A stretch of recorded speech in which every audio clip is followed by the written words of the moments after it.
Okay, I think all of these are, I got the feeling that they were like minisodes, and I only am calling them that because I think that's what they were called in the achievements. So, we have the morgue. Murder at the Rue Morgue. Sky is cloudy outside. I don't know who we're supposed to be, if we're Anthony or if this is like a lab. Here I have the police and medical report. The latter is still, oh, it's a morgue.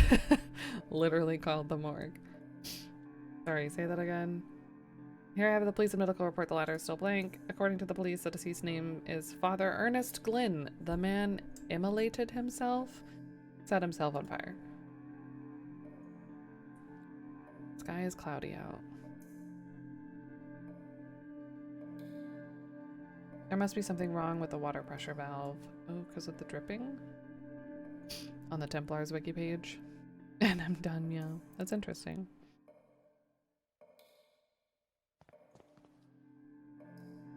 Scalpel, pliers, pincer, scissors. This already plays like a little bit differently. It's kind of interesting. An anatomical model built of actual human bones. They're clean. We will see if the police report is right. Good lord, what a mess. I don't know how to do an autopsy. I mean, I'd assume you'd want a big cut, little cut first. Do the thing. Not sure if I need to cut it all. The skin is all scorched. The cause of death is probably shock caused by the sudden burns. A horrible way of passing. What could lead a man of God to commit such an act? All that remains is to file the medical report so he can receive the proper treatment and a fine gentleman deserves. What a fine gentleman. No. Okay, now do I need to cut him open? Nothing else to do here. I should file the medical report. Oh. Okay. Boring. I mean, phew. This case still puzzles me. If he wanted to commit suicide, why did he do it in such a painful manner? Make a statement. Was he drugged or intoxicated? I should check his stomach for signs of poisoning. I wonder if they're allowed to actually do that, like make assumptions. Probably. But if you're not, I know this is the 1800s, but if you're not, if an autopsy is requested or whatever, then sure, like you do a full autopsy, I guess. But if he's just checking to see if like, yeah, the guy died the way that we said he died, are you allowed to be like, but I wonder, and like cut the body open? Like you would have to get some kind of, probably a bunch of red tape. I don't know. I don't know anything about this.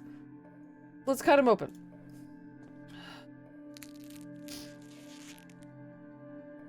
Alright, the stomach looks fine on the outside. Now I should cut it open to check its contents. Scalpel? I feel like I should have used the scissors for whatever. What is this? There's something strange in here. It looks like a piece of paper. Ew. It is a note.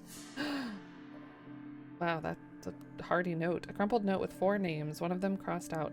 I think I should inform the inspector immediately. Ernest Glynn, Jeremiah, Alexander, Hugo. Wait, Ernest was the professor, so he was kind of like a 5th. Weren't we a group of 4 to begin with? So maybe Hugo was our 4th. Because that doesn't include Anthony. Interesting. Should inform the inspector immediately.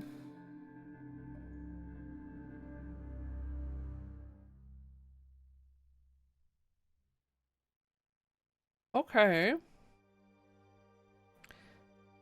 don't know if I should write that down or not. Eh, we'll probably meet the guy soon. Death sentence. Francis Baldwin. After being certified of your guilt by a peer jury, we find you guilty of the wicked and violent murders of 14 innocent and sick people. That was the gravedigger, I think. Because of this sentence, I am hereby authorized to execute you at this very moment by hanging to death in the sight of God. There was a hole here. It's gone now. Enter the hole. Would you like to make a final statement before we proceed? Why will you say that I am mad? The impossible love. You should have seen how mercifully I proceeded. With what love? I saved them. I released them. Now they are in a better place. Oh. Do you still believe I am mad?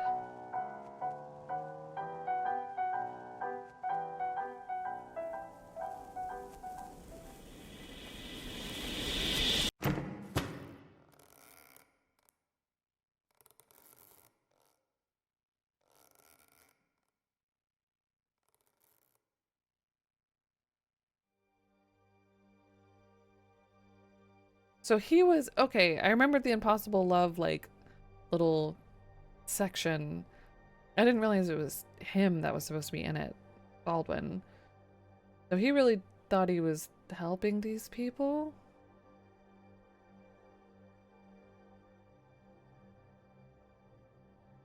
But if he knew about whatever was going on in that basement, that's pretty sketchy. Wanderer in the fog. She's the only survivor. What happened to the others? They're all dead. I would like to talk to her.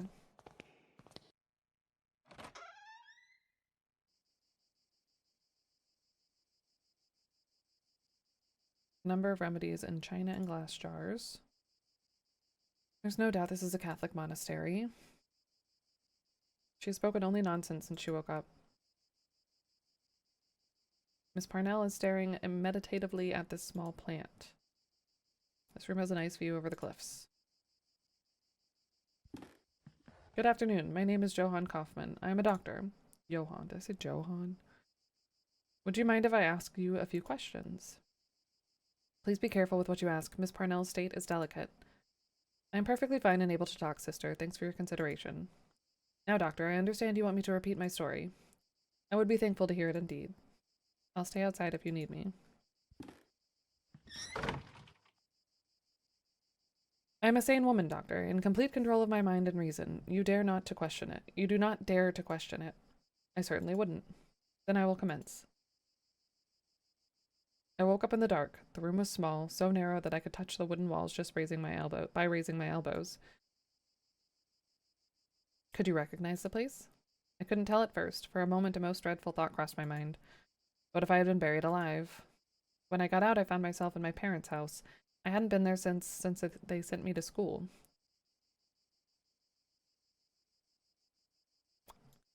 Did you see anyone there? Your parents or maybe someone you know? No, they were not in the house, nor was any servant I had known in the years of my childhood. I was alone. I could feel the humid air on my skin and could smell the scent of the long time abandoned. I walked the rooms unsettled by the silence. The place had the bleak feel of a ruin. Then I saw someone. In the opposite end of the corridor, an old woman stared at me. I want to ask both questions. Did you try and talk to her? I tried to, but she did not answer, and she walked away when I tried to get closer. I followed her out through the back alley and into the streets. I got lost in the burg of Aberdeen. The streets were deserted, and a thick fog covered everything. I thought I had seen the old woman through the fog once or twice, but they could have just been shadows. Did nobody walk the streets? Where was everybody then? I don't know, but I haven't said there was nobody. I met some people, vagabonds. One of them was a priest. I remember a novelist and a boy, too. Ooh. This priest, where did you meet him? I met him in a stable. Good Lord, he said mass there, among the beasts. Could you imagine the profanity? Tell me more about the novelist. The woman had never written a word. She created only in her mind, you know. She could tell the stories sentence by sentence with perfect precision, and I could even hear a piece of her last work. Do you remember anything about the novelist's work? Yes, the piece she told me was something like, "The shadows of the past soon melted within the land that loves silence. Through the fog they walked, found themselves lost." Hoping for a sign from their gods, they set camp on the beach, where 30 birds awaited to meet their crown. So the boy, what about him? I came across an abandoned carriage. The horse was long dead, its bones still harnessed to the cart. There was a young man petting the carcass of the animal.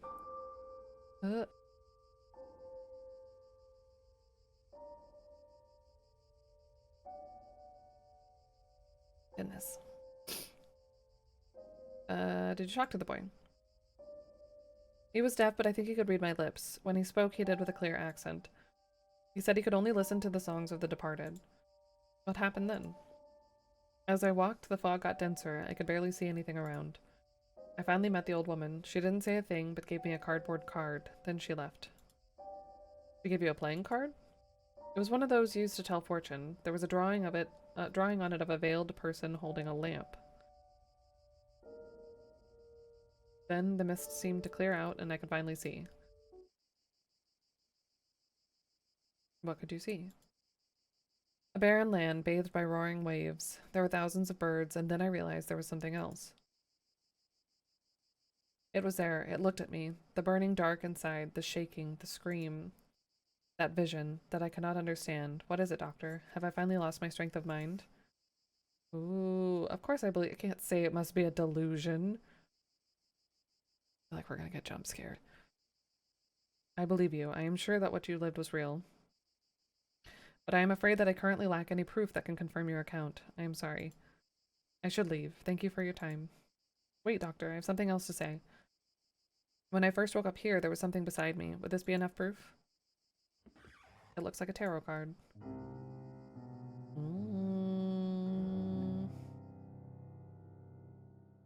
Spooky. Alright, only one more to go.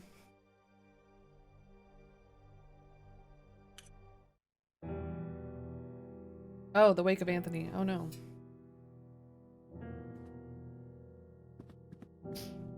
He does not look dead, but just asleep. I barely knew him, busy as he was traveling the world. What would be of a man with no aspiration for the other side to inspire or lead him?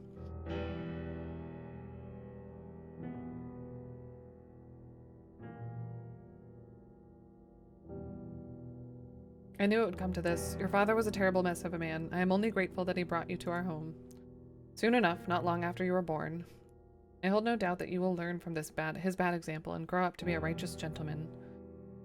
Oh, this is where his son? No. Yes? What could there be greater than the efforts of mortals to rise from their miserable condition?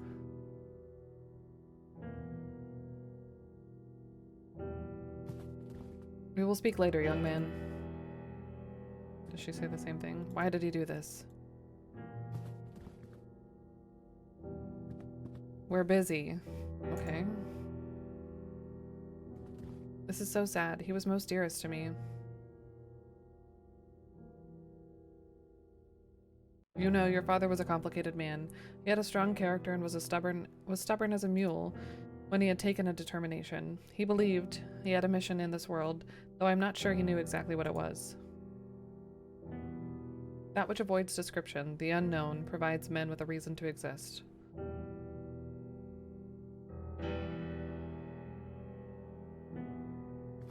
This is a most sorrowful day. Mr. Beechworth was a great man, lad.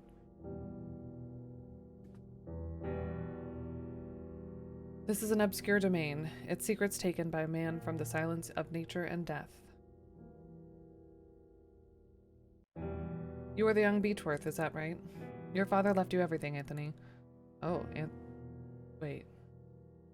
The house, his accounts, and all his belongings for you to receive when you come of age. He was very specific in his testament, though you should receive this promptly, his personal book log. I don't know if we're Anthony Jr. or this is a flashback and we're just Anthony. Probably just Anthony. I don't think Anthony had a wake. These are the memoirs of my life, my research, and my knowledge of the other side. Use them wisely, son.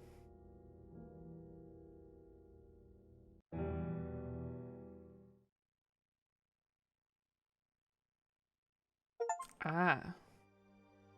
Okay. Well, we got another achievement.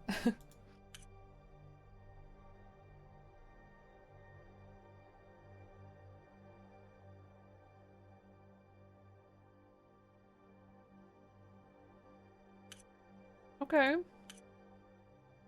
Those were cool. Nice little, like, nuggets to fill in some story. And now we go on to the second one, which came out a whole 3 years later. Excuse me. Season 2.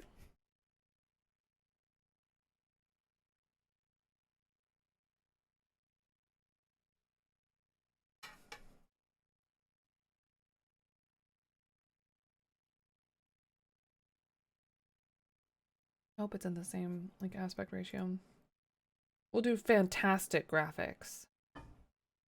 Fantastic. See how that goes. Play. I think it might be widescreen.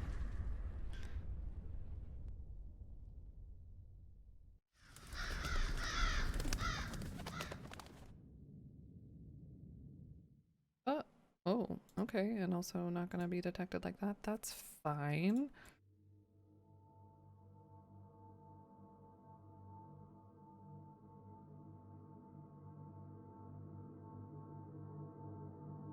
Well, I guess I should have checked before we started. Aw. The whole thing gonna be... Actually, wait. I can fix this without having to resize anything.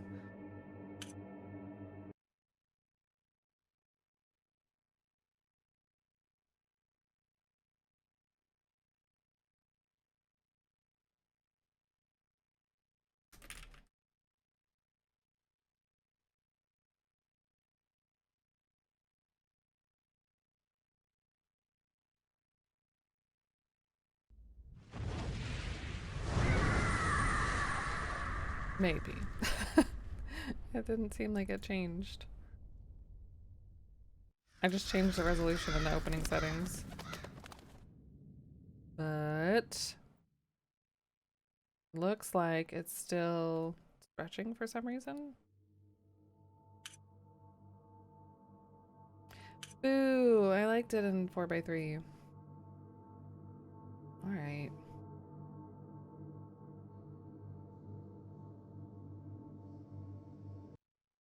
We'll hop over here.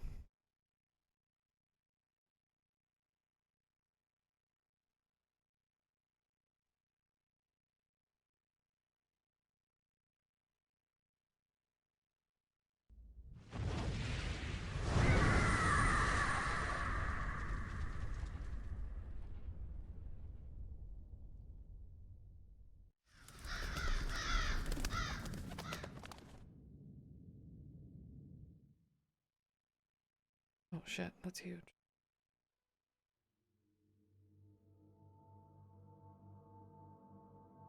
Okie doke. And before I'm totally covering text. Let's see how it goes. We're good with the options. So we don't get super jump scared. If it's too loud, let me know. It was very loud in the last game, I feel like. Previously on the last door.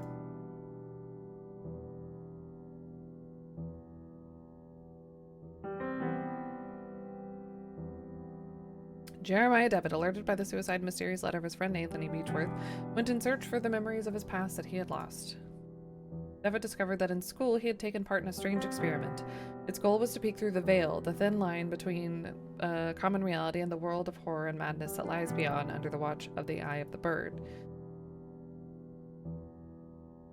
During his search, he was inoculated with a drug they had used back then. The serum made Devitt's mind travel for a few hours to the dreamlike realm of the Veil. There he met his old classmate, Alexander Dupre, who urged Devitt to join his cause and cross with him to the realm of the Bird. When Devitt woke up from his trance, he found himself deeply convinced by his friend's words. He traveled to Dupre's house, where he discovered his friend had dosed himself with a new serum, leaving a catatonic body behind. This new drug was capable of transporting the mind permanently to the Veil and beyond. Finally, Devitt found a vial of the serum and had it injected. He met his friend again in the Veil, and together they walked through the last door, entering a world forbidden to human eyes.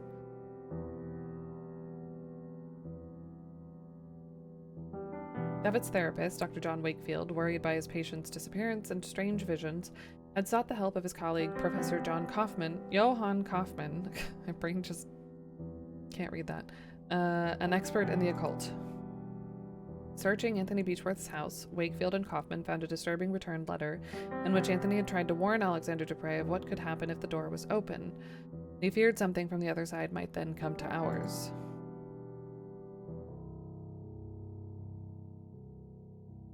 They are coming.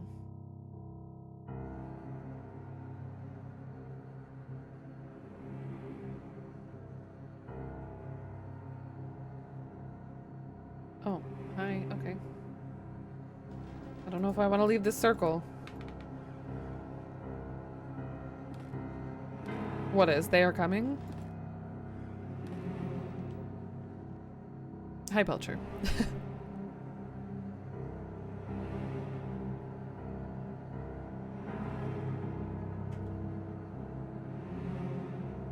Get completely out of the way over here.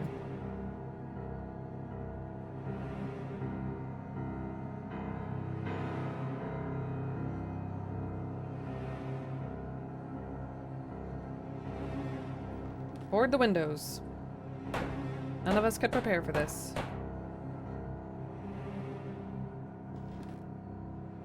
The visions, screaming, were merely a warning. Oh, it's getting darker. And now it's too late. I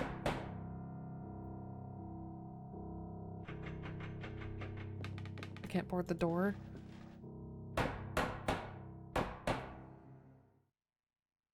They are coming.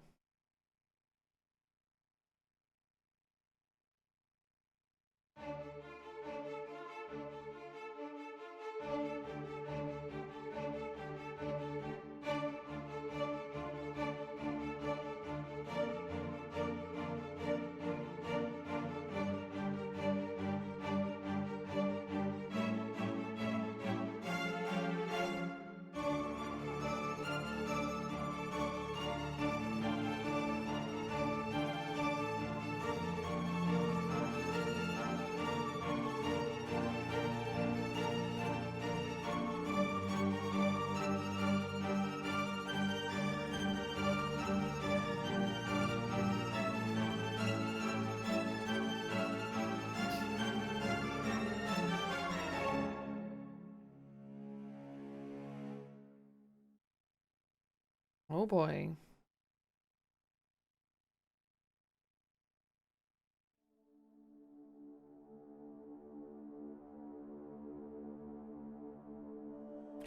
Last night I had the nightmare again, but this time it was different. This time he talked to me.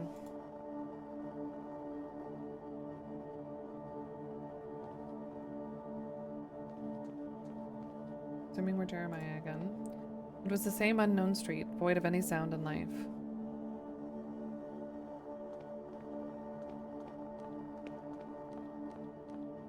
I walked aimlessly as if I were lost. Yep.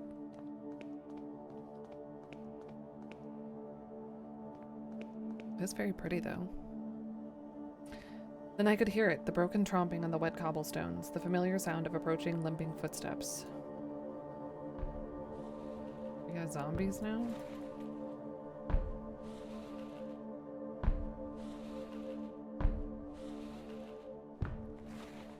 Hello. Then, as before, he stood in front of me, gazing unrelentlessly like he was expecting something. This time he spoke. Give me back what he took. Nothing else. Give me back what he took.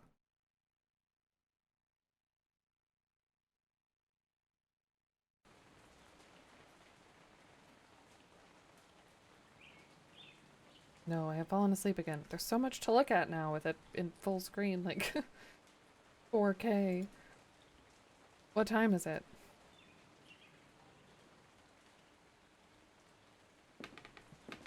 Dawn already. It is time.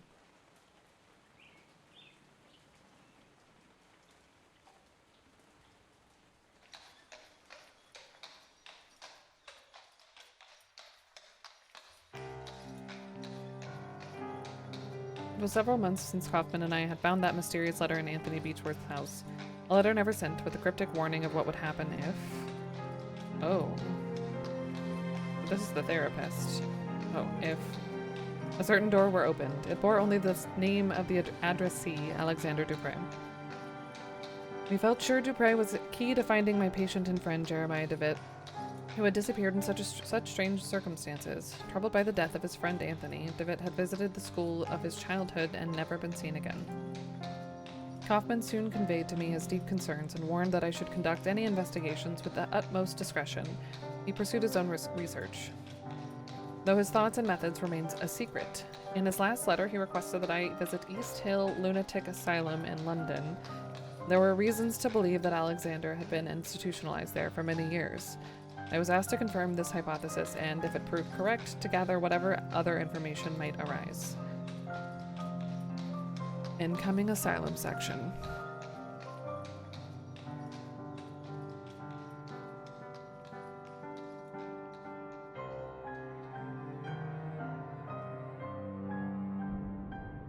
London.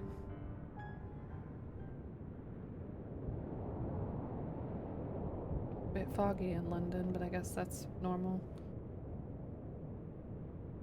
Oh, a map. I mean, I knew it was a map, but like, I wonder if that's going to be a thing. Episode 1, The Playwright.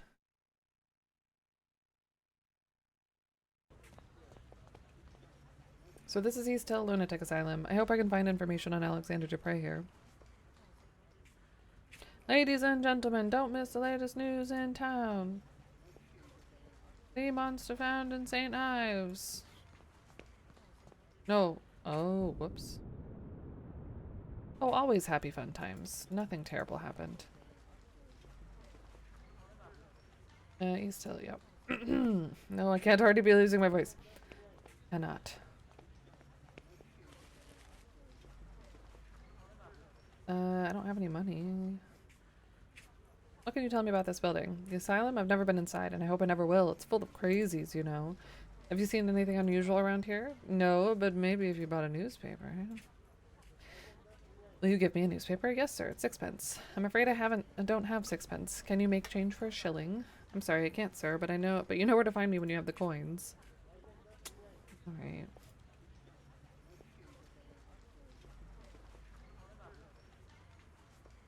Well, I don't have any change. This enormous stone building is East Hill. Maybe the asylum will have an ATM.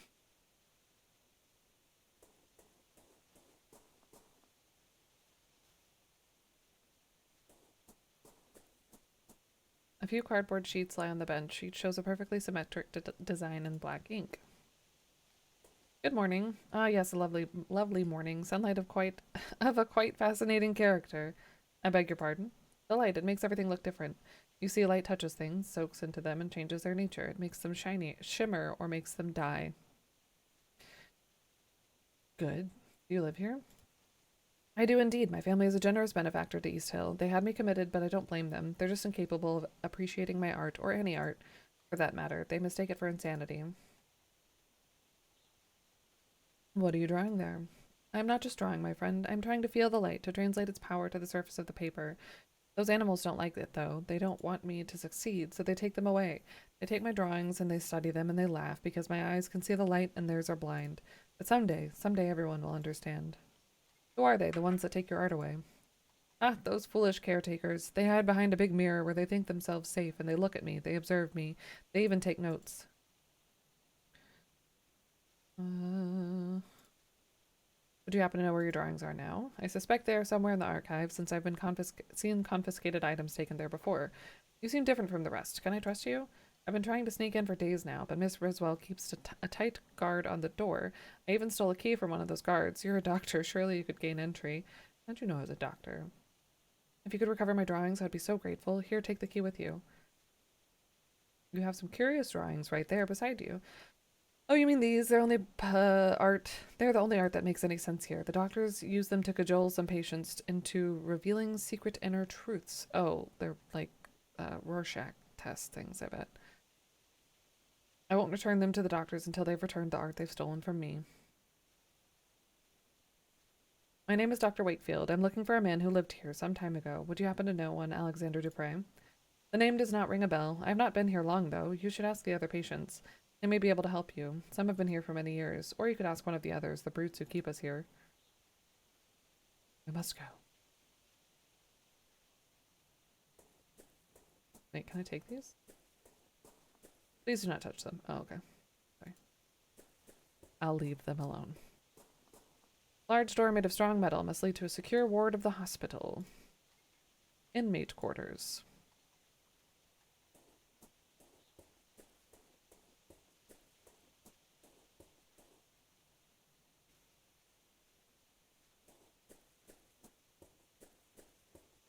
The cops knew that internal affairs were setting them up. The cops? Now I'm confused. Hold on. Are we secretly a cop?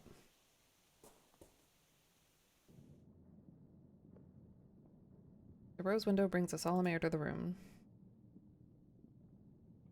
An oil picture portraying Dimphna, patron saint of the psychiatrists, but also of those who suffer neurological disorders and victims of incest. She was killed by her own father, who chopped off her head after she refused to marry him when her mother died. Well. Good morning, madam. My name is Dr. Wakefield. I am a psychiatrist. Oh my, good morning. Forgive my manners. I get so excited when we have visitors. We don't get many these days, and certainly we're lacking experts like you. What do you mean you lack experts? Every year we get less funding from the Crown. First the doctors started to leave, then it was the caretakers. Now very few remain, but we have a responsibility to our poor patients, do we not? We must care for them. They cannot be out living with the proper people. We must keep ourselves safe, and our patients too, of course. I'm looking for a man who used to be a patient here a few years ago. His name is Alexander Dupre. Did you perchance ever meet him? Alexander Dupre, yes, there was one with a foreign name. I remember something of him. A good man, if I recall correctly, an educated man. But there was something strange about him, wasn't there? I believe it scared some of the other patients. You never know with this lot. I'm sorry that I can't remember much. There have been so many people here, it's hard to keep track. Have you worked here for long? Yes, a long time. I can scarcely remember how many years. Time goes slowly here in isolation. The rules don't allow us to leave. I don't know what's happening in the world anymore, but we have our duty, do we not? Who else will care for our patients? May I request access to the Institute's archives? There should be some information there about the man I'm looking for, Mr. Dupre. I'm sorry, Doctor, but the archives are private. We must not allow anyone to access them without the proper authority. Many of our patients come from good families, you see, and we take great care to respect their privacy. But do not look so crestfallen. You would not find much in any case. It is a long time since they have been organized. Well. A bookshelf. These books are not volumes of psychiatry or medical science, but old serial novels for patients to read. I probably can't go back there, yeah. A serene, bucolic landscape with gentle colors. A portrait of a severe-looking man, most probably the founder of the Institute. So, upstairs we go.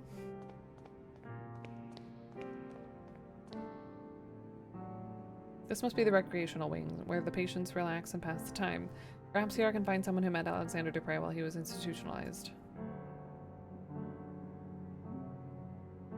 A marble bust of Hygia, Greek goddess of physical and mental health.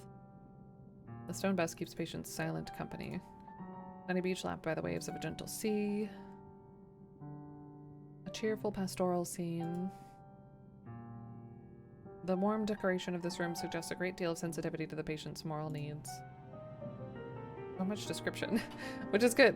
The warm decoration, oh, we already read that. A variety of old-fashioned landscapes that portray nature as tame and welcoming. Hello. A man wearing a worn-out military uniform, lost in God knows what thoughts.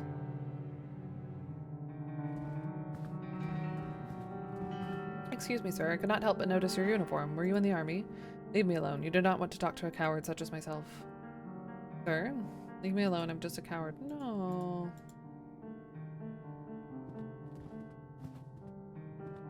Good morning, madam. My name is Wakefield. I'm looking for a former patient of this institution.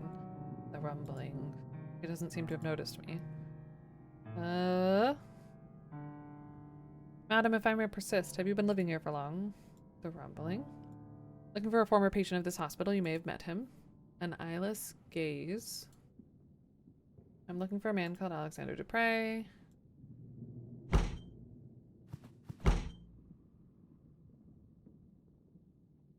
I don't think she liked that. What a strong reaction upon hearing Mr. Dupre's name. She must have at least met him. How can I get her to talk to me? Oh, it does. Hey, man.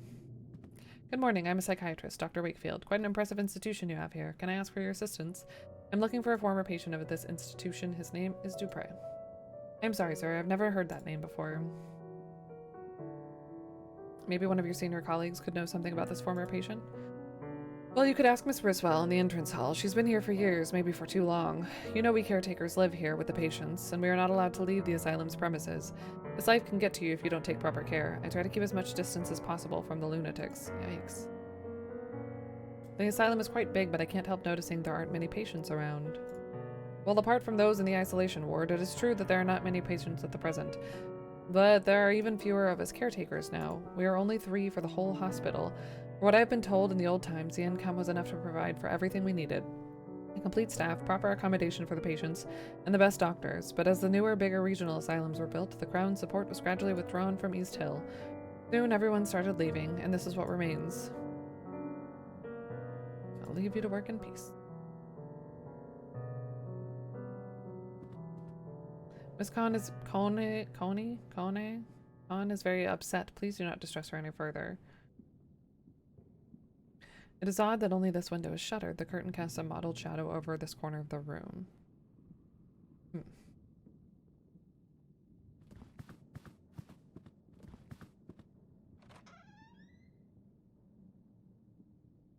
Whoop.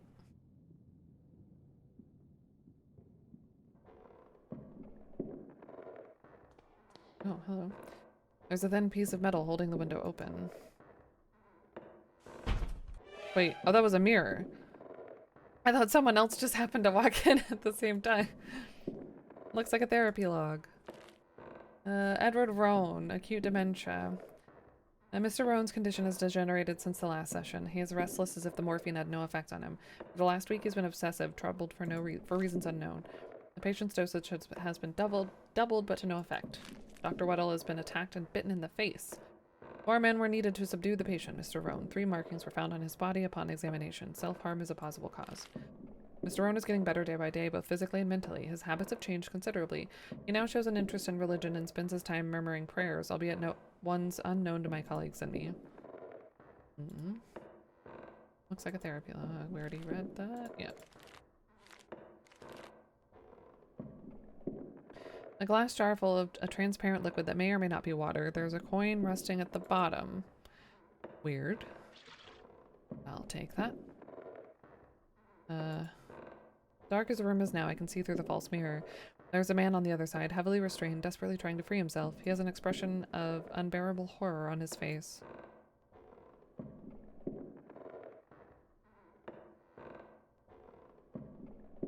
Well, I wish I could help you.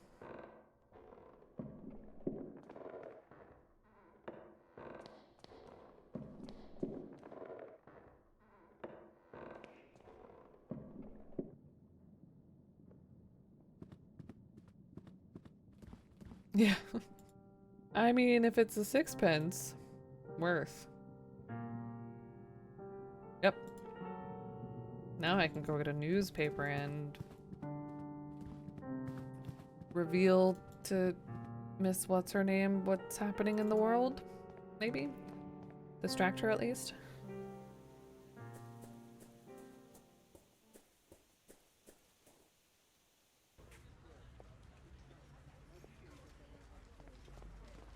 I would like a newspaper. 6-pence, is it? Here. Thank you, sir. Now about this asylum. Alright, you know there are always voices coming from the place at night, crying, singing, and the inhabitants cursing like damned souls. That's the usual.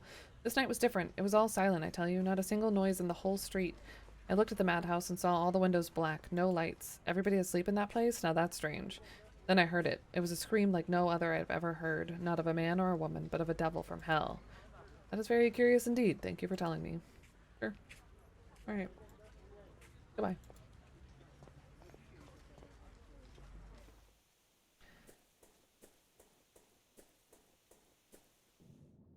Here you go.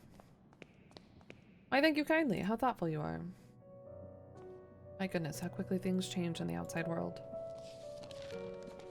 I'll just be going back here. Oop. This is the hospital archive, where a record of each patient must be stored. If Mr. Dupre really was committed at East Hill, his file should be here somewhere. A portrait of a restrained patient surrounded by caretakers and a doctor. It's been a long time since this desk was last used. It is covered in discarded papers and pens and a noticeable layer of dust. The drawers are all locked. Well, we have a key.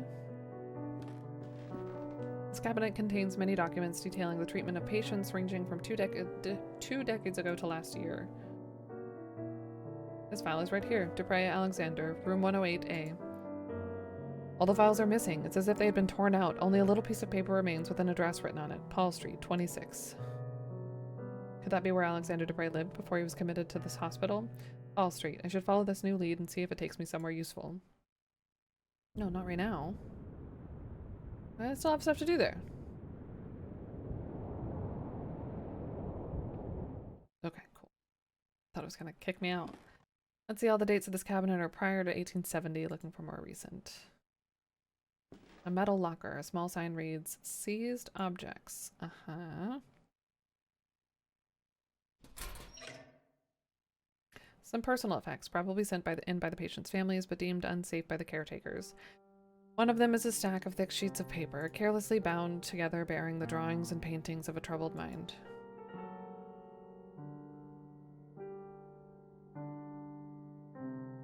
Watercolor paintings and drawings of different subjects. A tree, a vase with flowers, something that could be a portrait, but the colors are dispersed, shapes broken, decomposed and mixed in a whirl of bright flecks. Nickel in particular. Is that metal? Okay. Well, let's go return these paintings. And probably be kicked out of here forever.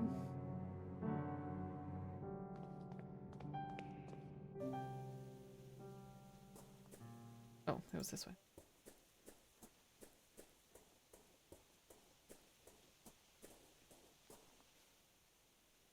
There you go. There, these are drawings. Great wonder, they're back. Someday they will understand light and shape as I understand them. Thank you, friend. If you want, take these cardboard sheets. Thanks to you, I have no more need of them. Thank you. He folded cardboard sheets, each one with large symmetric patch of black ink in the middle. I've heard of this technique, but always thought it an eccentricity. Patients are supposed to see in them the deeper causes of their ailment. This is the first card. Shapes look organic. They look like bugs. Almost like insects. I would say this could be a vase.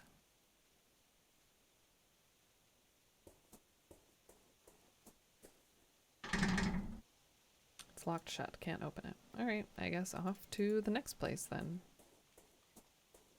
Light. It floods the world with shades.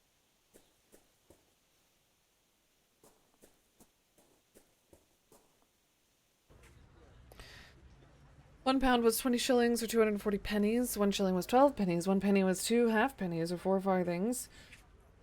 The prices were given in pound, shillings, pence. Don't know why we stopped doing currency like that. I'll never understand it. Not why it stopped, but it at all.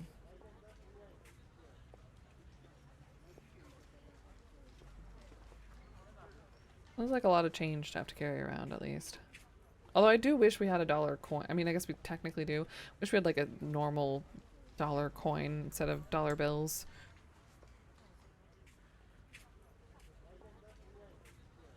Not that I really carry cash or change around much anymore, but I do some. Paul Street.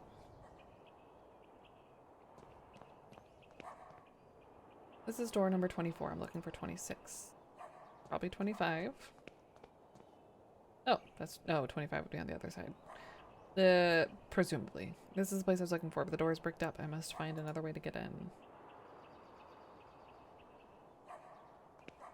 Well, the windows are so thoroughly cemented over that it almost mixes with the facade. We're not getting in that way.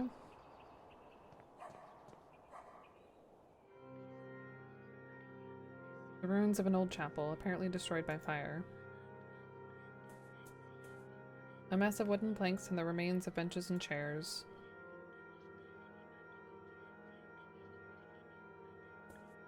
Something whispering. There's someone on their knees praying, their faces covered by a hood. An improvised altar covered in candles. With this candle I can light my way through the dark. Sorry, bird. Oh. The wooden cross remains almost intact.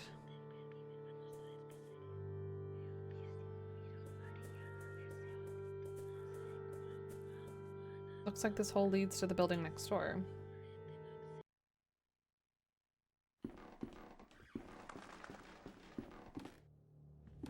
More birds.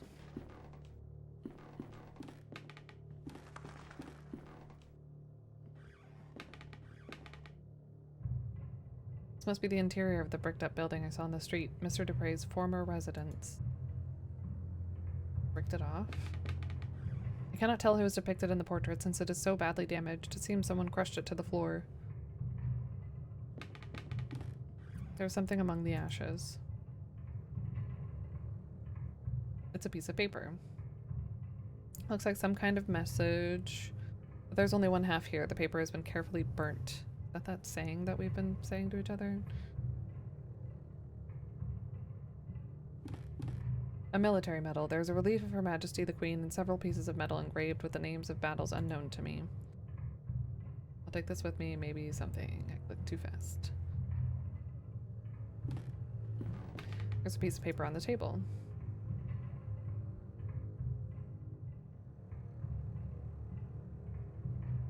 Paper shows seemingly random letters. It seems half of it is missing. Is it not these two?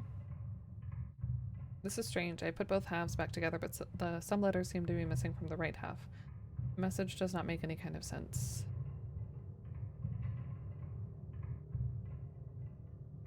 Unless it's like numbers on the right.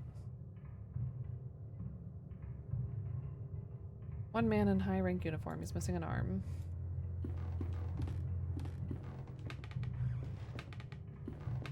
Few books remain in the shelf, mostly doubtful treatises, never say that word, in chemistry and alchemy.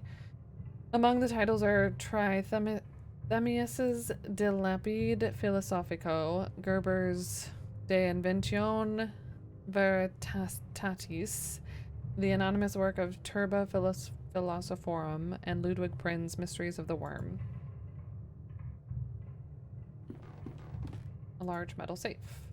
Looks like the safe is working fine. I should give it a try. Oh, maybe there are numbers.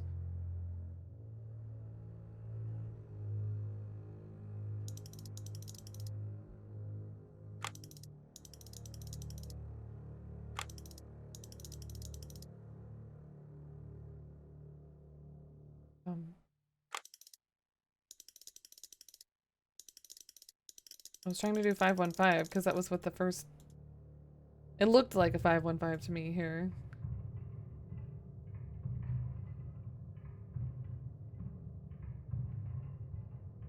Or it could just be a 6 and a 5. And then something else.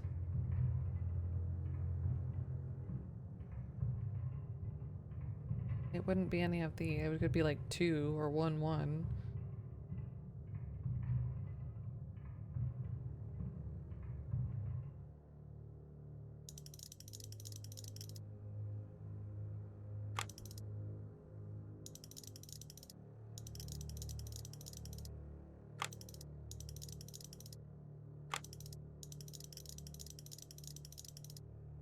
I don't know how to try it though. Like how do you pull the handle? Everything turns it.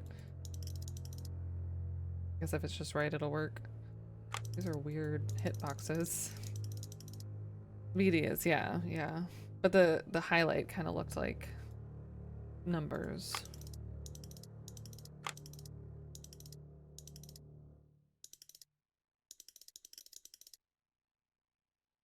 Let's see. Yeah, Vinny Vidi Vici or whatever.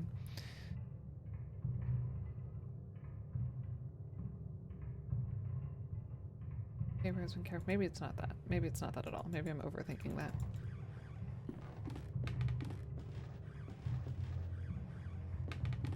Though we don't really have any options. What does this medal have on it?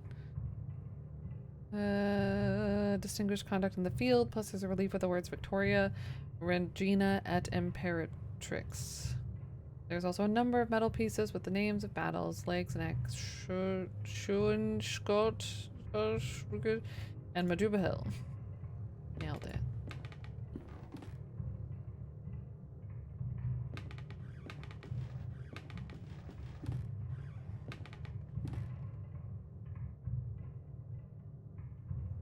Gotta be something with this.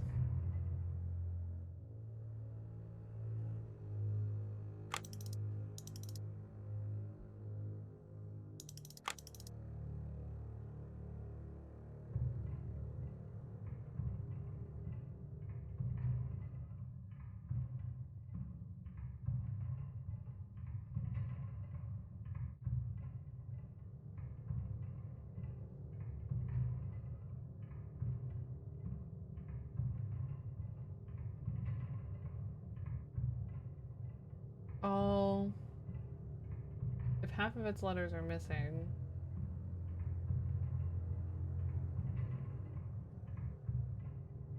Spell something.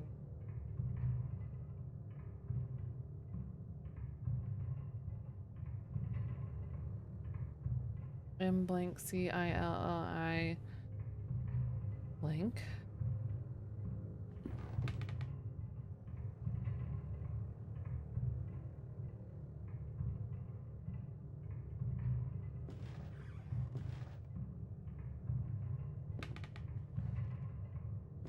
Nothing else to look at in here. Ooh, how do I get in there?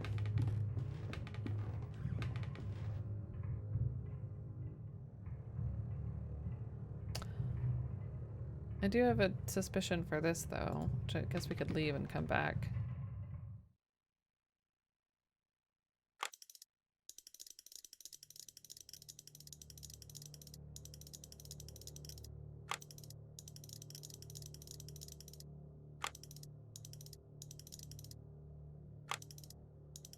Yeah, so those are too high. I know, yeah, I was thinking there were numbers also, but if they're related to the safe, they're not like directly those numbers.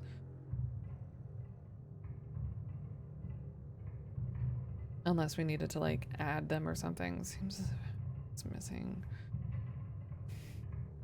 Another page.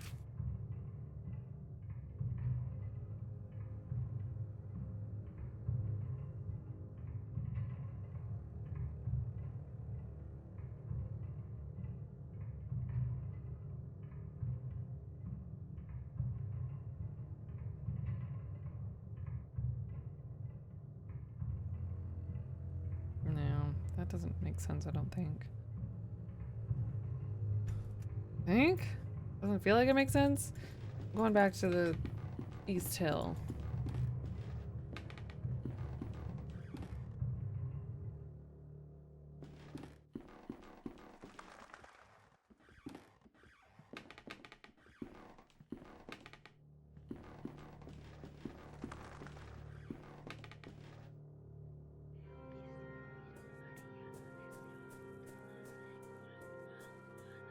I show you this? Nope.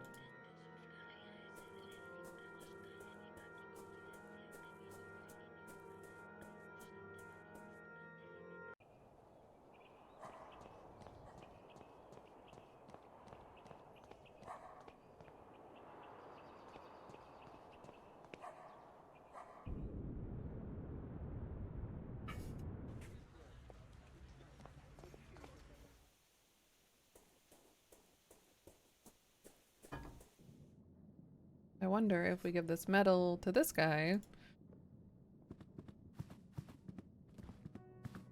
This medal. I had one just like this. I got it after the battles of Lang's Neck and Majuba Hill in 1881, a decade ago now. For distinguished conduct in the field, it said. What a farce. So you were in the army as I thought? Allow me to introduce myself. I am Dr. Wakefield. Sergeant William Conghill, Her Majesty's 6th Light Infantry, Are you another one of those alienists? Do you doctors not realize that cowardice cannot be cured by your arts? Why are they keeping you here? The doctors say I suffer from a nervous disorder. I believe this is a term for when they themselves, with all their learning, do not know what to say. But I know the true name of my sickness. It is pure cowardice. I'm looking for a former patient at this hospital. You may have met him. His name is Alexander Dupre. Yes, I did know a man by that name. We met briefly. He was here when I arrived. What do you know about him? He was a proper lad, educated. He listened closely to the stories of the other inmates, but he kept his own to himself. We talked a lot. He was very close to Miss Conn, too. I think they got here at the same time, but when he left, he did so alone. I wonder what has become of him since. Who is this Miss Conn? Conhay? I don't know how you properly pronounce that, so forgive me. But she is a patient here, the lady with the tempestuous character. You may have encountered her already. She has not been the same since Mr. Dupre left, you know. She always sits to the side, alone and silent. I doubt you could talk to her at all, even if you tried. She sees things, or at least she thinks she does. What did you talk about, you and Mr. Dupre? We talked about my time in the south of Africa. I don't like to talk about that, but he somehow made me want to. He was persuasive. He was very interested in one specific story, almost obsessive about it. He wanted to know every little detail. Could you tell me that story? I'm trying to find a patient of mine who has gone missing, and this could be my only hope of finding him. I don't like to relive those memories. A missing patient, you say? Alright. Maybe my story will be of some use then. It happened during the Battle of Majuba Hill. I am sure you have heard of it, in March of 81. The attack of the Boer army had taken us by surprise, and our regiment was forced to split up. We quickly found ourselves alone, just a few men lost on the barren plain. But I don't want to bore you. No, sir, you certainly aren't. Please continue.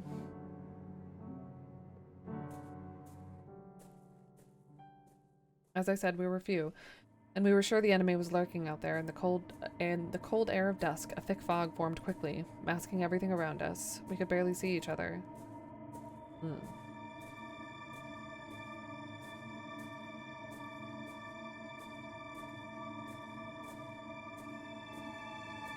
Oh, that's me. I mean, that's not me, but I'm him.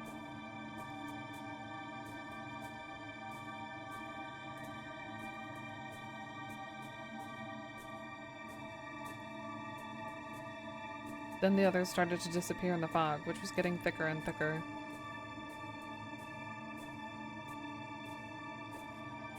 I could still hear their footsteps for a while, then nothing. I called their names aloud, even though I knew something.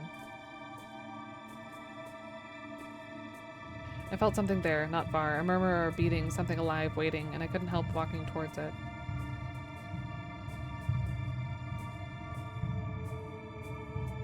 All of a sudden, my feet felt something in the mud, a body. They were all there, dead. Only Captain Skid was missing.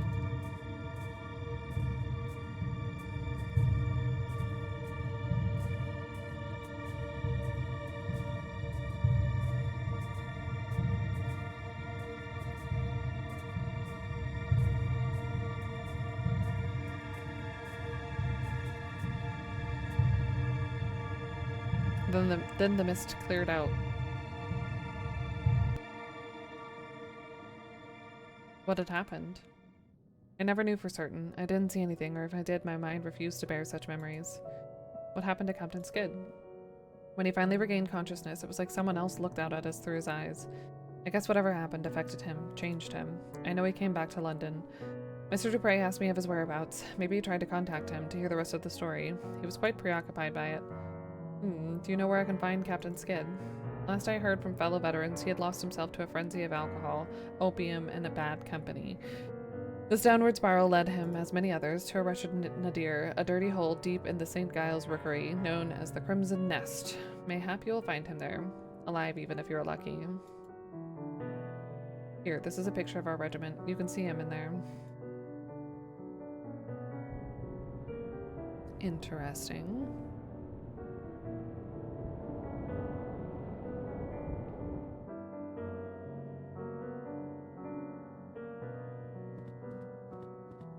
Probably still can't, yeah. I haven't talked to her yet. What if I show you these cool cards? Nope. Nope. Look at this photograph.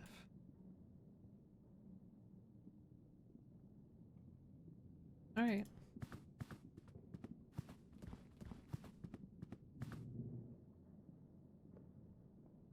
Well, we still haven't opened the safe, but now we can go somewhere else.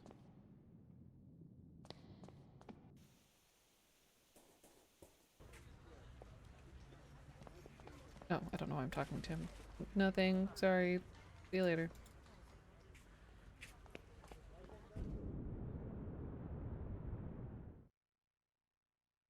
This is the slum of St. Giles. The Crimson Nest shouldn't be far. This is where we started. In our dream, at least.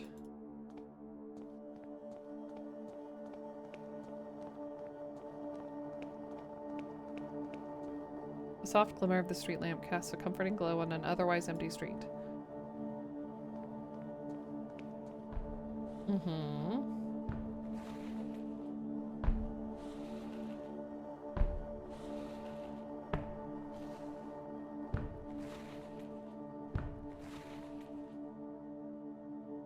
This man, he looks like the man from my nightmares. He's blind in one eye. The empty socket glistens in the lamplight. He seems to want something from me. Oh, I wonder if that's what she was talking about. In my dream, the man had said, "Give me back what he took."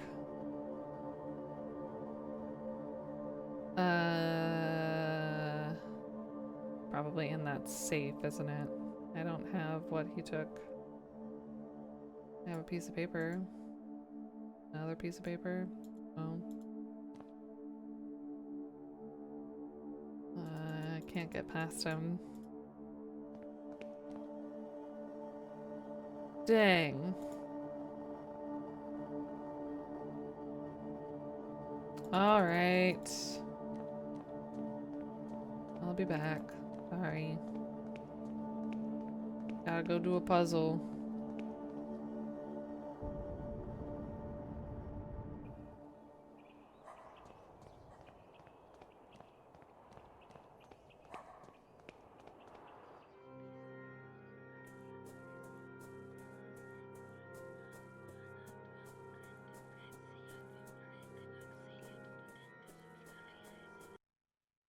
I thought I had like a running animation for a second there in one of the fast doors.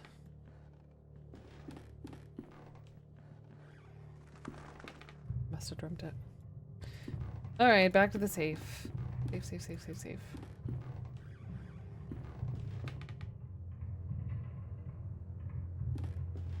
And before there's an arm in here.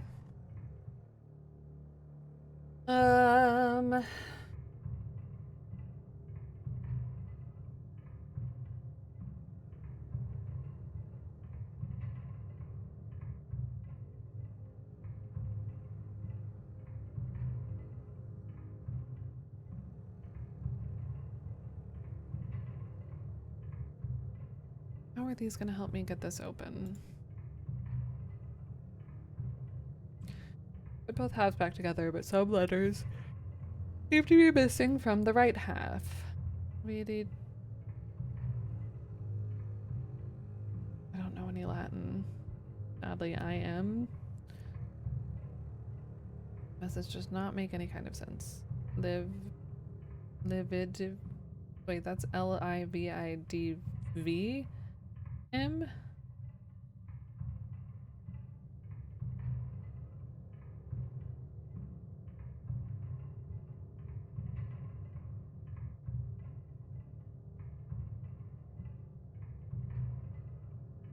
This is too safe for you, Carl. Oh, God.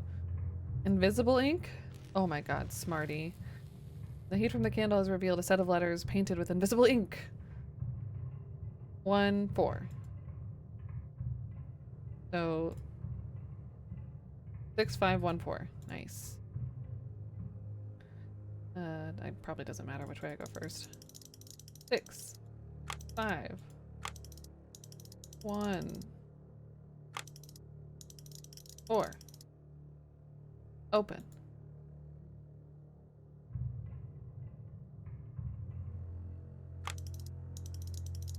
Six, 5, 1, 4. Oh, open button. Where's the button that makes it open? Fuck. What the heck?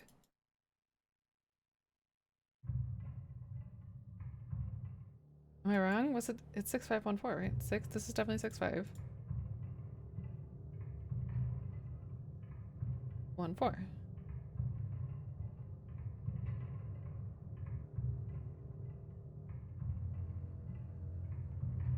I need to go all the way around.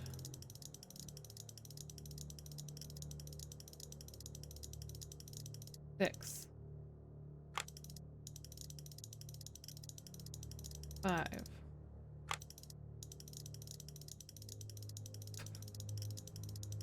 1.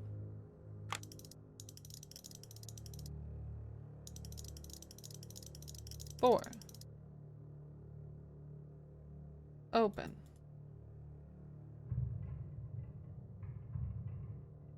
Doing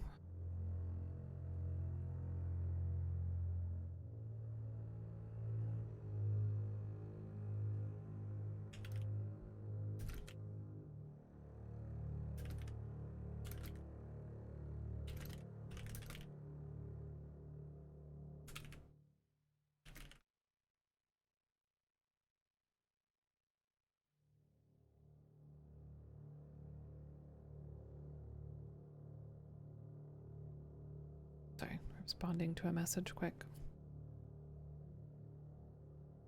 There's not like a handle. Everything just turns the number.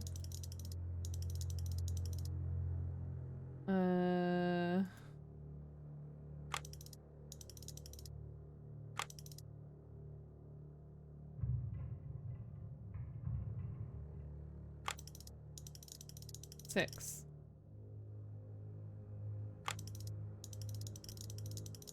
5. And then it does a click, so it makes me think that it's like locking that in. 1. 4.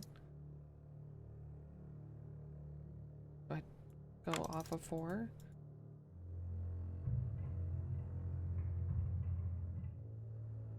I don't agree. This is not the first time I've struggled with a video game's interpretation of a dial lock or whatever you call these, which I haven't done in a long time, especially now with single digits. But 6. 5. 1. 4.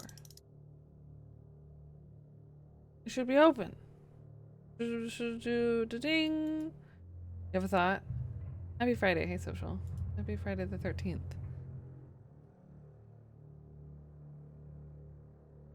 Do share. Do share, because I feel like I'm just doing something silly. Or I'm not going the right way. Or I'm doing the wrong order of numbers.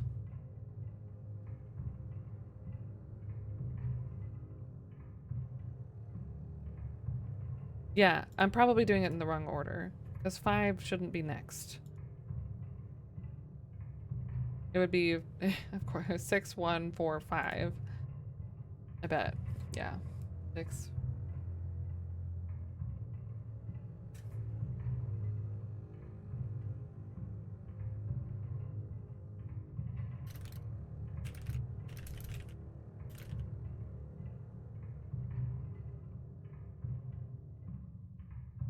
Let's try this again. Just gotta send out 4 reports for signatures and survive a 4 p.m. meeting. You can do this. You got this. And then it's Friday. I mean, it's already Friday, but 4 p.m. though, that sucks.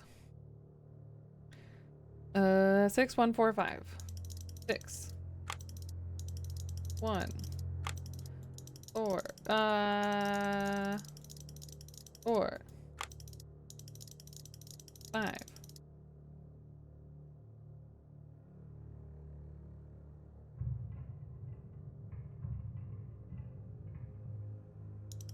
That's fine. That's fine. That's fine.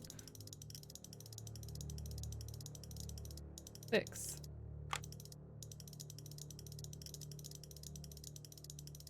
1. 4. I don't think I need to pass it. I think I should just go straight to it. 4. 5.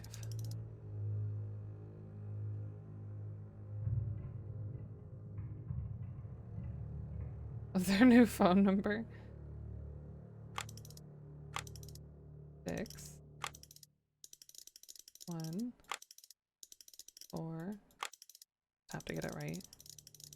5. You just have to not go past the number. And I went past the 4 the first time. It's empty. Wait, this is not a safe, but an entrance to a passage. It's completely dark. The only way to know where it leads is by crawling in. Great. Let's go.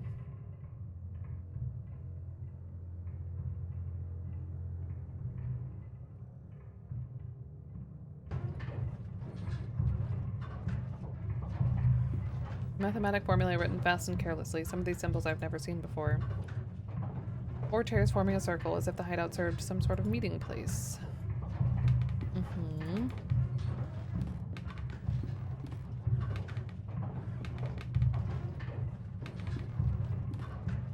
A strange machine built out of wood, steel, and glass. I wonder what its function could be.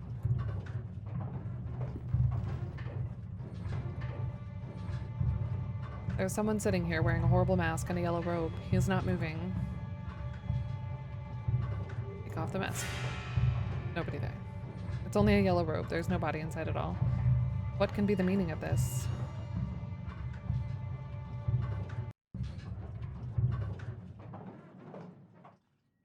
Uh-oh.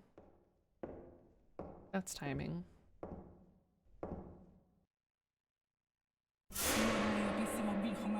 Non esaudit tu nesa eculu, quena da tua corrente imprazia, tu implorante in auxilia, tu pretende suffragia se delicta. How did you get in here, ma'am? Virgo virginum, mater currimus, acte venimus, curam gementes peccatores assistimus, Alright. mater verbi, verba nostra descripere, sea Maybe he stole that guy's mask.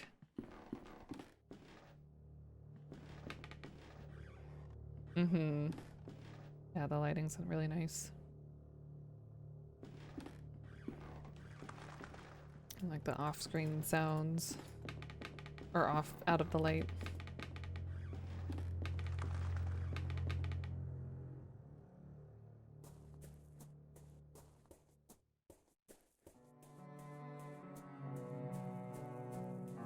Okay. It kind of just looks happy. Just like, it's giggling.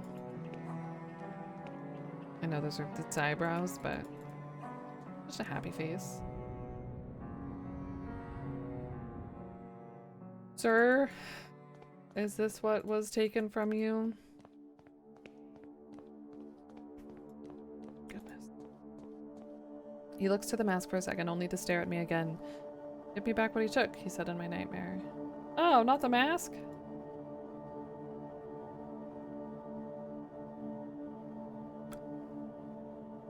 Okay. Guess maybe we go talk to Miss Connie again? Conhay? Maybe she'll like our new mask?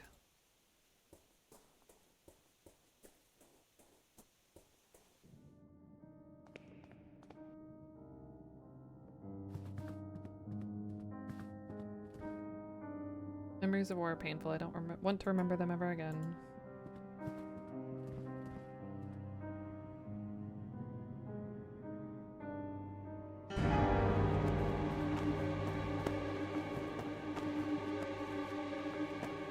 It is the isolation word for you this time, madam. Off you go. The face of the playwright. The face of the playwright. Remember, remember. Okay. Well. Hey, man. Seem to have gotten out of bed. The man is striking the glass strongly with his fist. His expression is of pure hate. I don't think he can see me, but I feel that somehow he knows I'm here.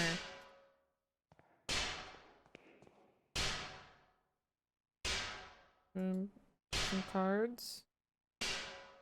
Probably shouldn't get very close. Alright. See you later.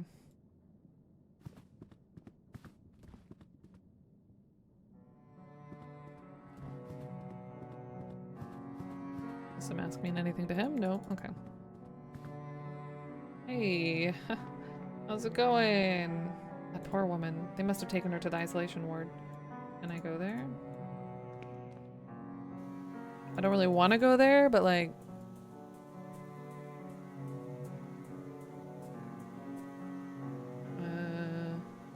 Chomu's boss. Trying to think of what else we needed at the grocery store real quick.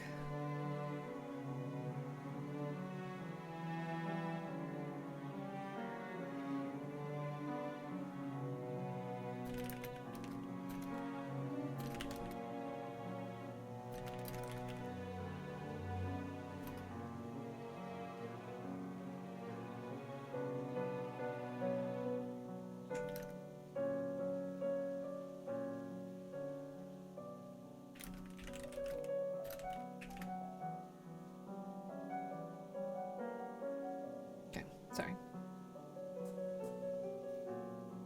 Ah, they left the door open. Well, here we go.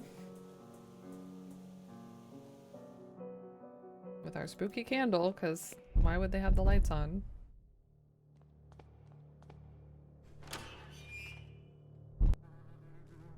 Hey, it's probably good to go in here and just start opening doors. Hello, my name is Wakefield. The butterfly is not what it seems. Butterfly in the Rorschach test? There's more after the scarab.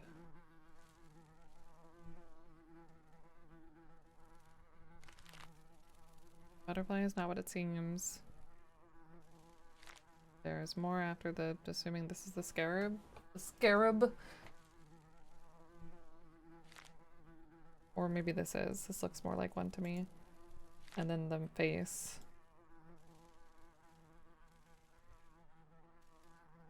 Is this the butterfly you talked about? It displays its wonderful colors, fills your eyes with awe, but this is only a show. Beyond the veil, its body crawls on the dirty ground, hides in the darkness, and transforms, another of its lies. So what would this be? Its dark body creaks and rustles with its blind movements. Slowly, step by step, it gets closer and closer and closer.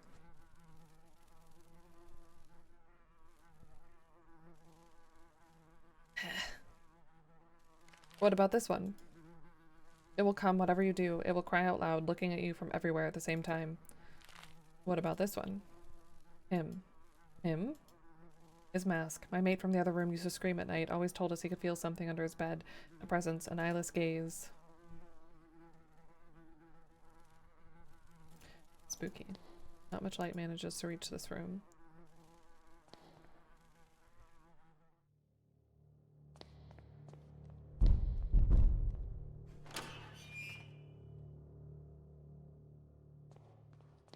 An old pendant on the dresser. It looks valuable. I guess we'll take it. Maybe that's what was taken.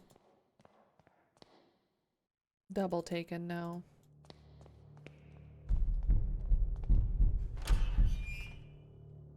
little bit of text over there for a second.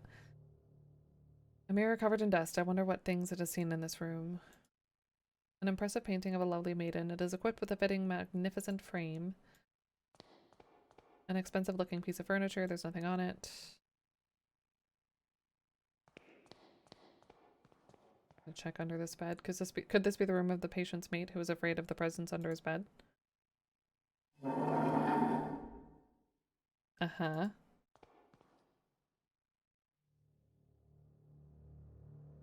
The door is bricked up. Why would they do such a thing? This is where Anthony stayed? I doubt anyone has slept in this place. Not Anthony. Alexander. Almost no light can reach the room. There's something written on the wall. One of them came last night. I knew what it actually was because of the sign it carried. The sign of the eye. I killed it and hid it well. If more come, they will not find their friend nor its eye. Bird or rat, maybe? Doubt anyone has slept in this place in a long time. Oh! One of the tiles is loose. Uh-huh. Cannot get it out with my bare hands. It is too heavy. Oh, the tile. Well, we got it. I levered it out. There's something there, half buried in the soil under the tile. A bird. The long dead bird, just feathers and bones. It's holding something in its beak. That's what was taken. A dirty and horribly deformed glass eye. Yep. Yep. A cashew.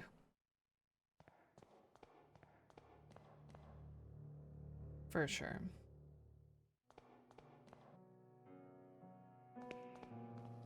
Okay, that's the bricked wall. He's eyeless but not blind. There's no way to open it. It will come after us.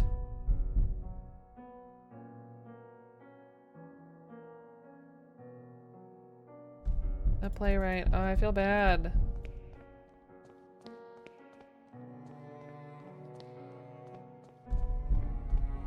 Why do we have this pendant?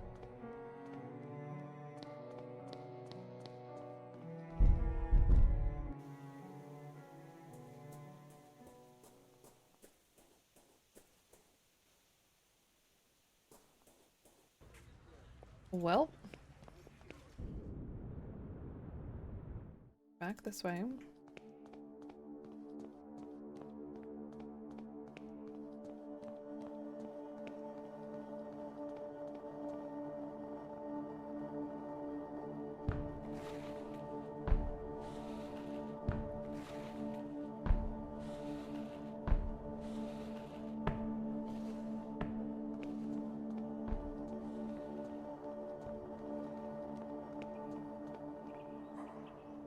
Can I use my candle?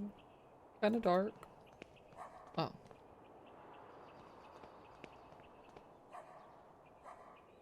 This must be the Crimson Nest. Have heard of such places where people lose their minds to opium shipped from the Orient.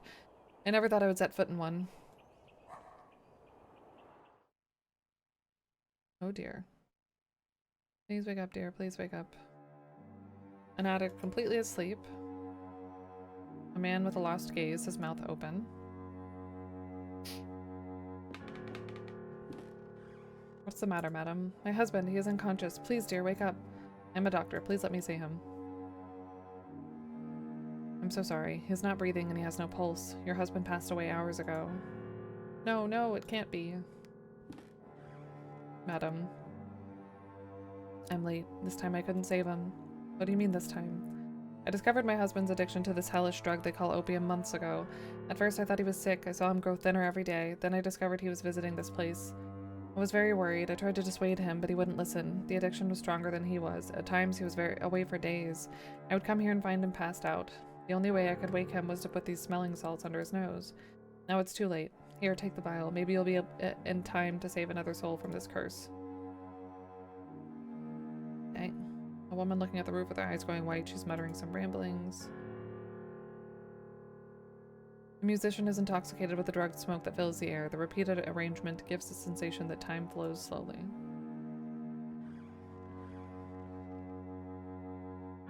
Short-haired woman smoking without worry.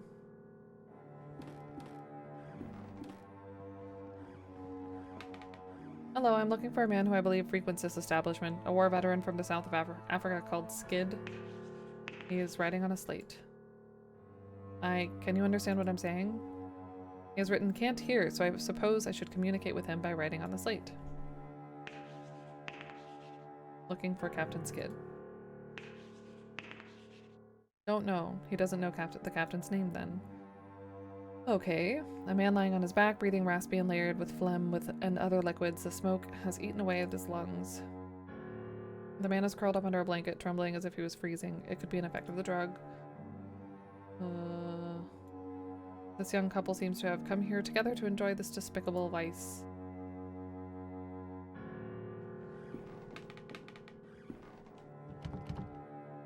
This door is locked. Oh, photograph.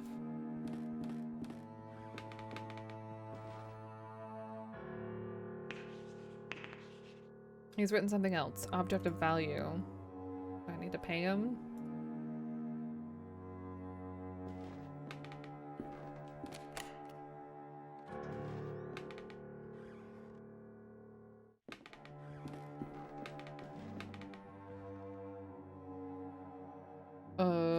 Captain.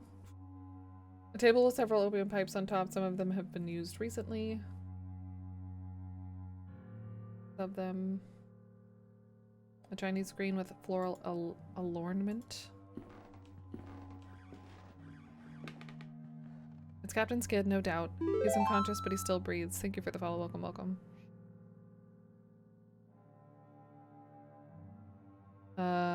Oh, smelling salts.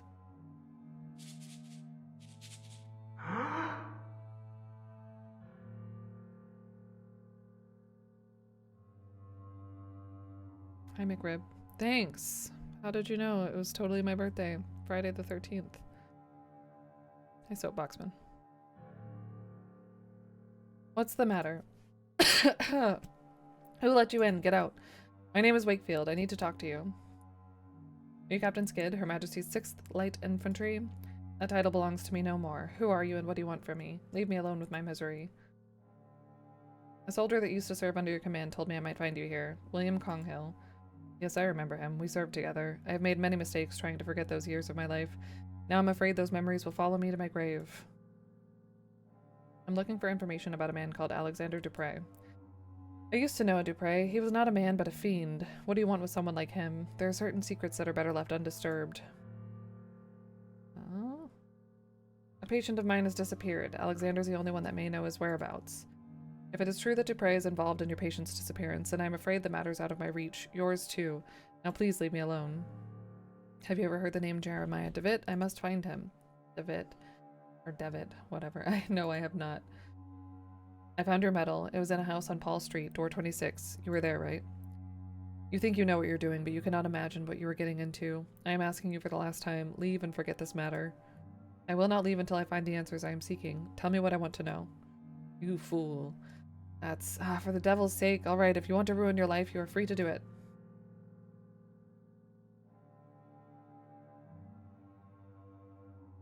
Okay, what really happened on Majuba Hill? Sergeant Conghill told me the story, but his details were confusing. I will never be able to forget that day. Nobody knew what really happened. Command decided that we must have been ambushed. Now I know better. There was something in that fog. Something that did not like us entering its domain. A sentinel of some sort. That thing is what killed my soldiers. How did you meet Alexander Dupre? I was in the Veterans Hospital recovering from an illness unknown to the physicians, an ailment of the soul. Dupre managed to contact me there. He wanted to know my version of the story, what had happened to me in the Battle of Majuba Hill. Do you know why he was so interested in your story? I did not know immediately, but with time I realized the truth about what happened to me was important to his activities, as was I myself. But if you think he tricked me, you could not be more wrong. I wanted to enter the dragon's mouth. I burned with a need to know. What was Mr. Dupre doing then? You really do not know, do you? Have you ever heard of the playwright? Yeah, kind of. Yes, I've heard it mentioned before. What is it? Wait, I still want to ask the other question, though. As I imagined, you know nothing. Dupre is not alone. He is but a peak of a pyramid, a vast group in which powerful people take part. A society acting in secret, ruled by a single sacred law, see that no one knows. I was part of it. Dupre himself recommended me.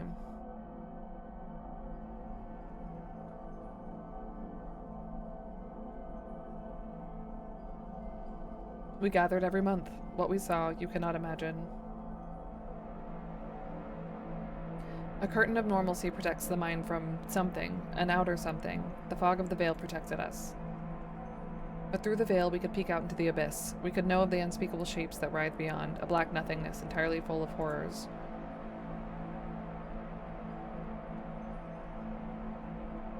We could never cross the threshold. What we saw was forbidden. Look at me. Forbidden.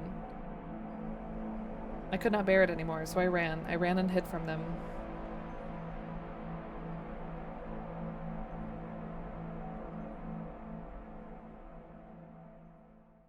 It was too late to run or to forget.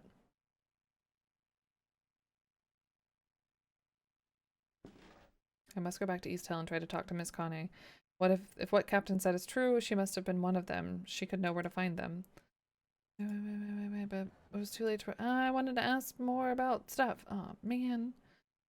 And he ran. Keep it show to Kaufman when we meet again. Good luck, my guy. Move out. Kick everybody else out. Oh, good. A play is starting.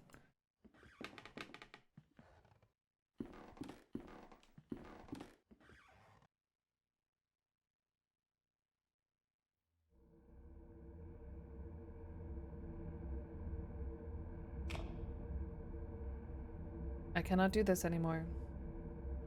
I don't care. I just want us to be together. You know it is too hard. I don't feel free. I know, dear. I know. We will figure it out. Like a snake and a bird and a wolf? How? How are you home so early? I knew all along. How could you? You know you never loved each other. Where's the rabbit? Silence. You have no honor. And you, what do you have to say? Why, I've given you everything. You wouldn't understand. Enough. You will leave in the morning. I won't see you ever again. I'll wait for you at dawn under the old windmill, so you can try to recover what little honor you once had. I'll be there.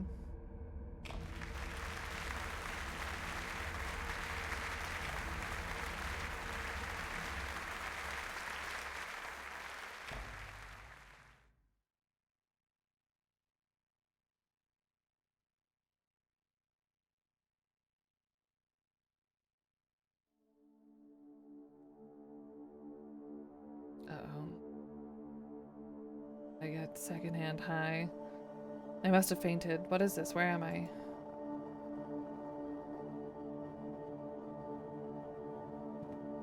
I cannot see outside clearly. There's a blanket on the bed. What's all my stuff? A matchbox. This could be useful. They argue about who gets to eat the rabbit in the end, I guess. I don't know. It's weird though that it was the same animals. An old piece of furniture. The door is shut for good and it has no knob, no keyhole even. Okay. Give me that blanket. Taking the shred of this blanket. Just a shred. I'm gonna open the window. There are marks in the dust on the floor. It looks like this chair has been moved recently. Oh, shifting the chair revealed a small dark hole in the wall. A small hole, it's too dark to see inside.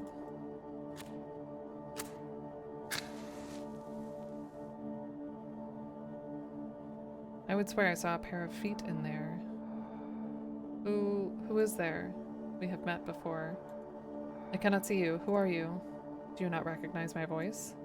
No, I am sorry, I do not. Do you know what this place is? It is the starting point, the first place to look.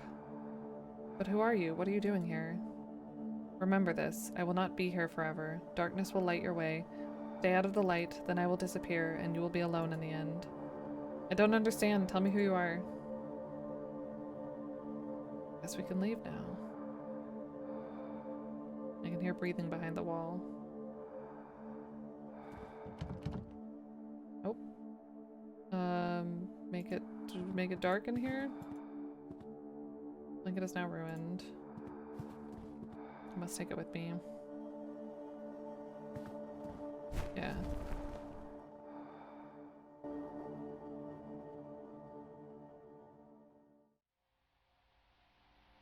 Whoa.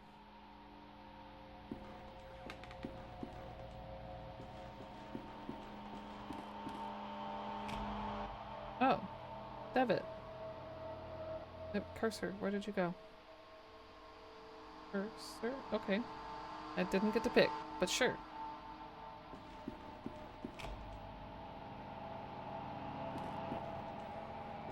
Hey man, what?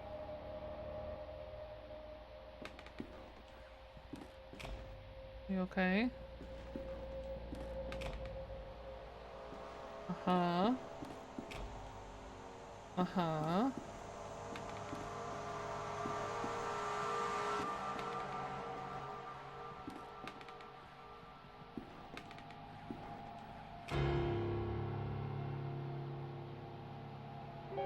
Tell me, why are you doing this?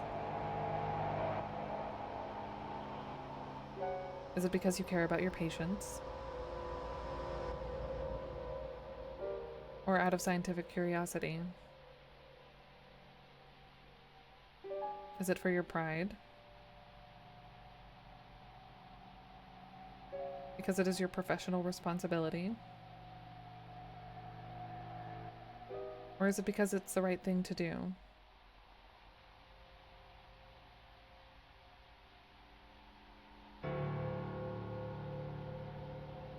Why are you doing this?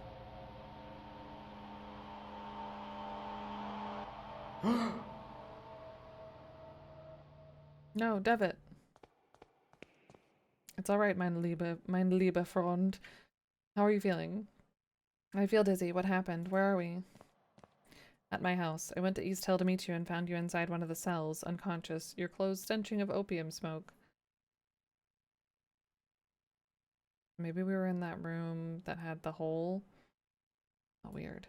I had brought you here. You've been out for a day and a half. I think it's coming back to me. I was at one of those opium dens. I might have passed out after breathing in that dense smoke. Listen, I have much to tell you. My investigation unearthed a great deal of new information. Alexander was indeed institutionalized in East Hill, but his files were missing. I managed to track down a man who knew him. He told me a story you would not believe, and there was this woman, a patient at the hospital. She was completely out of her mind. She attacked me.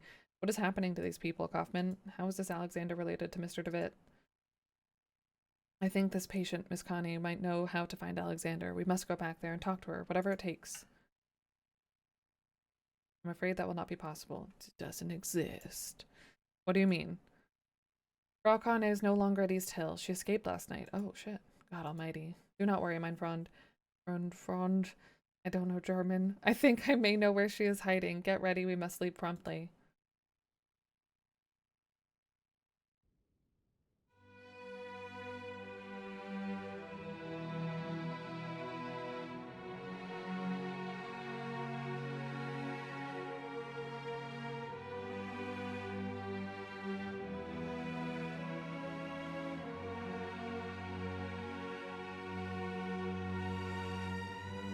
Oh, I can move. Thought something was about to happen. Point. My awful. They are coming. This is pretty. They are letting him in. Now that the door has been opened. They are coming.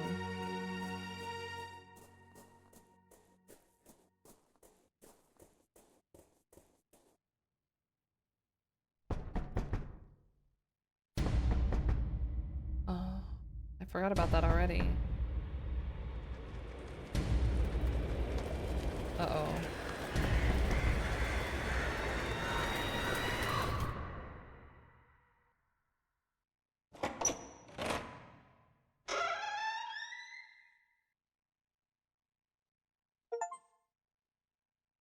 Damn achievements. The playwright was created thanks to the generous support of yes. Ooh. Excuse me. Oh, cool. Did backers get to make descriptions? That's neat. And appropriate. I felt like they were like, they all fit as if they were written by the same person and with the same game being the last one. Yeah, that was longer. There's a chance that we might not get through them all today, but we're going to take a break, get up and all that good stuff. And then when we come back, we'll start episode 2. Oh.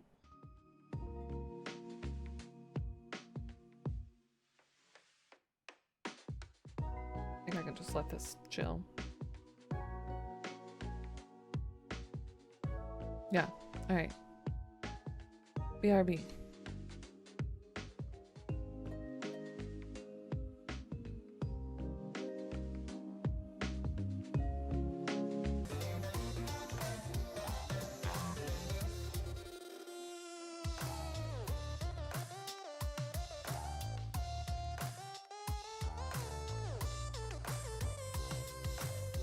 Keep forgetting we're here. Here in full screen land. All right.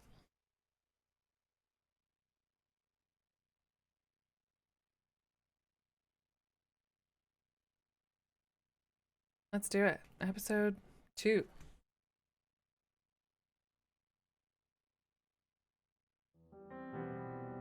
Well, we don't need the recap, huh?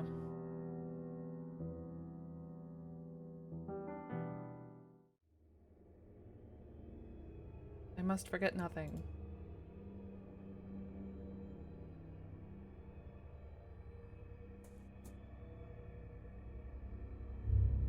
Everything must be set.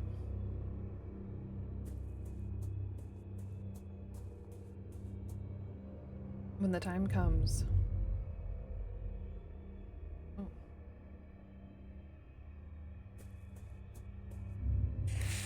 And I am visited again.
For a moment, the sky was dark.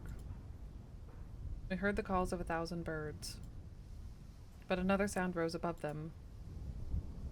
A sound I cannot describe.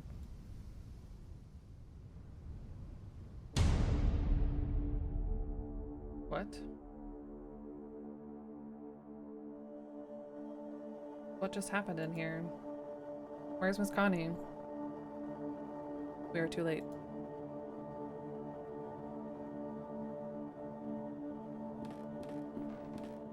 It is ashes. What do you know that you're not telling us, sir? The windows are covered with wooden planks. It looks as if she were trying to keep someone from entering. Or something from getting out.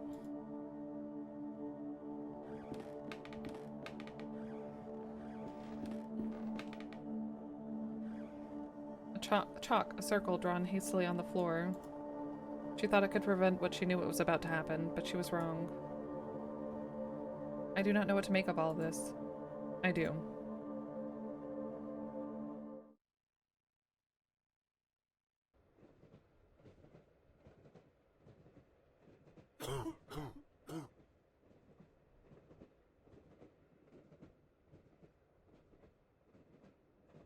Are you alright, Kaufman? It is nothing, mein Freund. Just a bit of a cold. Freund.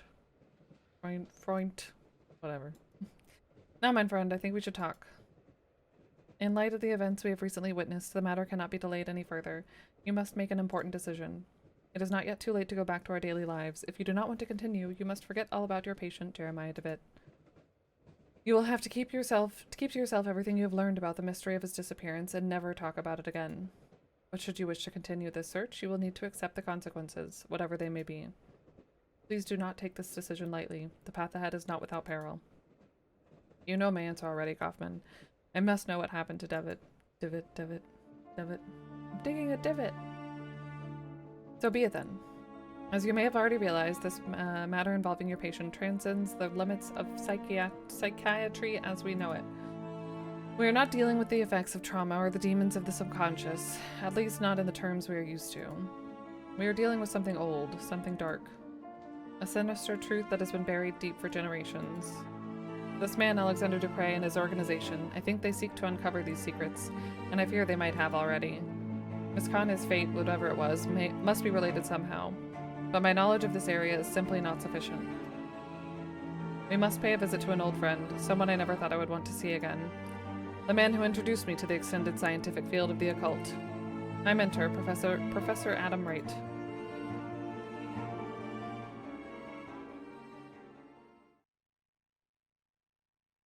Season 2, Episode 2, My Dearest Visitor.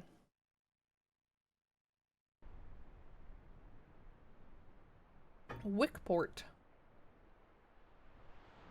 Right manner.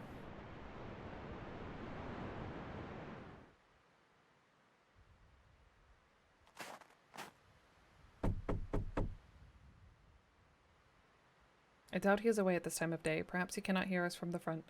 Let us try the back door.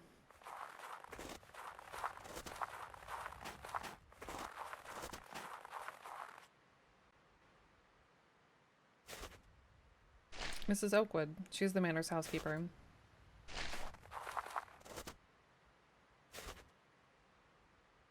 Yes, who is it? Good morning, Mrs. Oakwood. Don't you remember me? Why, Dr. Kaufman. Bless my soul, it's been so long I hardly recognize you. How nice to see you again. Allow me to introduce my colleague, Dr. John Wakefield. Is the professor at home? We would like to see him. Why, yes, doctor, of course. I'm quite forgetting myself. Let me take you to him. It is really good of you to come. He receives so few visitors these days on account of his condition. His condition? Oh, sir, I'm right sorry. I thought you knew. The professor, he suffers from an ailment afflicting his brain. He is now entirely confined to his bed. I think we've heard of this one before. Professor Wright, you have visitors. One of them is your old friend. Look, do you recognize him? It is Johann, Professor, your old pupil. I reckon he does remember you, Johann. It's been a long time since I have seen him so excited. I will leave you two to talk to the professor. It may be difficult to keep him on one subject for long, but oh, it does him such a world of good to speak with old friends. Should you need my assistance, I will be in the backyard. Professor. Uncle James, you are back. It is I, Professor, Johann Kaufman. Where is father? Where has he been taken? He suffers from some kind of memory loss. Yes, I'm afraid he will not tell us much in this state. If we could but stimulate his memories, maybe then he could tell us of his research, something to unravel the mystery of the playwright. Perhaps. We have a few other options in any case. Let us try. Why don't you explore the manor? There may be some object we can use to jog the professor's memory. Meanwhile, I will try to talk to him about the time we researched together. That could also help him remember. Professor Wright's gaze remains fixed on the window as though he were waiting for someone.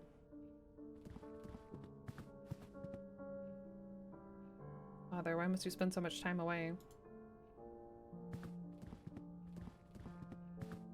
The snow is falling outside, slow and silent.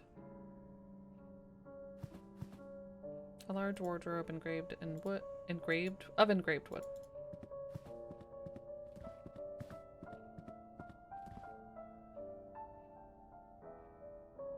A lamp provides a soft glow that somehow lacks warmth. Nope. That sign on the door reads attic. An oil painting. It shows an obscure medieval scene. An old stone tower is depicted in the painting. Thorned vines have slithered across the entrance, forming a swarming blockade that almost seems to come alive when stared at. For too long.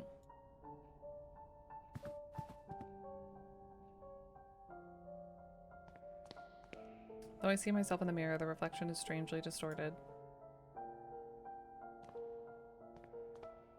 A gilded pipe. It runs from the floor to the ceiling. Okay. A large porcelain tub, its hefty weight supported on 4 blackened iron feet. A thin ring of damp residue around its interior suggests recent use. A common radiator. Okay.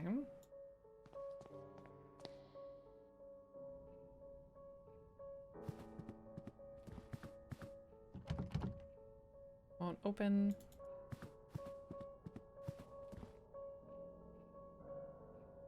So that was upstairs.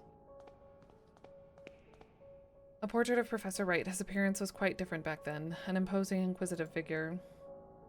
I feel like I should pull one of these and have this door open. Oh, it just opens. Assuming this is the front door. A porcelain jar containing some dried branches. Let some light in.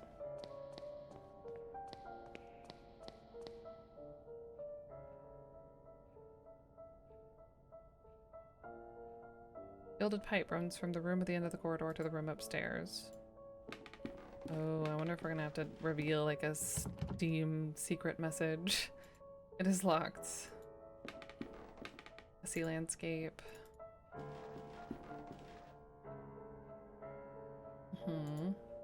A bread oven. Welded pipe runs from the ground to the corridor. Oh, here. Cast iron wood stove. Nothing to put in it. Various ingredients. Glass jars filled with spices and pickled food. Let's just go outside.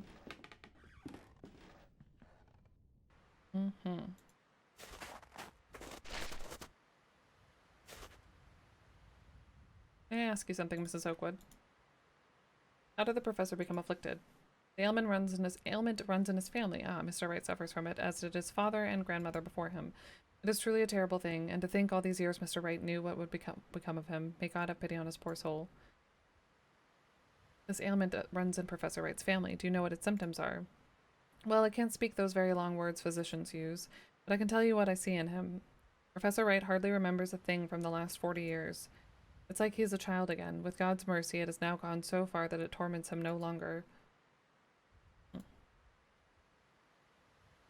Have a good day, Dr. Wakefield. Thick layer of ice covers the pool of water.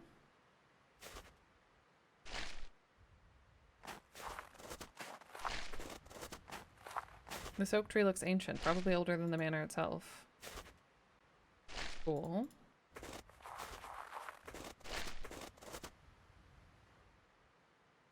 Statue portrays a clergyman hiding his face behind a mask.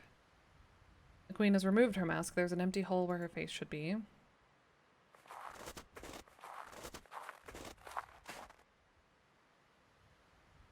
The central statue portrays a cloaked figure holding a clay vessel. The vessel has a small hole in it, just large enough to see a metal object hidden inside. Icon has metal object? No.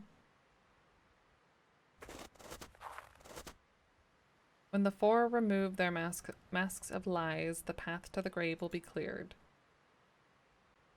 The statue portrays a peasant woman with her face hidden by a mask. Okay, so she's already got her mask off. So does this one. The sage has removed his mask. There's an empty hole where his face should be. A stiff tree almost seems like a statue itself. Get their masks off. Who was this? A peasant woman and a clergyman. Okay.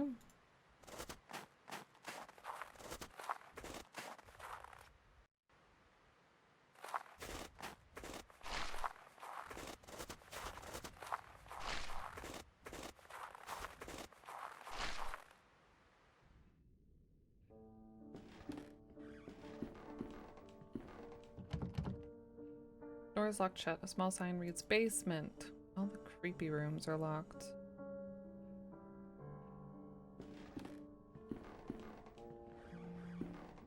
Don't have a way to get wood if that's what we need for that. This was also locked.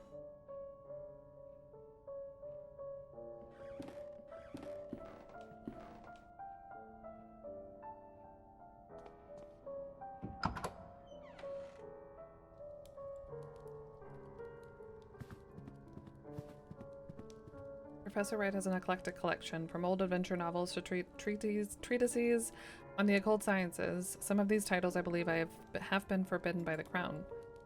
Uh-oh. Tin soldier. It looks to have been painted by hand. It commemorates some military campaign that I have not heard of. Could it hold some special significance to Professor Wright? Perhaps it will help stimulate his memories. Fire burns fiercely, rendering the air thick and heavy in the room. With no one around? A painting of the cliffs of this region. A globe. The surface is extraordinarily detailed, judging by the strange shape of the continents. This must derive from a fictional work, or some prehistoric era. Ooh. Oh, it's a puzzle.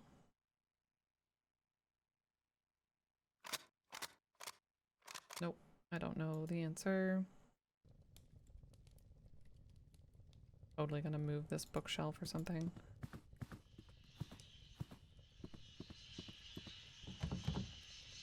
It's locked. I can hear the racket of many birds on the other side. Don't have a light, and I don't have any globe answers just yet. So, oh, this one's kind of offset also. Maybe we should go see about this toy soldier, tin soldier. How did I get in here?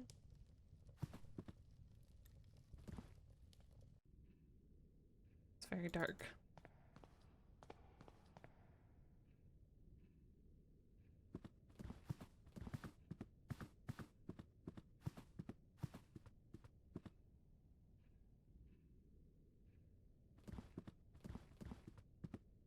Do you recognize this, Professor Wright? Sergeant Downing was sent to the front. The man that returned was not Sergeant Downing. My dearest visitor, he will know where to look. Oh, what a time we will have. Your visitor? What do you mean, Professor? He will have seen the map, and he will know the Book of Travels. The Book of Travels? Yes, yes, he will work it out, but it must not be too easy, no. But he will find the prize, I am sure. Prize? What on earth is he talking? What on earth is he talking about, Kaufman? Something concealed, something precious. In his addled state, could he have hidden away parts of his research? He was always a proud man. He would not easily have forgotten his most groundbreaking work. A sense of its grave importance, at least, would have remained. In his confusion, perhaps he has holed it away somewhere for this dearest visitor of his to find. Why don't you explore the manor, perhaps? Yes, continue your conversation. I know where to go, but now that we've talked to him about what the book is called, maybe we'll be able to find it in the library.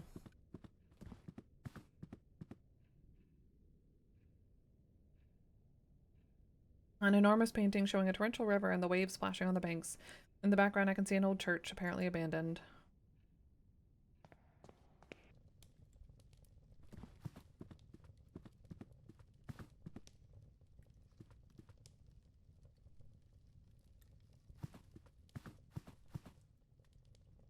Oh, here we go. There's a large volume here, quite worn. It is an illustrated edition of the Travels of Marco Polo. Perhaps this is the Book of Travels that Professor Wright mentioned. There's a mark on one of the pages. We began our journey by crossing the unforgiving desert, always facing the... okay. Always facing the setting sun. At last we arrived at the merciful sight of the great ocean. We followed the coast north. Oh...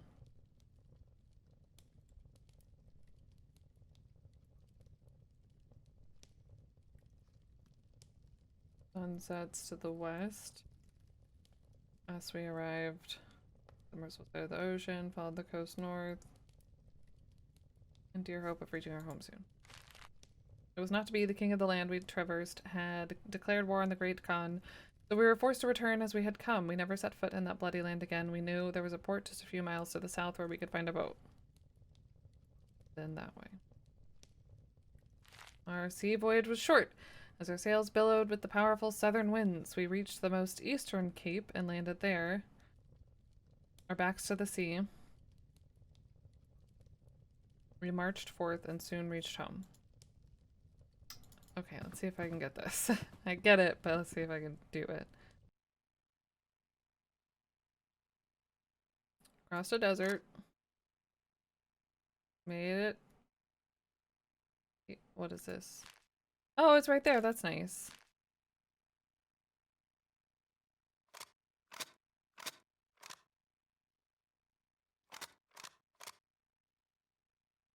This be the desert?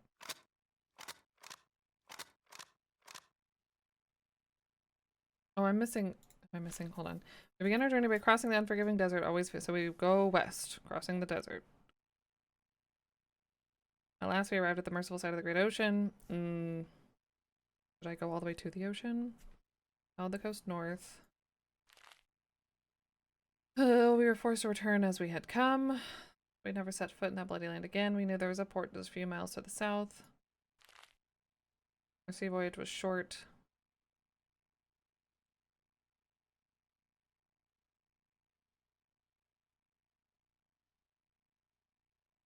Reached the easternmost cape and landed there back to the sea. We marched forth and soon returned home.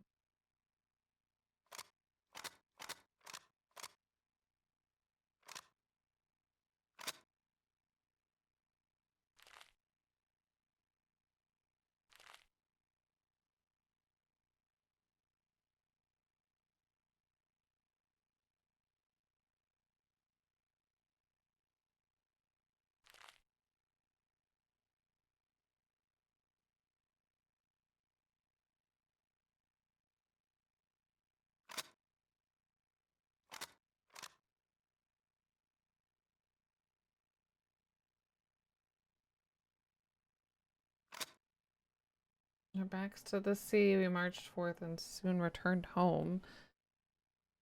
I feel like this is the desert. You cross the desert and get to the coast and go north.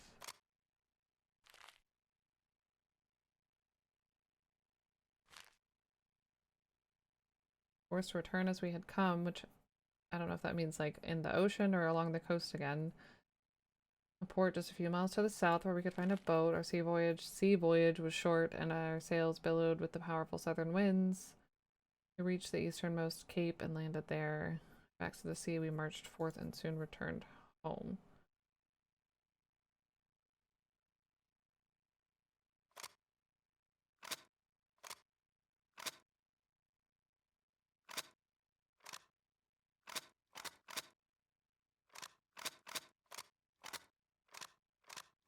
That doesn't make sense. Like, I wouldn't go back north.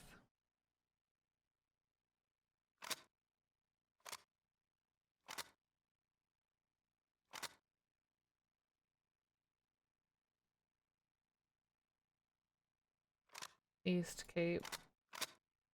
I don't know what I'm doing wrong. I mean, obviously, I'm doing a lot wrong. Began our journey by crossing the unforgiving desert. I wish we could have these side by side.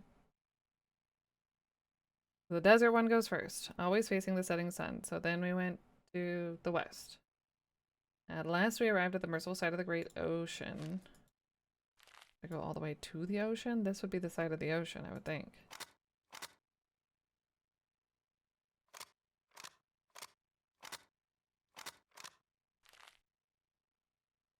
At last we arrived at the merciful side of the great ocean. We followed the coast north in dear hope of reaching our homes soon. It was not to be the king of the land we had traversed, declared war on the great Khan, so we were forced to return as we had come. We never set foot in that bloody land again. We knew there was a port just a few miles to the south where we could find a boat. Get on the boat. Billowed with the southern winds. We reached the easternmost cape and landed there. Our backs to the sea, we marched forth and soon reached home.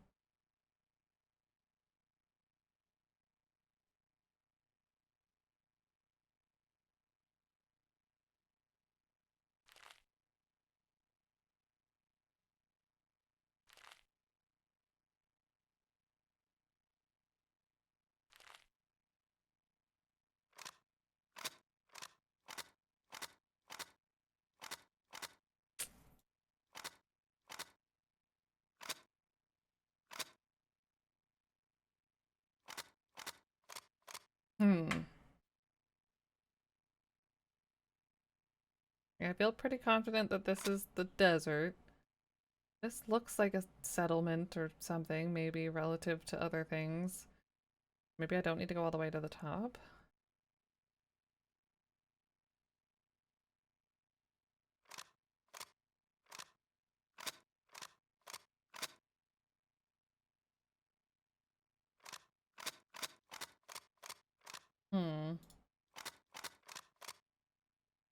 I get lost in the between the coast and the sea part.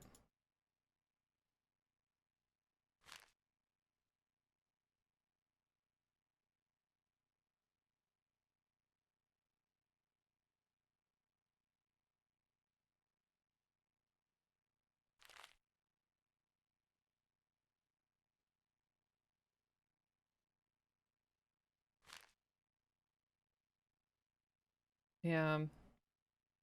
The voyage was short as our sails billowed with the southern winds. Are southern winds coming from the south or going to the south? I would think they're coming from the south, right? Our sea voyage was short as we sails billowed with the powerful southern winds, so it kept them from going south quickly. We reached the easternmost cape and landed there, back to the sea. Would we have gone north because of that? That doesn't make sense. Because we're trying to get to the cape. Unless this is... Unless it's just super wacky. Like...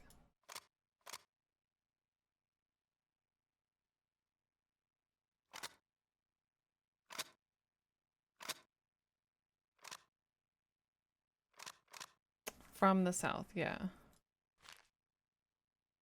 Cross the, okay, so for sure I feel like we go desert west. Always facing the setting sun. At last we arrived at the merciful side of the great ocean. Either the tile with the full ocean or I think it's the one before it with the coast, because we followed the coast north in dear hope of reaching our home soon. Not to be the king of the land we had traversed had declared war on the great Khan, so we were forced to return as we had come, go back the way you came. We never set foot in that bloody land again. So we weren't on land. Knew there was a port just a few miles to the south where we could find a boat. We had to walk to get to the boat, though. Our sea voyage, and then you get in then you go to the sea, was short as our sails billowed with the powerful southern winds. We reached the easternmost cape and landed there. Back to the sea we marched forth and soon reached home.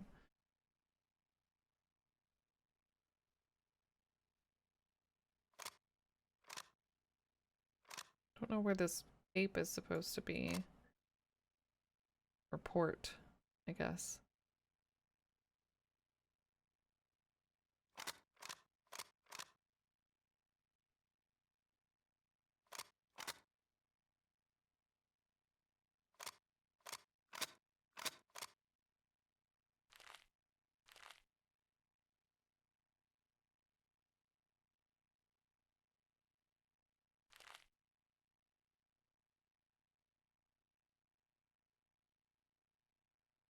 The easternmost cape. I mean, you would think after going north and coming back it would be this.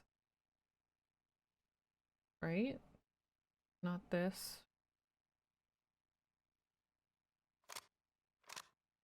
It makes me, these aren't like really connected, but it makes me feel like they walked from here to here.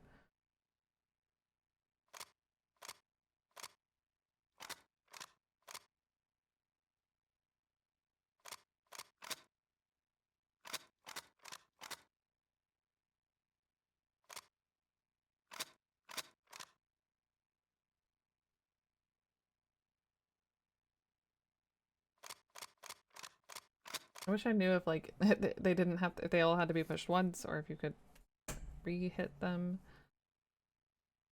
Desert. Saw the ocean. Further saw the ocean. Went north. Had to come back the way we came. Get on a boat. We couldn't go very far.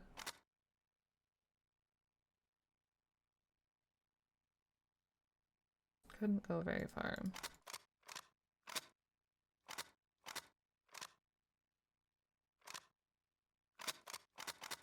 No, it makes me think like, so they crossed the desert, saw the ocean, went north, no way, learned there was a port just a few miles south, short trip on the ocean, so here, then eventually reach the easternmost cape, and then there? No?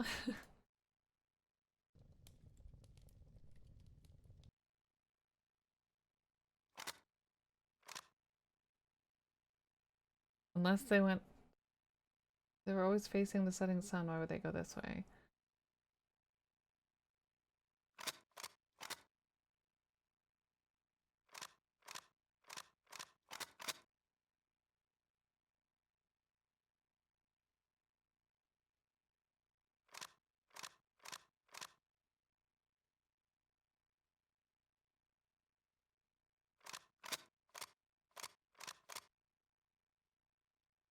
Hmm. Hey, Papazito. So spooky. The puzzles in this one have been significantly harder. Not that there have been very many, but I don't get where I'm supposed to go. Crossing the unforgiving desert, always facing the setting sun. Boom. Last we arrived at the merciful side of the great ocean, we followed the coast north. Boom. Boom. Oops. It was not to be the land, it was declared war, forced to return as we had come. Or just a few miles to the south where we could find a boat. Okay, and then here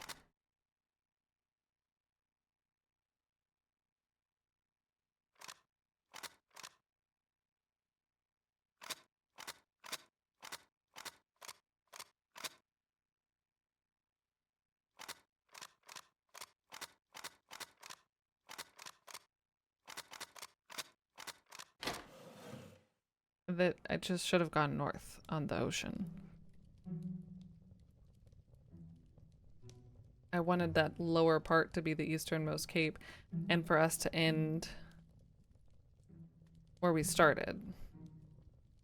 But that wasn't home. We couldn't not get to home, we just couldn't pass through the land to get to home. And I was thinking that home was where the con was. Got it. Eventually. It seems I have triggered a hidden mechanism. A small compartment has opened in the globe. There's a sealed letter inside. It is simply addressed to my dearest visitor. Kaufman needs to see this before it is opened. I mean, could be for me.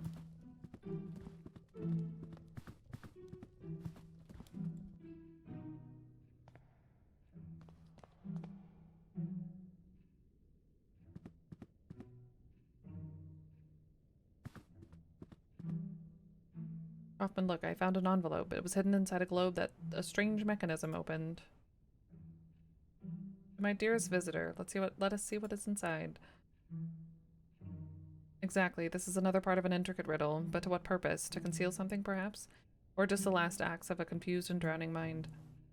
I am increasingly of the opinion that this is some mental construct, some riddle conjured up by the professor's failing mind. He may not have even understood what he hid. Those seeking wisdom must first know their own foolishness. Reflect on yourself in the heat of passion to reveal with the cold eye of logic sees not. I think I already know how to do this one. Who would that visitor be? That is unknown to me. There's only one way to answer that question. If we can find the answer to the professor's riddle, perhaps we'll be able to solve the mystery. I'm pretty sure this was my suspicion about the bathroom.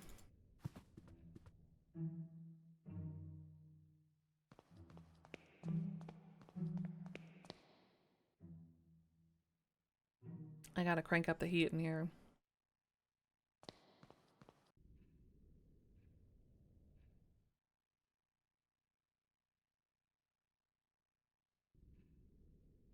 We are, right? I thought.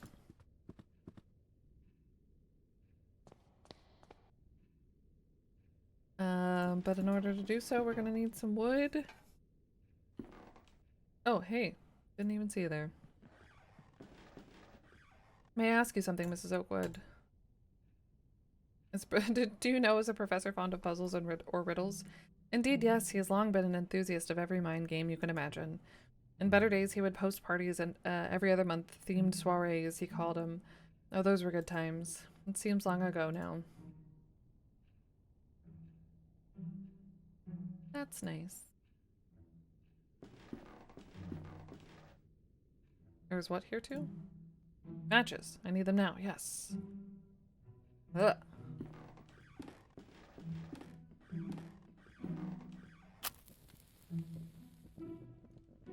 Should we not close the... No, we're good. I think that might be all we need to do. Oh, we can't get into the basement, which might be a problem.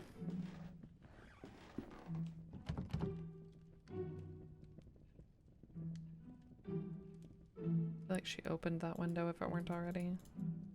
Okay, let's see if that did anything.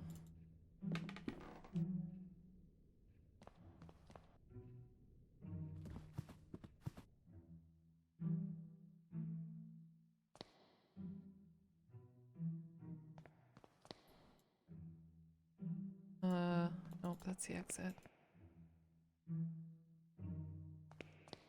Finally, Tuesday. Hey, Pectum. Finally, we made it to Tuesday. God, I've been waiting.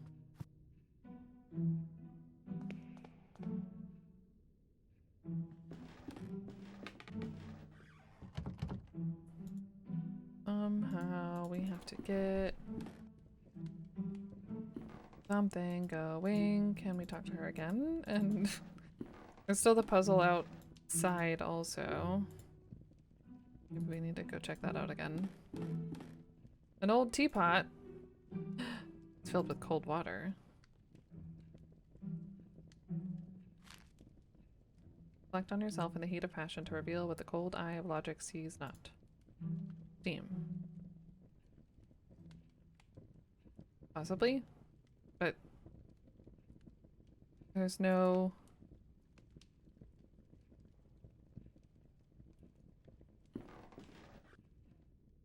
But I pour it on the... That feels weird. A radiator? No. No. Not quite. The water inside the kettle is not hot enough. Yeah. Oh, I need to bring... That feels counterintuitive. Probably intentionally. Like, oh, there's all this water in this bathroom. Let me heat the water up and run it. Am I gonna burn myself?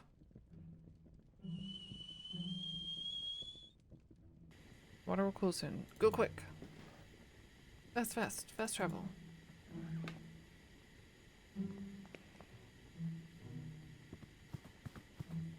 Up, up. Reflect on yourself in the heat of passion to reveal the knowledge. Yeah, so the condensation from the teapot steam has revealed a hidden message. Called it. I'll add this clue to the letter. Knowing yourself, you may look upon your master, meet his imposing gaze, and seek to understand what lies beneath. Thereby learn the question, if not the final answer. It could either be the statues outside or like a painting. Got the doggy's attention? Oh no. I hate tea kettle whistles. It stresses me out. I used to have one. Like, yes, I know I'm coming. Shut the fuck up. Uh-huh. As I suspected, there's a small key taped to the back of the picture frame and a note. I'll add this clue to the letter. Key to what? The question is the world from the peak of man's tallest tower. The answer yearns up to it from the root of life and time itself. Faded golden key. There was a painting of something, but I don't think it would be a painting back to back.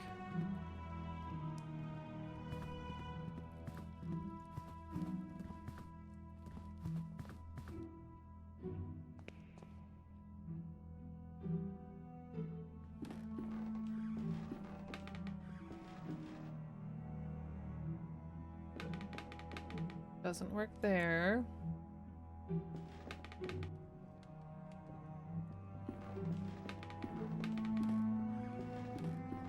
Nope.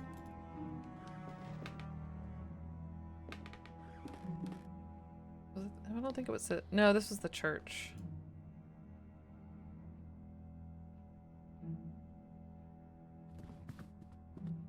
Maybe it's this door. Yeah, the stone tower and the vines. Nope. And all that's left is the attic. Huzzah! Oh, wait. Huzzah!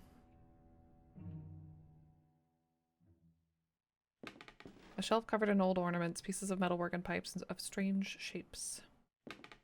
Some kind of round mechanism.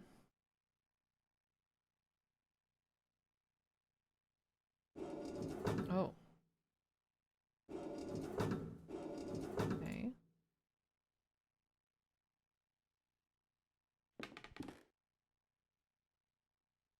An unusual electric device. I'm unfamiliar with its function, but I can tell there is a piece of equipment missing. A lever of some sort, or tape?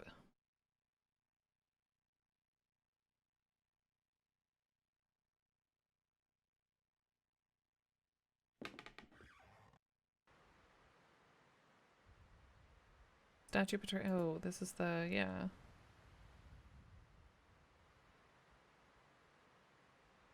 I wonder if that controlled anything from there? This?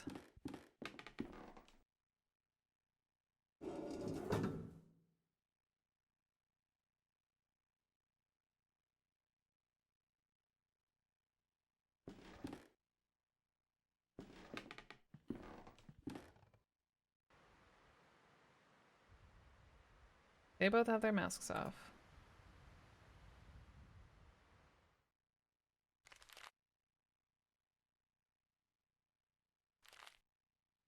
Peak of the man's tallest tower. Okay, so the attic. The answer yearns up to it from the root of life and time itself. The roots. We go out to the trees again, maybe?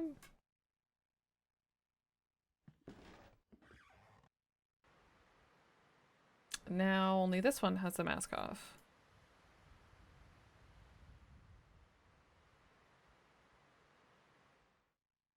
So just back and forth.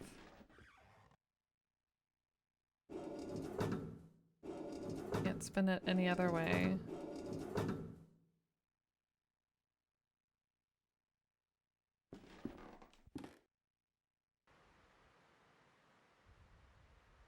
Okay. Yeah, it seems like that's the only way to get the sage only to have its mask off, and then this one is the queen and the sage.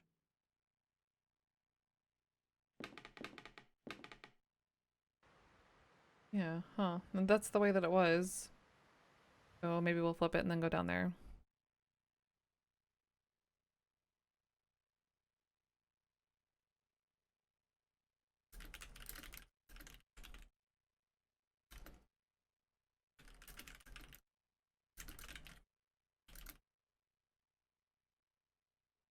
Okay.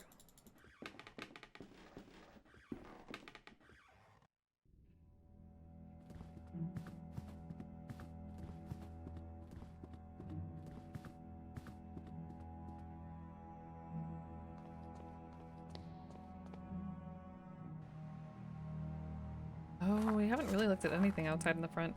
A fierce lion damaged by the harsh weather of the coast. Its head is missing. One's all good. All heads accounted for. There's a strange ornament on the wall. I think I can move it. Oh no.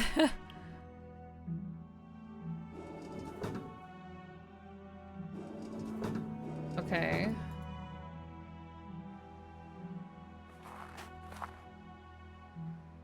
Distant puzzling.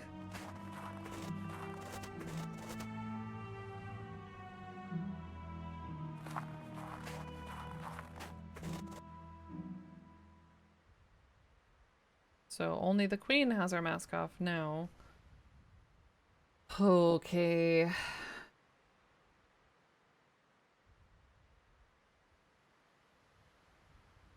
This is kind of mean. Okay. Well, at least we know what to do. Let's take a break before we do that, before we definitely get our cardio in. Looks like a little like Colonel's Bequest again. Yeah, it kind of reminds me of that too. In the secret statue area. Yeah, okay. Get up, stretch, move around, get some water, get a snack, whatever you gotta do, and we'll be back shortly.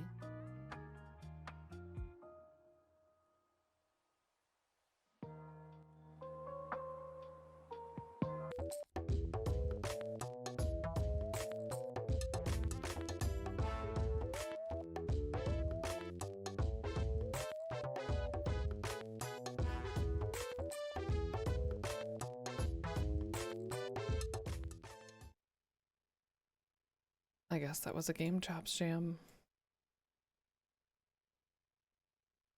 Cool. All right. Oh, hi, MJ. Hello. Happy Friday. Yeah. Okay.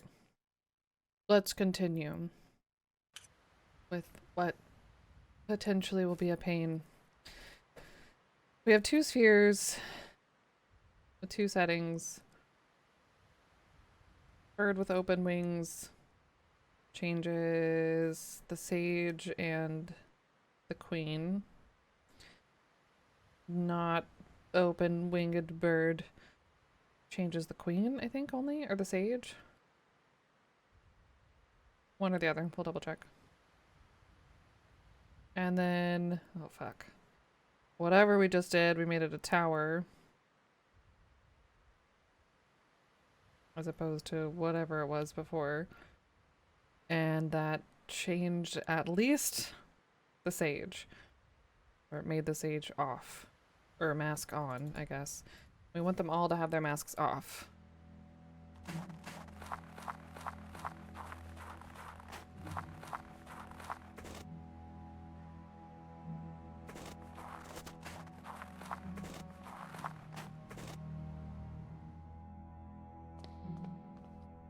We go all the way to the attic.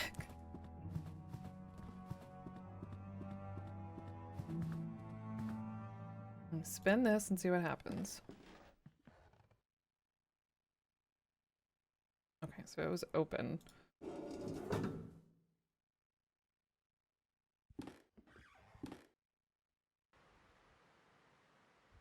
Closed. Now they all have their masks on. The queen stayed the same though, so only the sage changed.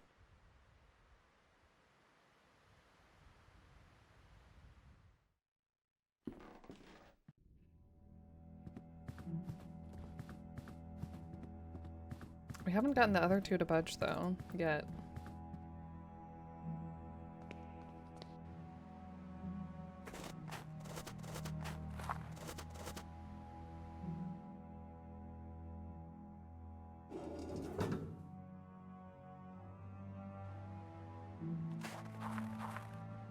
Okay, what did that do?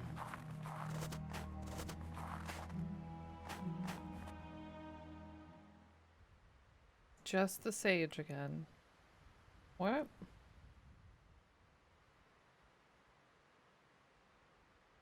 Am I missing? I must be missing a wheel.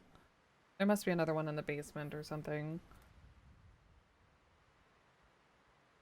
We haven't messed with the clergyman or the peasant woman, only the sage. And the queen.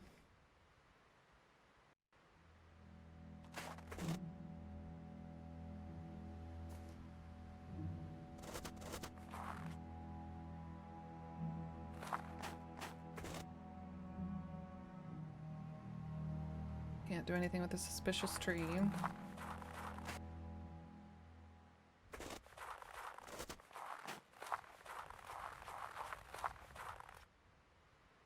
Almost seems like a statue itself.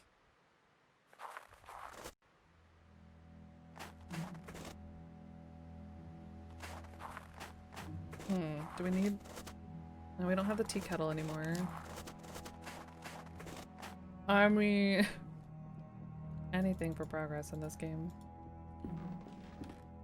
Can I get into the basement, please? No. Right? There's gotta be. If they only affected those two. I don't have any other keys.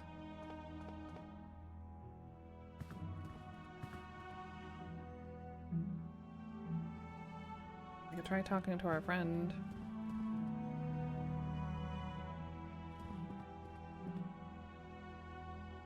Ah. Thank you.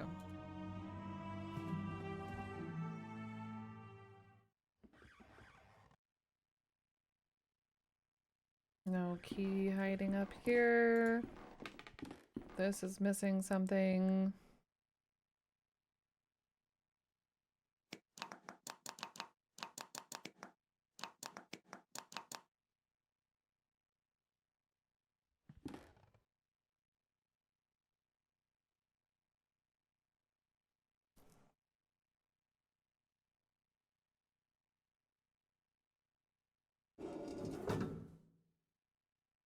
Like, this almost looks like the layout if the circle were like the two trees. Well, not really. Not really. Just four of something. Okay. So now the queen has her mask off.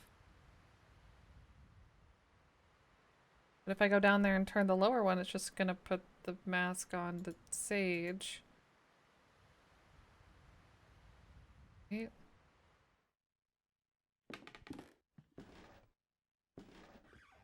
Am I Gabriel Knighting something?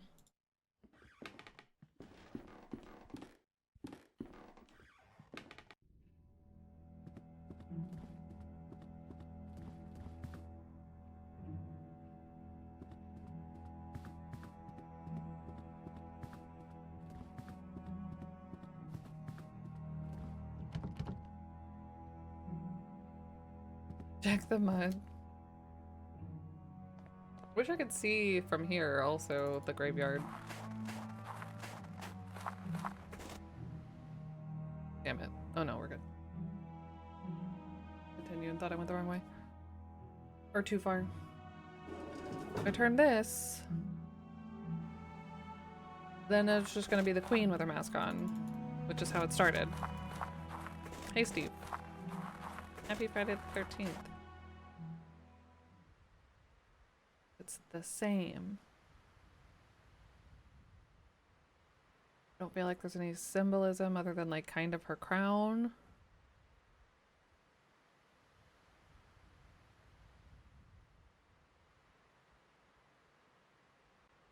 Maybe I misunderstood. Maybe we don't need them all. Talk to me. Oh, I need to read the plaque. When the four remove their mask of lies, the path to the grave will be cleared. Yeah. Four.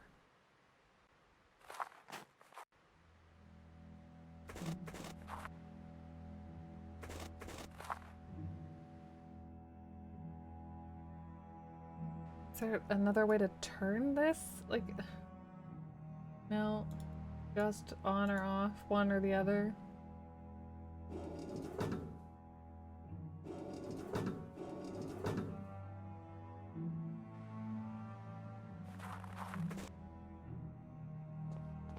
There's gotta be another one somewhere, right?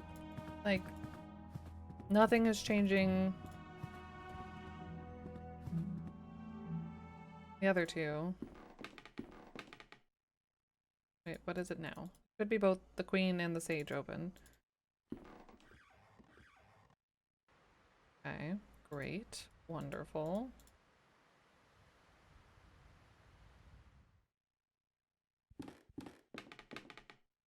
I feel like I'm gonna turn this and the sage is gonna have its mask on. No, the queen has her mask on. Okay. I can get them all with their masks on. Which is not what it said to do, but I guess is a thing that's possible.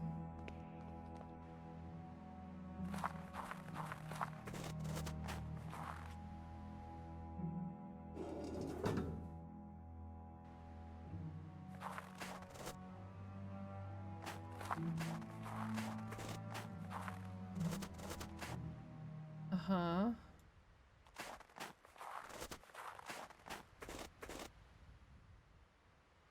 Not satisfied with that?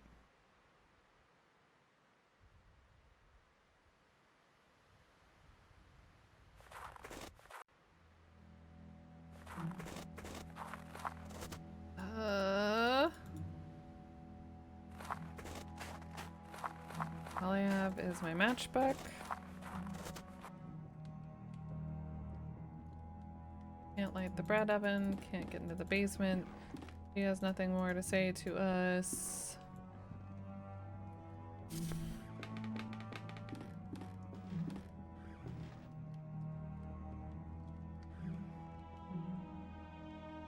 So many crunchy steps.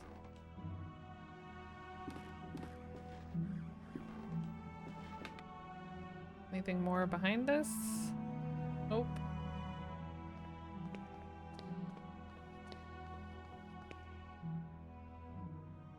It does, I mean, it says the word roots also. From the root, the answer yearns up to it from the root of life and time itself. What does that mean?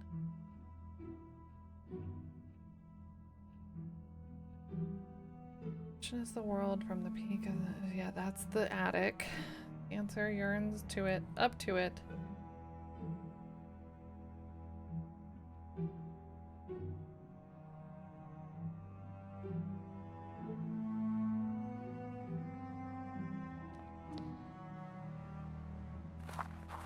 Root. Can't go anywhere. I mean, wicked pot.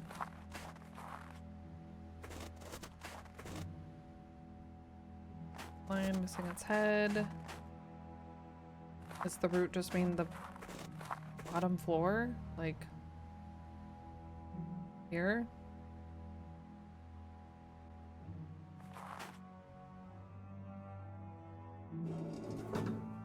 Just gonna have the queen and the sage. Sage and the queen.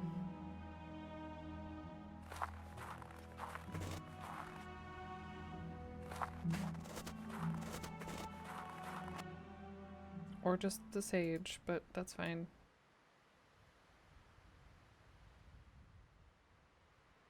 That's what it says when the queen has her mask off. Trees have roots.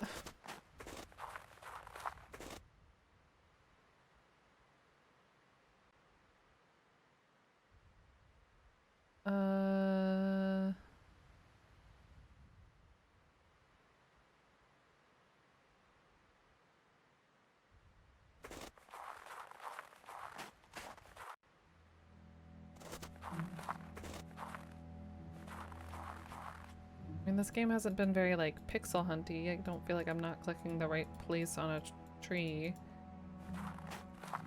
I hope. Probably goes into the basement. But how do we get into the fucking basement?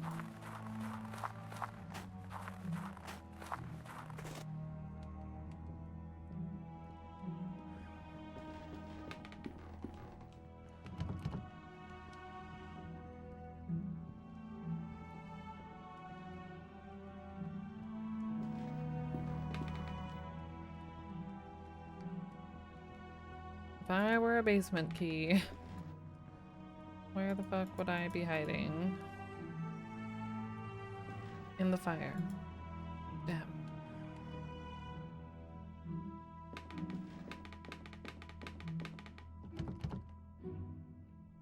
Under a floorboard.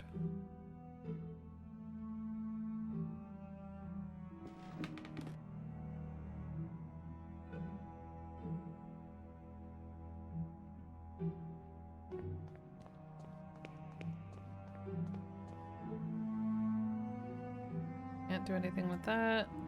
The antique ceiling lamp. Very dark library.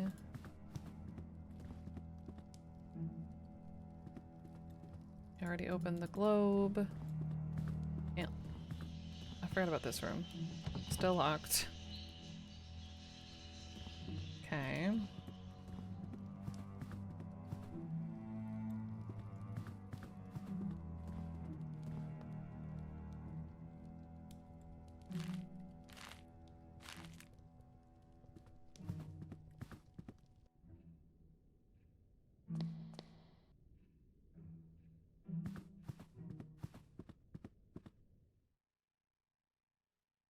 Am I doing the orbs wrong? Like, if there's only 2 states that they can both be in, neither of them change the king and the peasant.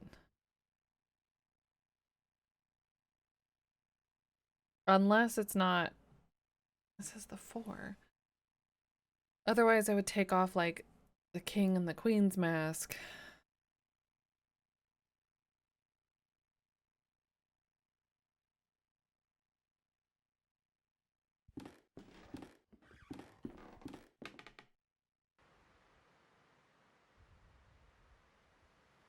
And I take the mask? I'm still kind of in the same...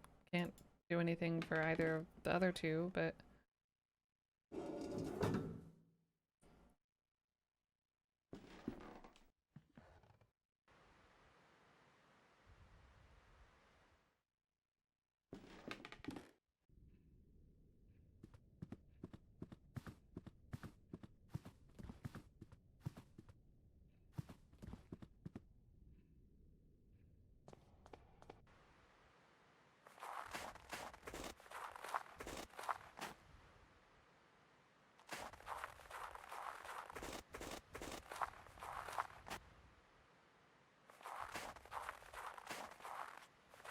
Doesn't seem like it. Can't put anything in there. missing? What have I not looked at? Where have I not gone?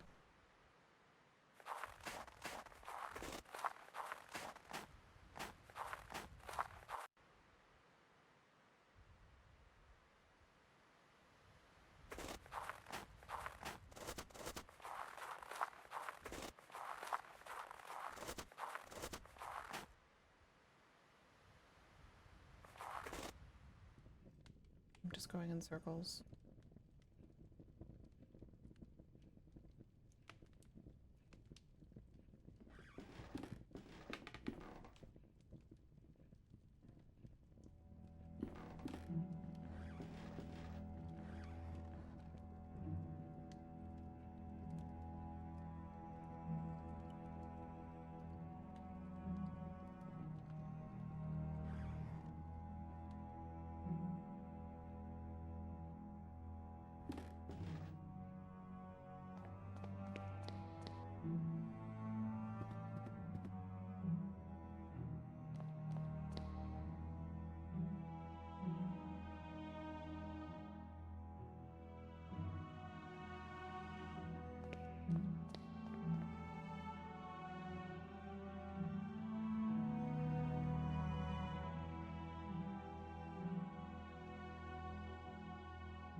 I don't know what to do. My friends aren't helping me.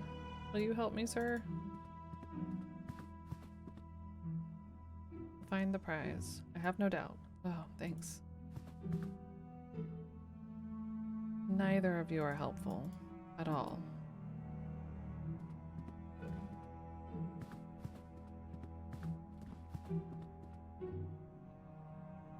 I don't know why.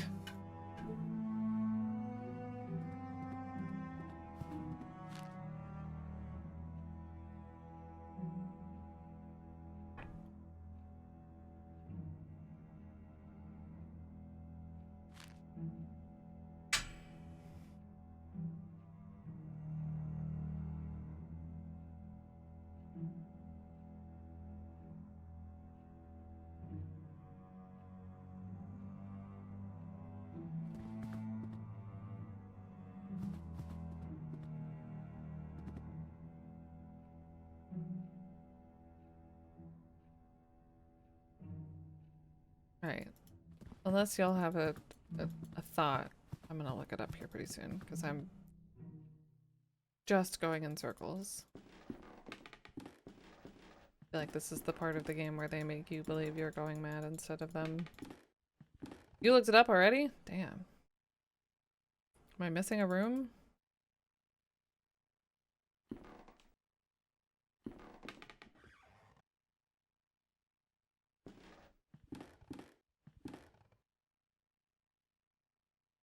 No missing rooms?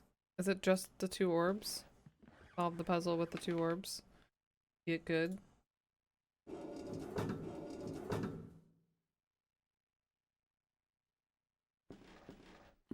It is not orbs.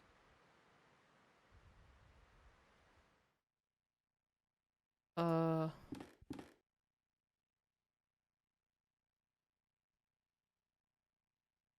this is missing a piece.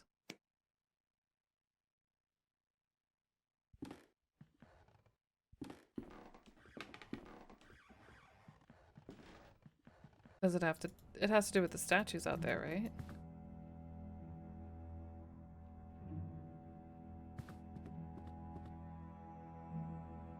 The root. Not statues. The hell? Then we're trying to fix that machine. But we need the missing piece.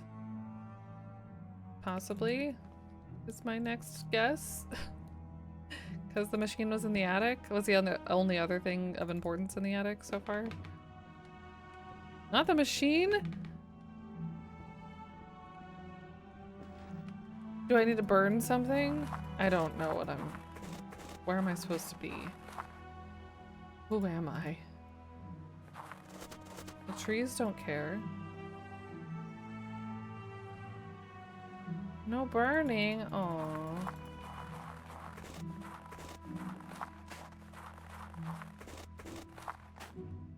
tell me what room I should be in? Hate to ask. Not your responsibility.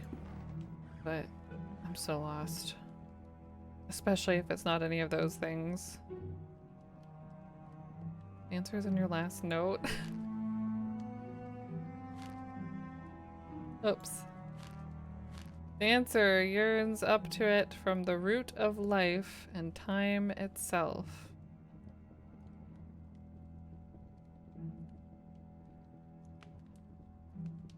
Question of the world.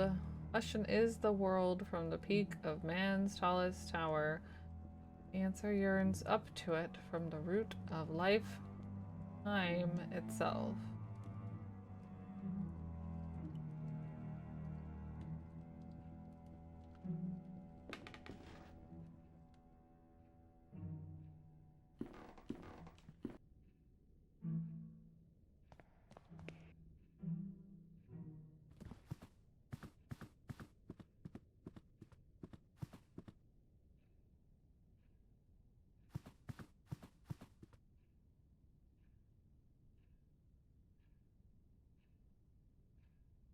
There's no clock.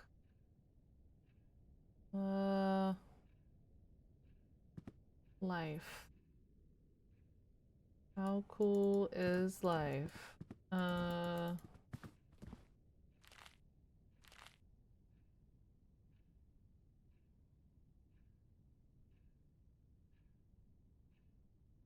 World from the attic. Could be looking out of the attic. But that just shows us this graveyard, which is manipulated by, I call it a graveyard, I don't know what it is. It's garden.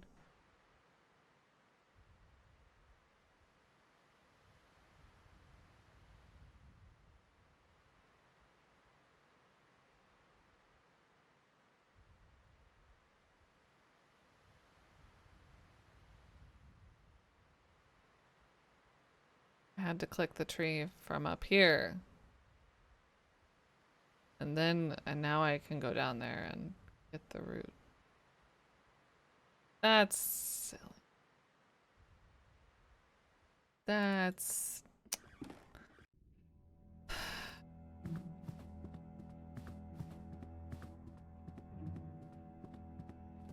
I don't like that. Probably mostly because it stumped me for too long, but I think knowing that there was also this going on out there, whatever. Here we are. It looks as though something has been concealed beneath the thick roots. Another note and a key bound together. I'll add this clue to the letter. It is a truth our ancestor knew and with stone silence came to unknow. He has been engraved with the shape of a feather. Oh no, I don't want to go in there.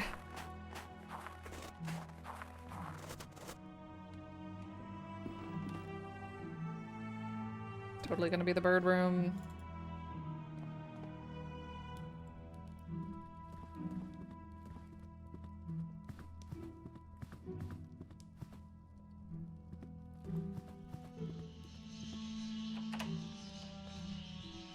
Now you want to revisit McMurphy's mansion?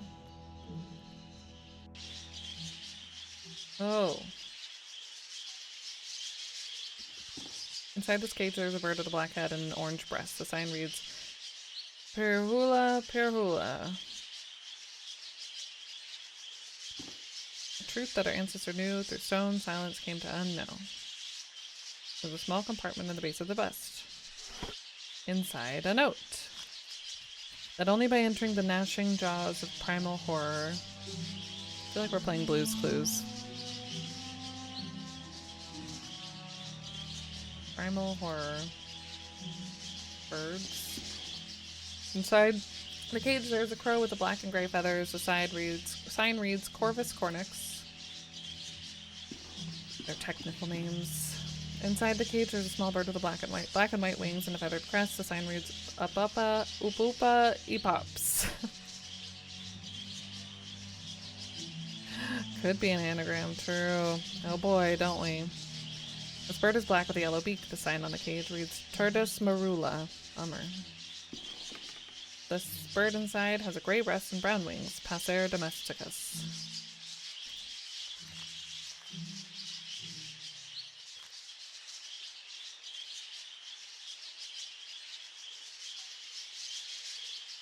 Well, we'll see. We'll see. It might be. A curious bird with long legs. The sign on the cage reads Porphyrio eleni. I think there might be a couple of birds in here. Oh yeah, it was like the Hopoe or something was the one, the big one. The big fictional one related to this horror. There's a bird with a pale brown breast inside this cage. The side reads Lucinia mega rhincos.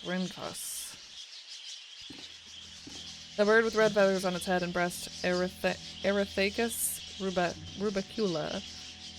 Nailing it. An embroidered cloth covers this cage. On it is written, if the birds are silent. The phrase trails off. Well, they're not silent.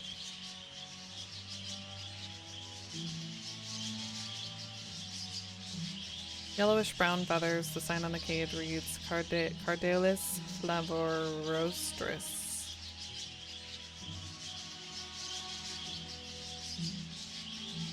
Through the glass I see rolling hills covered in snow. Alright, good talk, birds. Oh, bird.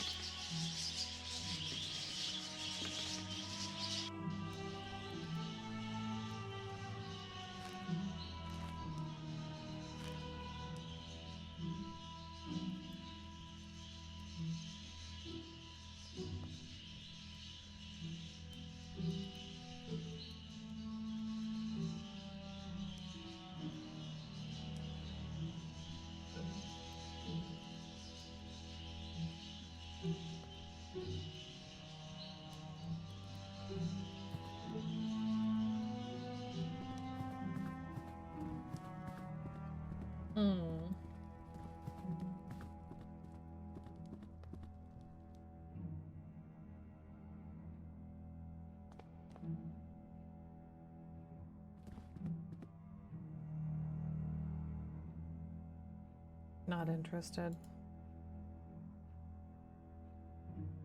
The gnashing jaws of primal horror, which might be an anagram, possibly, even though we haven't had one yet, but it's not totally ruled out. The guy liked puzzles.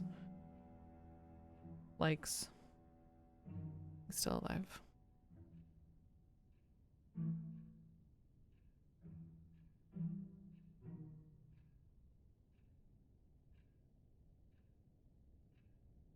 Otherwise, what is it? Gnashing jaws?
Wait, maybe.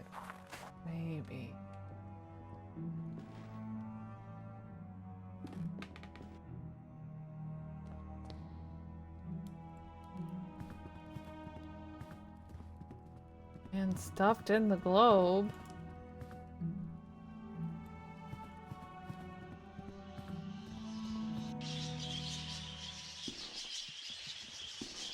Orvis would be a raven. And the bust is looking this way. The bird inside grows suddenly quiet.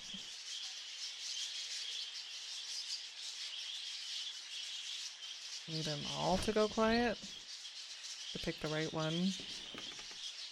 Black, orange, black and white.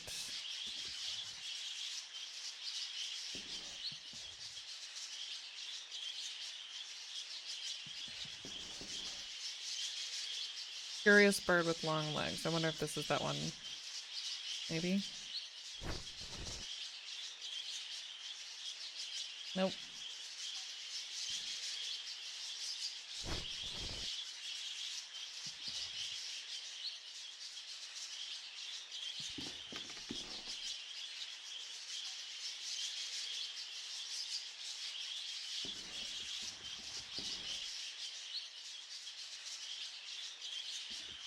Oh, maybe, but maybe that is our anagram, possibly?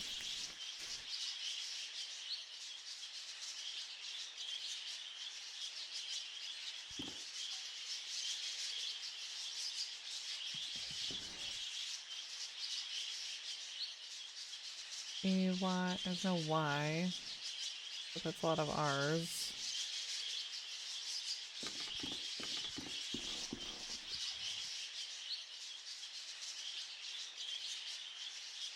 I keep, and this is me assuming that it's just primal horror. It could be more than just that. No, that's a good thought. I won't rule anything out at this point. The gnashing jaws. Either way, we gotta cover one of these, I think, and it will make them all silent. Or we need a lot more sheets. This one maybe?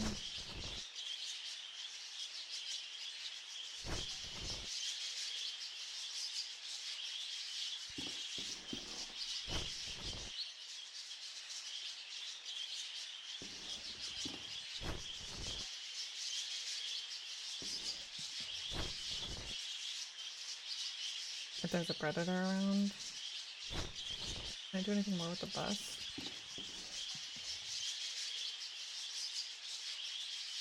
Anaxagoras? What was your deal?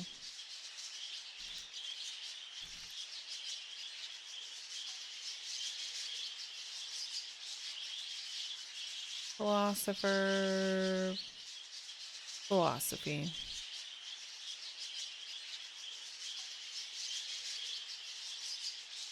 Introduce the concept of cosmic mind as an ordering force. Deduce the correct explanation for eclipses as described the sun as a fiery mass larger than Peloponnese,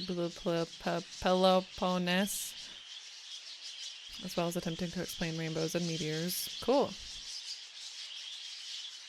Just thinking about thinking, you know. I'm gonna eat you, birds. Better watch out.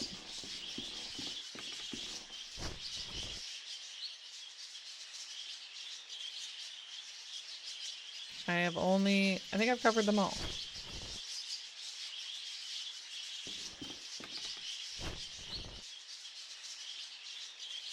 So maybe this is like a hint rather than a solution. The bird inside growing quiet.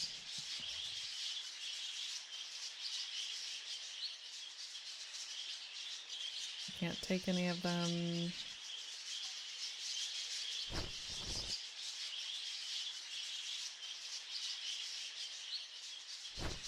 Can I cover this whole window?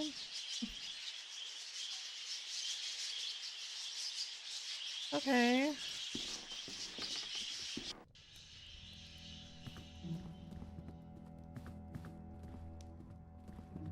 Maybe we need more cloth.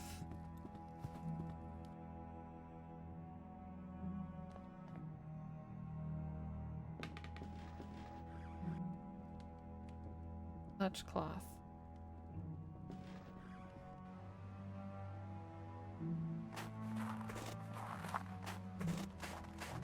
I don't even know where that room must be. Yeah, to the back.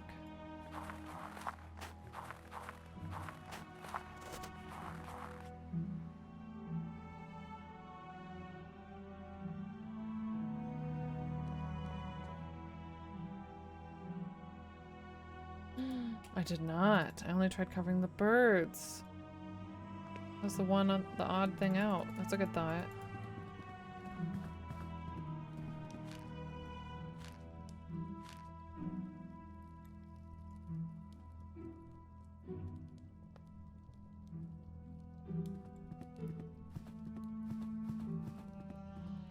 I mean, maybe that would chill them out. Because they hate philosophy. Nope. Oh, that was a really good thought. I'm surprised that didn't work. Do they hate flowers?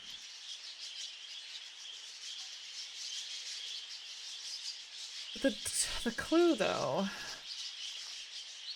that only by entering the gnashing jaws of primal horror.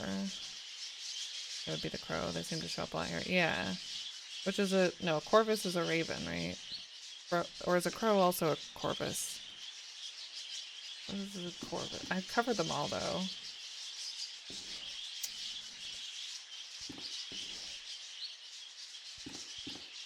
Unless... This is the one that was started. Corvus. Oh, I can type today.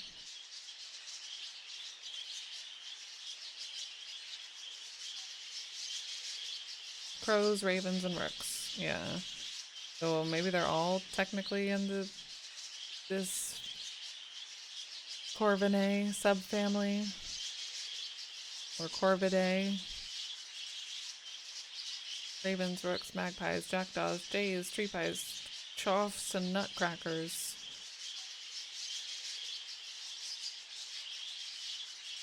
Yeah. It's just to throw us off. So then what's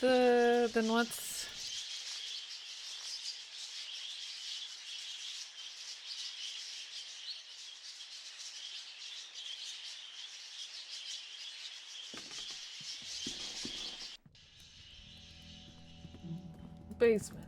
The underground is horror, death.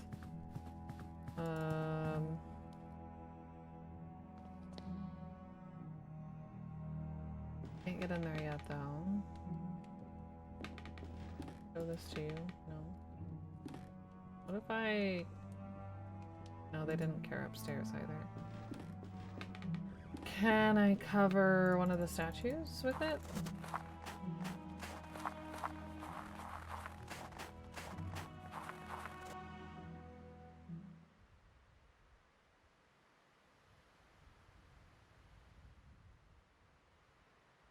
Cover myself? No.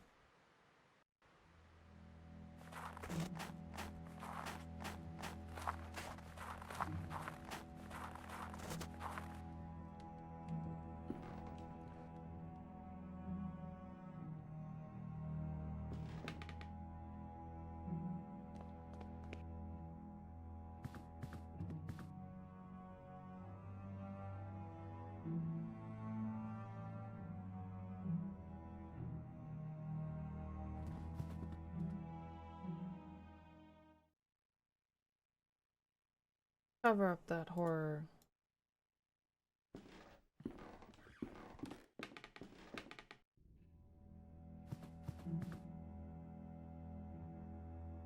I didn't try it in front of the birds, no. Oh, that would be scary. Oh, that'd be very on theme with this, though. No, but I'm going back.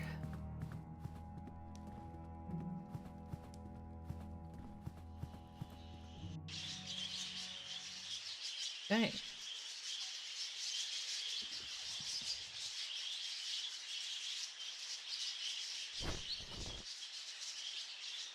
have to, like, leave and come back?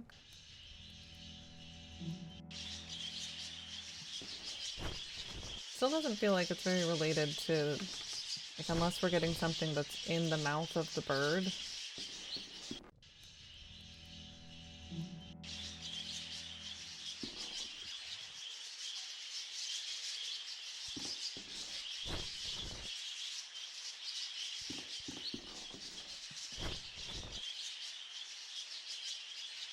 Oh, it does say the crow on all of them, doesn't it?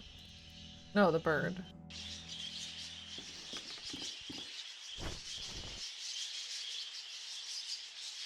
If the birds fall silent.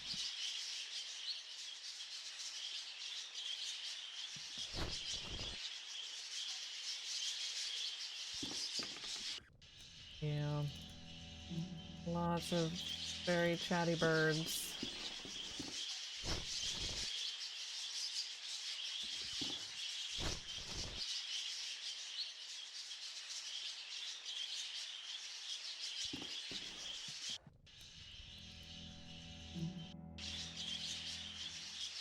Weird.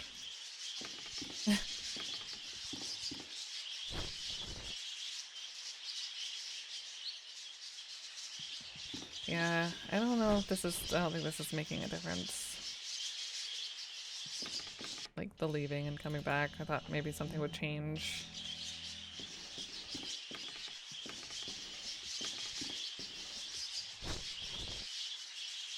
That's one we started with.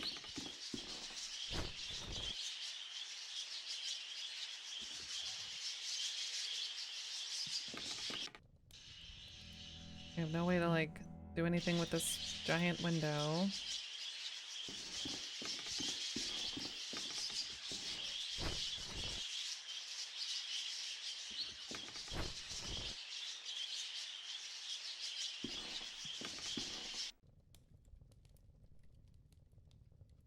It was the one with the long legs, or I broke the game. Aw, man! It just hung for a second.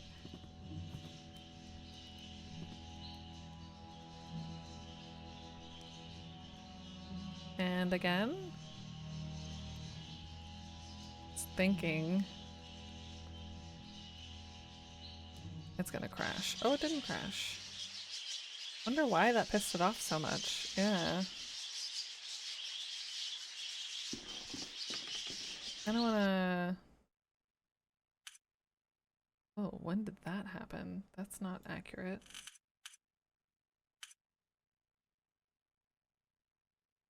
Let's give it an off again, on again.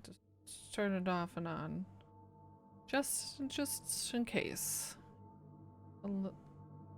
It quit and it froze. I think it needed this. There it goes. Okay.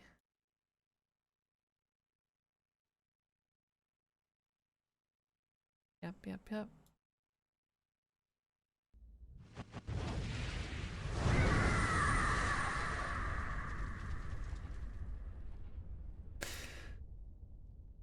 Uh-huh.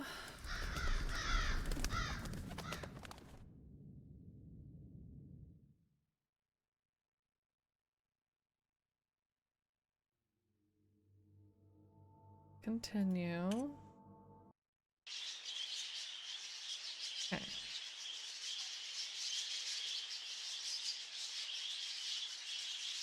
For whatever reason, it does not like us covering that bird.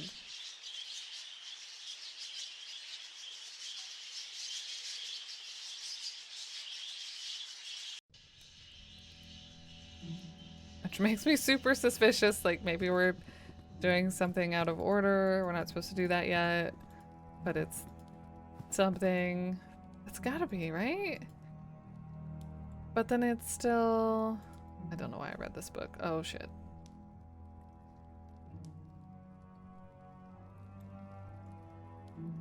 Spinning, spinning, spinning, spinning. Heard the page.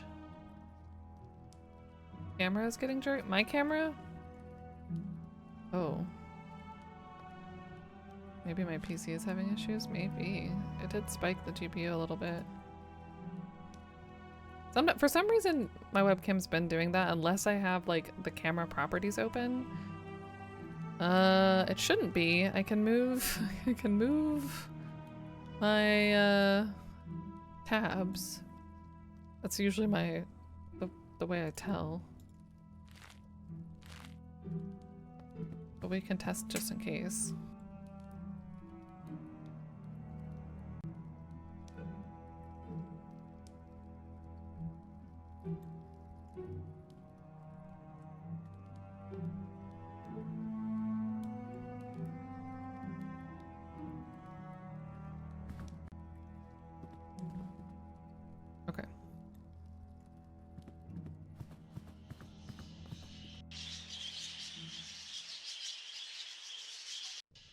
Why?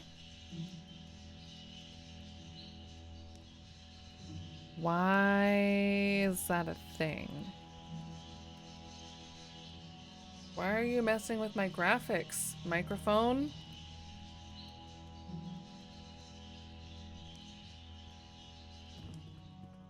That's weird.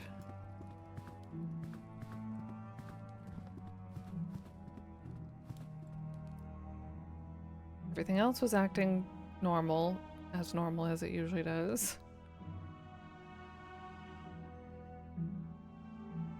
I'm getting that cloth back.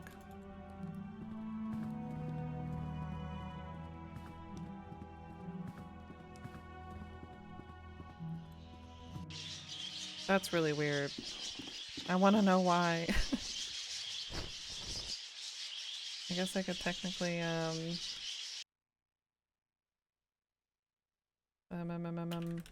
probably won't see anything, but at least have this open so I can look at it later.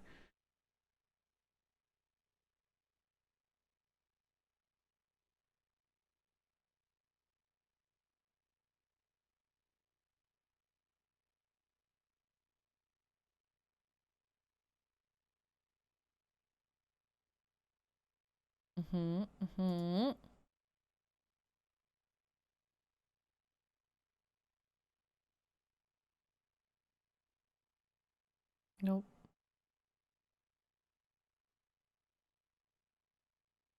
I was just throwing Event Viewer open so I could look at it later, but there's like nothing recent. Okay. Weird.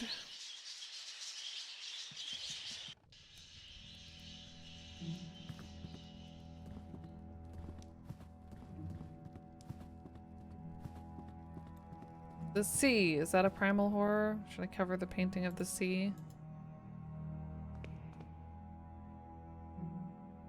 Nope.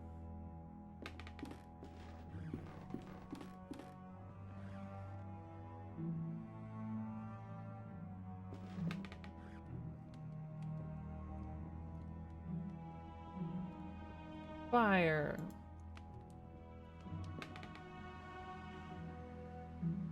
This chapter is killing me.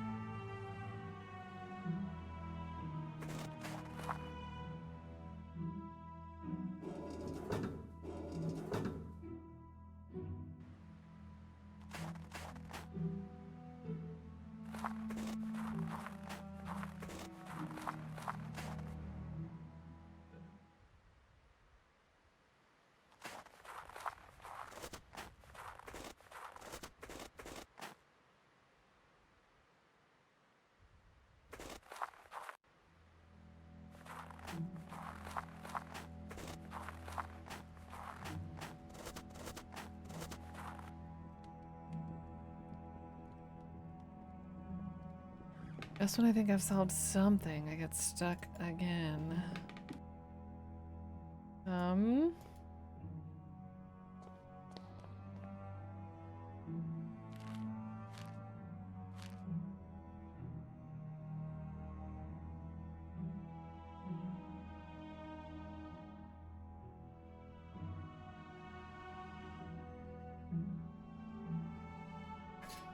What does that mean?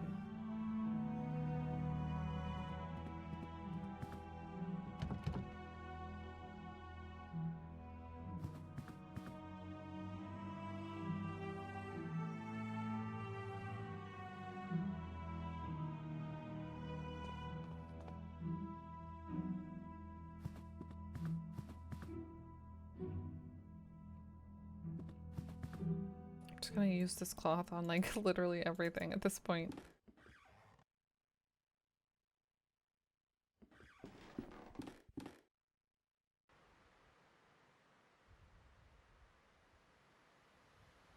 Can't look at that tree. Look out.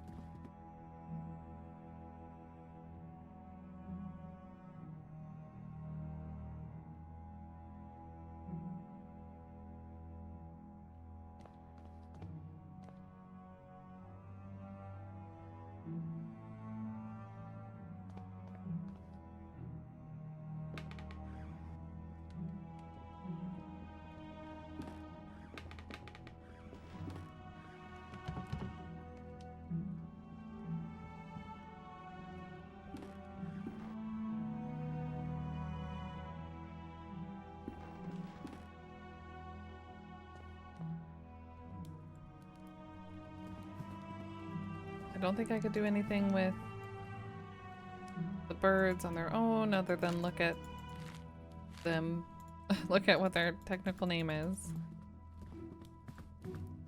Their scientific name.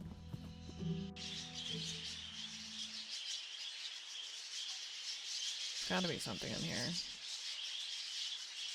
We've covered all of the birds. They've left and came back. Cannot cover the bust.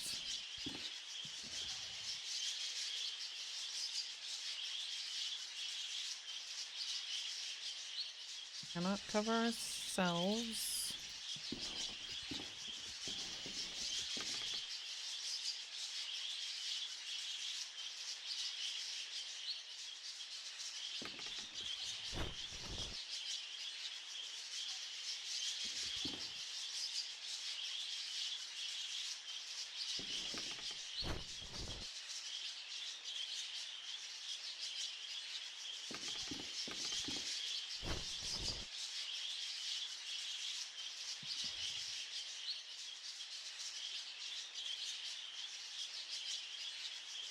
I don't get it.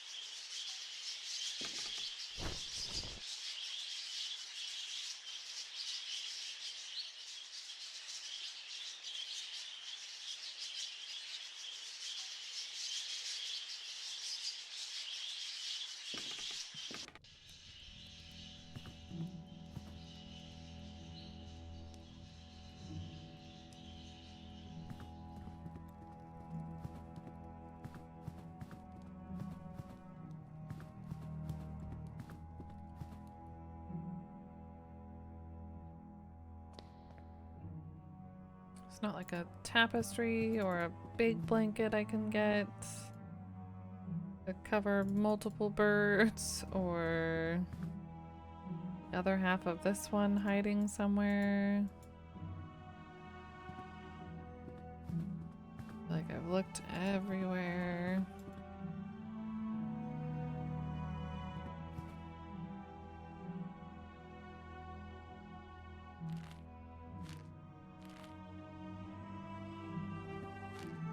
Can't show anybody the letter.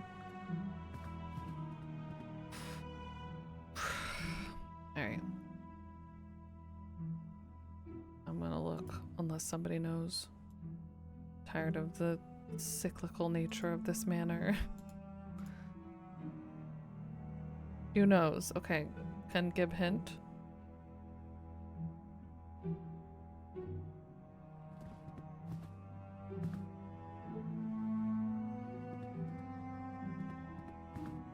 Think more literally. About the note or the cloth? The note?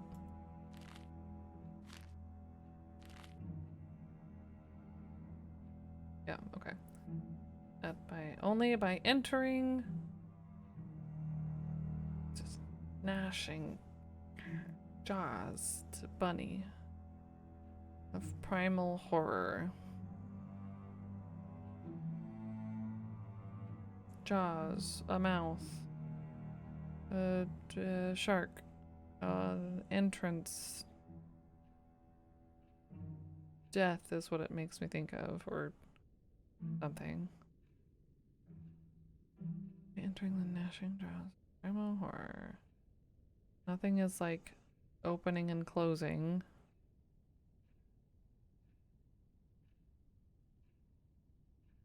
Our friend up here is talking. The birds are talking. Can't get him to shut up though. More literal? Bones.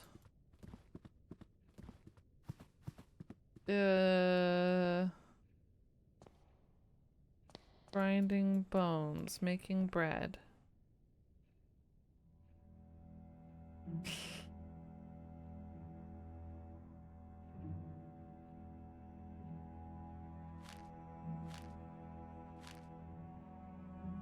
More literally. Ow! That only by entering the gnashing jaws of primal heart. Jump into the fire. Go into the fire. Fireplace.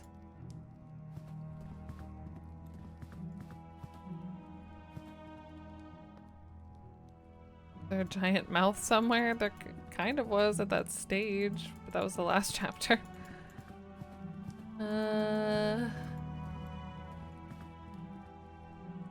Lots of books that I keep accidentally reading.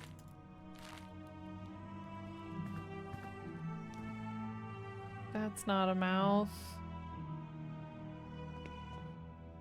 Literarily literal? Maybe if it's in the library. We need some gnashing. Gnashing jaws.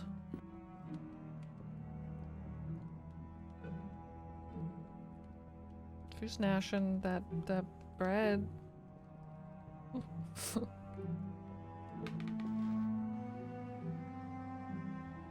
Ice that doesn't gnash. The snow is kind of gnashy. There's no jaws though. My jaws? Can I eat it? Eat it. Eat a match. Ah.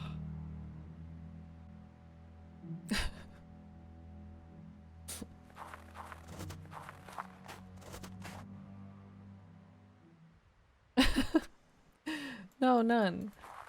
We've only encountered one, I think. The only thing that I kind of hate about... There was something else that either MJ or I was playing. And there's like the occasional... This seems like it lines up pretty well, but like kind of like a little line where you aren't like exactly in line with all the pixels. I don't know. None nuns, so not gnashing nuns. No gnashing nuns. Gnashing, nar. Lion. Its head is missing, but this one's not. Can I cover it? Or just look in it? Stick my hand in there. Oh my god, I forgot about that freaking lions. There's something hidden in the lion's mouth. A lever. I think it has triggered some mechanism inside the manor. There's also a note in here. I thought it was going to be the lever or something for that machine up in the attic. Will you at last know truth? Boy, I hope so. So I did something in the manor. Let's find out. Probably not in here. Probably opened a door or something. Hey, birds. Birds are still chilling.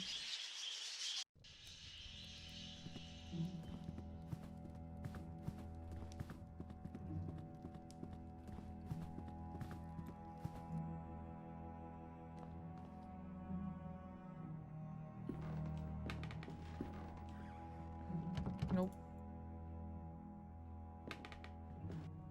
Nope, and probably nope. But just gonna check. Oops. Escape does not do that.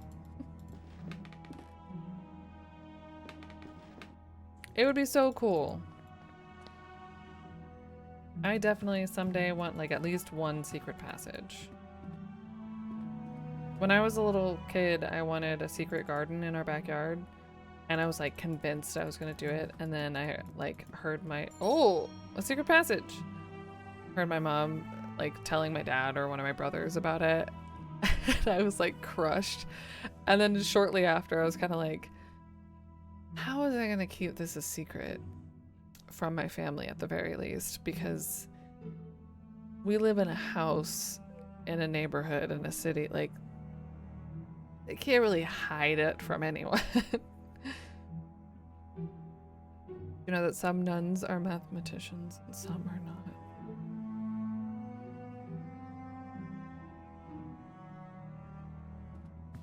Anyways, let's check out the secret corridor. This looks like Professor Wright's archive. I should bring Kaufman here at once. But I want to look around. Kaufman already knows everything.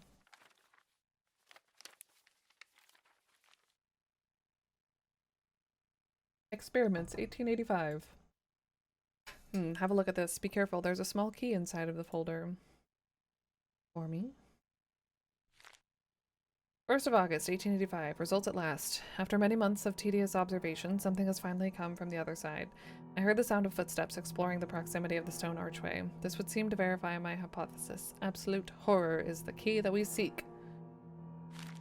20th of September. Now that they have proven themselves useful, I've installed 2 new devices in the outer tunnels. I dare not go deeper. I have not heard it again, but I know that thing must still be down there in the dark.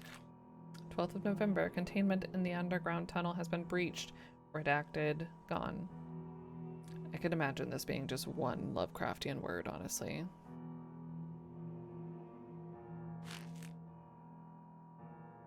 December 1855. I have no choice but to abort the experiment. It can no longer be controlled. There is but one thing left to do. I will seal the tunnel and hope the abomination remains forever entombed within. Yeah, that probably works. What is this supposed to be? It seems to be a log that the professor kept during one of his experiments almost 7 years ago. It is noteworthy that none of the entries has been redacted. One of the entries has been redacted. But what is written in there, it cannot be true. It must be some kind of hallucination. A sign of Professor Wright's illness, maybe. Perhaps, though we should not jump to conclusions. We can conclude that the professor had another working place underground. Perhaps that key opens the basement door. There could be a route through to this underground tunnel. Meanwhile, I will keep looking through these documents. There must be something more than that folder among this mess. There's still 2 other locked doors in the mansion. And the whole mask bit. But I still think there's going to be like a 3rd orb to manipulate the masks in the basement. I hope. Piles of papers, all of all kinds. Discarded notes, letters, and receipts all mixed up. Many folders. They have no distinctive tag on them. Some shredded paper. It appears to have been notes. More stuff. More of the same stuff. Long series of folders with dates on them in complete disarray. What are these? Some kind of metallic hatch on the wall. There seems to be no handle on it. A set of framed silhouettes. Under each is an inscribed plaque. Puzzle. Mr. Strachan was a well-positioned man. He fell madly in love with the younger daughter of the Bartleys, and so he proposed to her. Gonna be like a logic puzzle.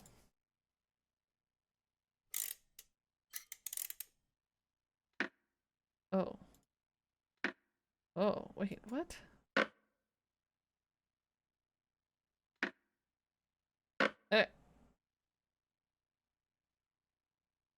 Well-positioned man proposed to the young woman. Young Agnes fancied the idea of marrying an older man, but she always hid her feelings from her mother. Her mother's behind her. The thinnest and least supportive neck imaginable. Mrs. Bartley never... Bartley? Wasn't that the name of the gravedigger? Did never take her eyes off her daughter and watched them at all times. Mr. Bartley tried to show his support for their daughter, but his wife never paid any attention to him.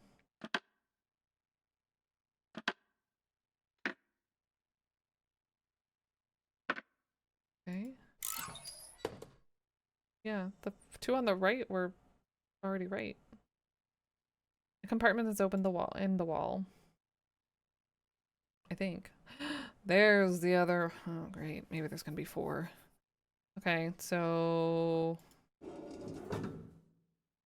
from a spiral to a labyrinth, what changes?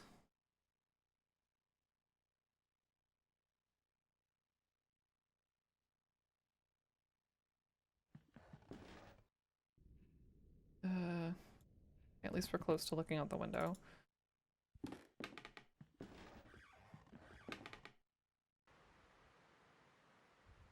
Now the king has his mask off. There's a 4th one. I was making this way more complicated than it needs to be. They're just on and off. I think. Because this one, I believe. So now we get to go to the basement. Gravitational lensing. Yeah.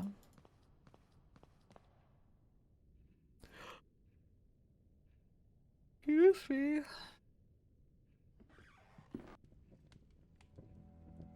The secret is, what was her name? Mrs. something. Oakwood, never mind.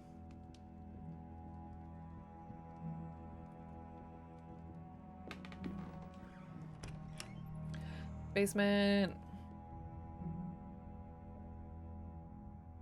It's completely dark in here. I feel a cold draft coming from the front. No lamp for me this time. It's too dark. I need something to light the way.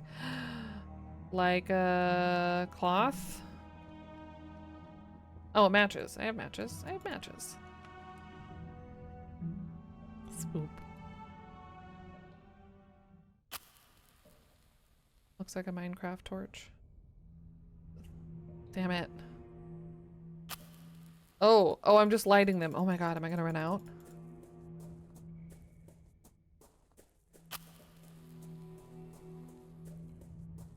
This is not ideal. I would imagine there would have been a lantern somewhere in this house, but nope. Orb. Fuck, I ran out of matches. Orb. I ran out of matches. Ah. Did I?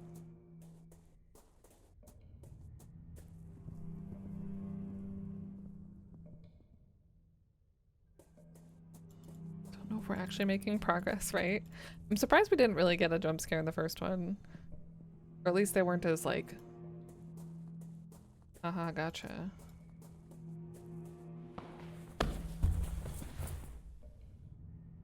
Oh shit. I fell. I've fallen through a hole. Where am I? The flow of air is stronger here. And there's a handy dandy component of some sort for a machine that goes to the attic. But also this. A working lantern. Gib. Now I can get out of here safely.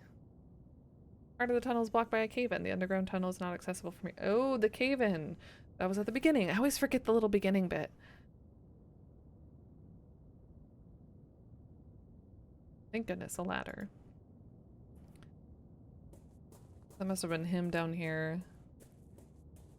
Or whatever the guy's name is that we're visiting. Uh-huh. I see you. I see you, Pixel Orb.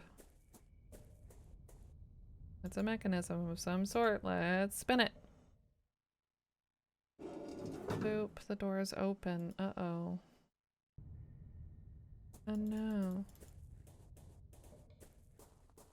Pretty soothing and calming vibes. It's kind of a weird mix of both. Yeah, I agree. Like, definitely horror and crazy things happening, but also I think the colors are nice and the music's really good.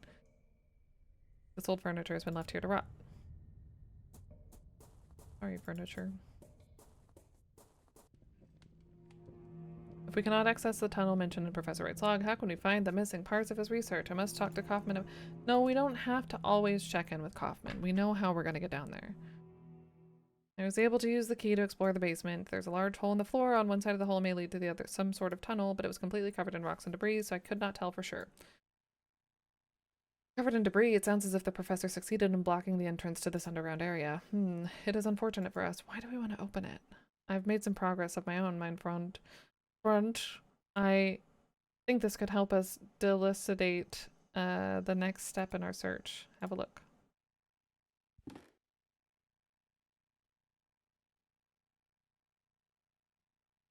Oh, you made a stick figure.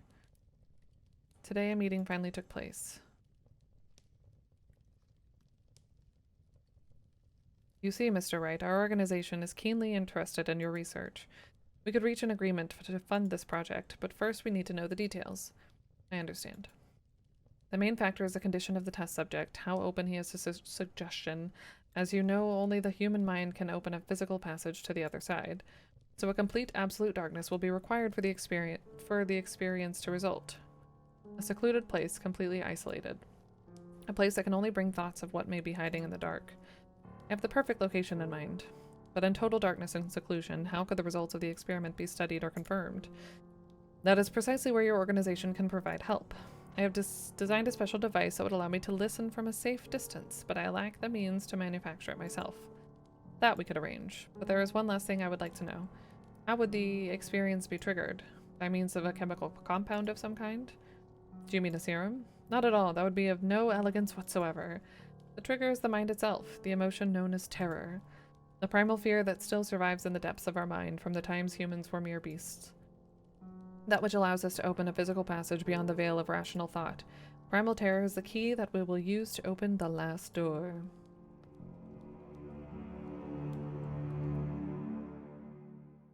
Could this organization be the playwright? It may be. If so, then we are closer to the truth than we thought. But in this room, I have been able to find only some fragments of information, discarded material. It looks as if the main bulk of documents were moved from this room and hidden somewhere else. The basement tunnel. That seems the most reasonable conclusion. But access to that place is lost, is it not? The entrance was sealed. There may be another access that we do not know about. If we could find and use the device that the professor mentions in his log, I believe we could shed some light on this matter. But I already took all the masks off. What's the thing in the... I did, right? Let me look in the window. Because then we should be able to get whatever... Yeah. This thing this guy dropped. Let's do that before we mess with the device. We might also need that.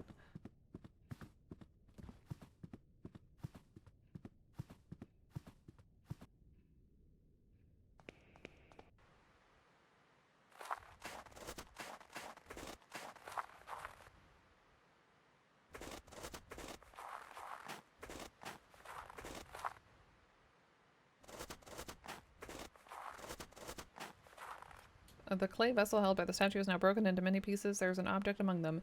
It must have been hidden inside. Looks like a compass. It must be broken since it does not point north. Point to what I desire most.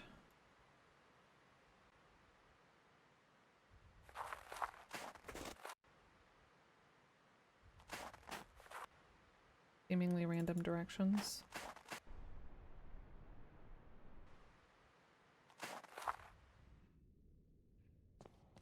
Interesting, but probably useful when we're underground, I guess. Like the head in Monkey Island. Okay.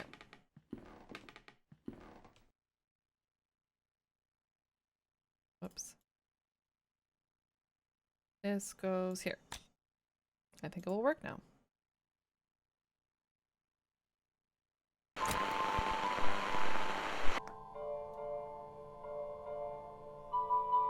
Beautiful. I didn't have to go very far. I'd already messed with it a little bit. This sound. Do my ears deceive me? Is that a piano melody? I must see Kaufman at once. Of course.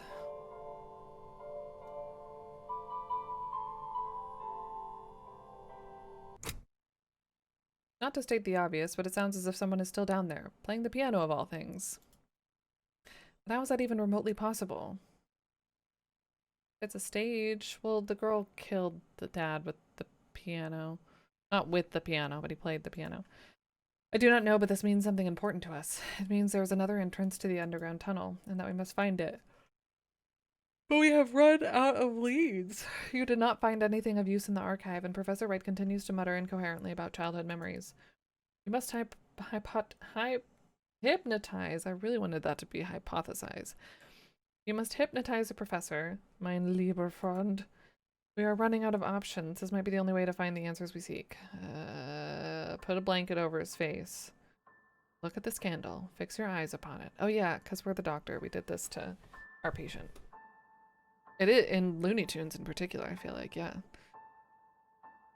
Look at this candle. Fix your eyes upon it. My headphones broke. He pop?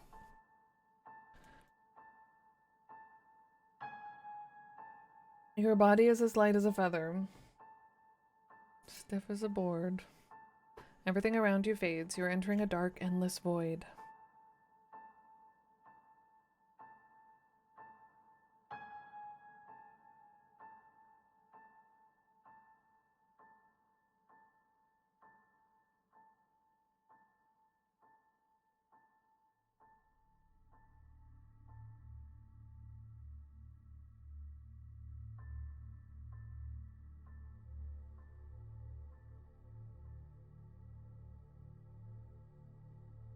Listen to my voice. Where are you?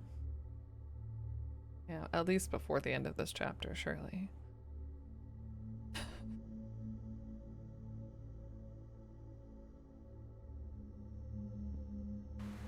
A great number of trees surround me. The sun is setting soon. I can go north and west. Is this a text adventure now? It is.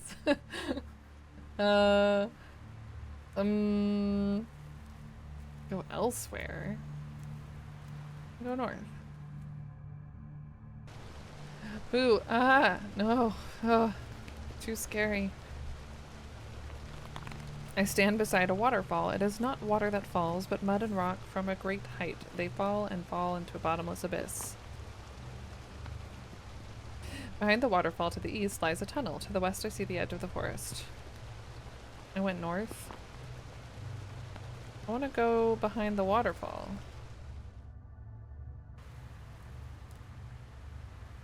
The sun is setting soon. I'm on a beach. There's a huge rock here. Many birds circle in the sky overhead. To the north I see the shore. To the west there is a person. As soon as I approach, the figure darts between the rocks as though it were frightened of me. Go north. I stand beside the shore. The water wets my shoes, and all around me lie the wrecks of ships. To the north, something floats in the water. To the east, I can see the edge of the forest. North. A body floats in the water. I will not look upon its face. Okay. Stand beside a waterfall. Yep, yep, yep. So... Wait, tell me again. To the east behind the waterfall, so if I go west, we're just back in the forest. Should have made a map, am I right? Oh, the shore. Just kidding.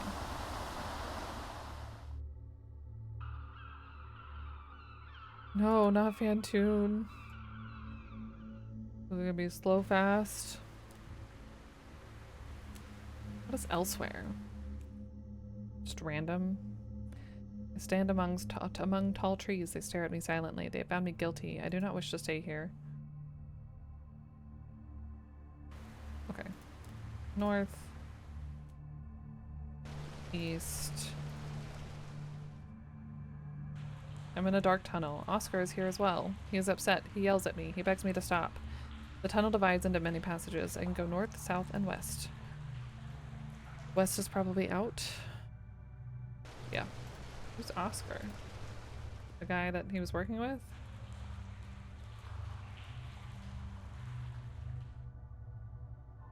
I'm in a large open space with a piano. Something stands next to the piano. I can't see it clearly. Its face. The tunnel stretches into the dark. Oh no, I want to go back first. Walk down the tunnel.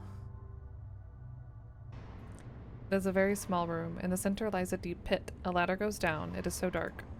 Down there it lies. It waits. I will not continue. I must go back. This is probably not good for this guy.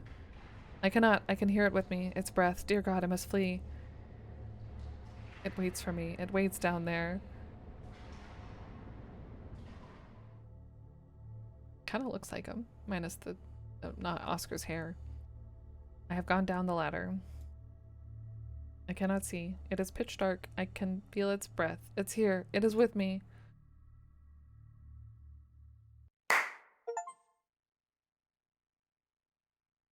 I found a secret. I don't know what it was. We found a secret. Enough. We went too far, my friend. You're right. I did not think he would react this way. You did well by stopping the trance, Kaufman. I think it would be best if we leave it for today. Let us return to the inn. How did he react? Reflect tonight on what we have witnessed here. Tomorrow, let's discuss the next steps in our investigation.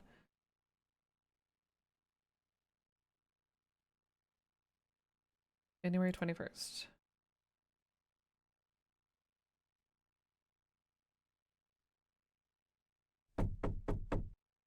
Come in. Kaufman, are you alright? Worry not, Wakefield. I am just feeling a bit feeble. It must be all this cold and humidity. Cough. Nothing serious. I would like to know your opinion about what we heard during yesterday's session. Do you remember anything that could help us in our search? Yeah, I mean, whoever Oscar was, maybe. Professor Wright mentioned being a man that shouted at him near the entrance to the tunnel, begging him not to continue. I cannot remember his name. Very good. It was Oscar. We should attempt to find him. He may know something about Professor Wright's fears. If we can find this man, I'm sure we will shed some light upon the mystery. Why don't you go to the village and try to find out something about Oscar? My apologies, but I must stay here and recover my strength. Oh, I don't get to ask about the other things. Hey, Doran. Happy Friday, indeed.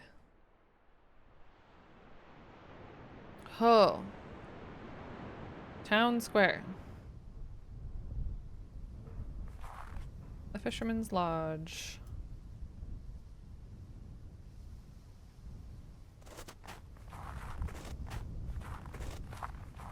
Oh, hello. Oh, nope. They don't want to chat. That's fair. Snow all but covers the window. Evidently no one has been here to clear it in a very long time. It is too frosted over to see inside. This is the door of the Church of Wickport.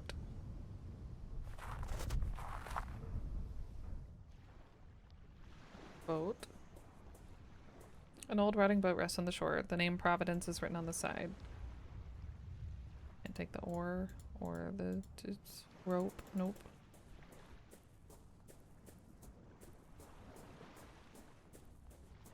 I'm definitely going the wrong way according to my compass, I feel like.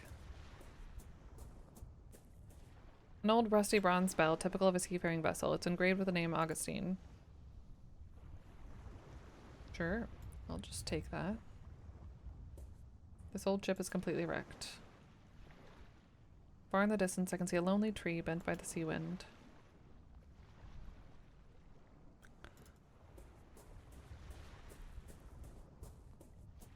Maybe this was the place he was talking about with the wrecked ships.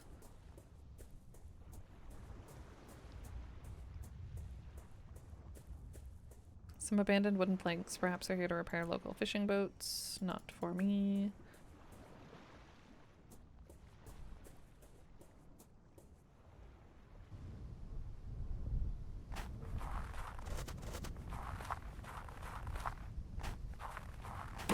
Windows closed shut.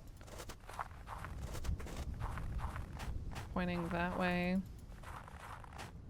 So we'll go in here.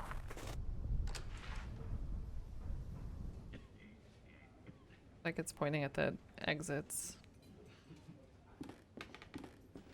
An old poster of a local traditional sport.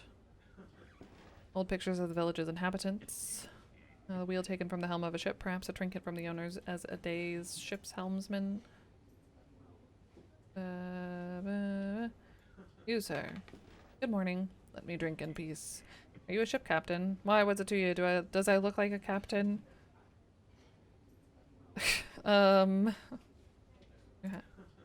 Is it the hat you're wearing? Ha! A hat don't make a captain, townie.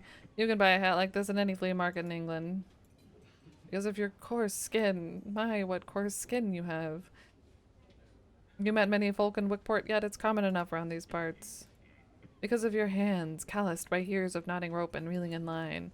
Any fisherman has hands like these. Your 3 earrings. You have doubled the 3 capes, is that right? Indeed I have. Good Hope, Lewin, and Horn. Therefore I thought I hold the right to stand before kings and to piss against the wind. If I dies in the sea, these three rings will pay my wake, but no, that'll not happen now. You mean you will not set sail again? I love the sea more than anything. It is my passion, my freedom, and my life. But there are many things about him that we do not know. There are far from the coast in the deep dark things we are still unprepared to behold. Believe me, those things await deep down. Have you seen any of those things? No, but you may have heard 1 or 2 of the stories the fishermen tell about things seen out there. It is not but tales for young'uns and mere superstition from men too cowardly to face the dark. Any good seaman knows that the strong wind of stretched rope can shake and sing. I myself have mistaken such keening for the wail of a child, but there was one time it was nothing of the sort. Then the sea howled. It was not thunder, not a strong wave clashing with my ship, no. It was like a voice. It spoke to me in a language I cannot describe, a sound muttered by a living something, a call unlike anything I had heard before. A call, you say? And I understood. What did you understand? I understood there was no more freedom for me, that the sea now had other lords. And whoever they were, I did know they would not share it. As I navigated back to shore, I lost control of my ship in a great storm. The rocks of the cliffs did the rest. I do not know where the remains of my dear Augustine ended up with the passing of years and tides. I looked for them once for many moons, but all I found was this bar in the bottom of an empty glass. I've never returned to the shore since. May she forgive me. Now leave me be. Yeah, but I have a thing for you. Why, that bell is from Augustine. My Augustine. Where on earth did you find it? I found it on the beach near the shipwreck. I thought I would never see it again. I will clean it and make it shine anew. Wickport Beach? Our beach? Why, I must go. I must go straight away. Oh, to be reunited. It's probably not a good idea. Reunited with my poor Augustine. What will remain of her? No, no, I dare not go. Oh, but I must. Good day to you, sir. Good luck, man. Lady is dressed rather elegantly for someone who came in to drink in a place like this. Those two fishermen have just given me a suspicious look. Good morning. You want a drink? Tell me about Captain Morvell. Does he come here often? Fred? He's a regular. Sad, lonely drunk. You know a man called Oscar? You mean Father Oscar? You can find him in the church when he's not in here. It's right outside. Have you ever met Professor Wright? The professor? Sure. Saw him every other day as a young'un. And always involved in the village. He was la-di-da all right, but folk respected him. He got stuck in. Didn't last though. Shut himself away. Started getting visitors from out of town. He stopped coming to the village eventually. Last I heard he'd gone crazy. None of us knows for sure. Though been years since I saw him. Okay. Godspeed.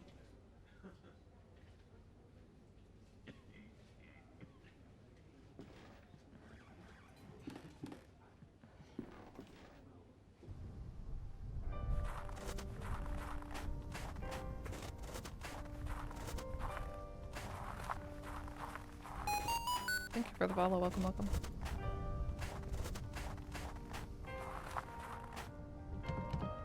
It is closed.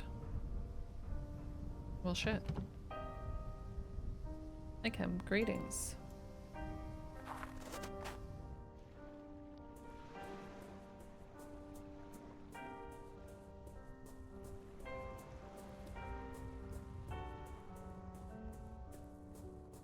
Hey, man.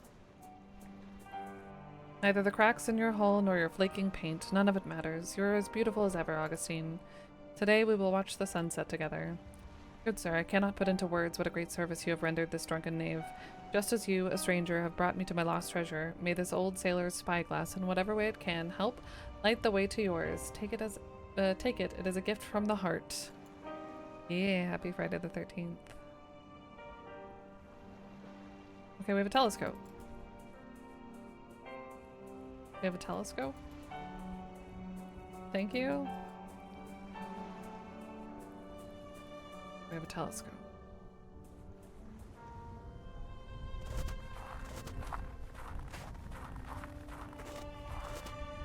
Still closed.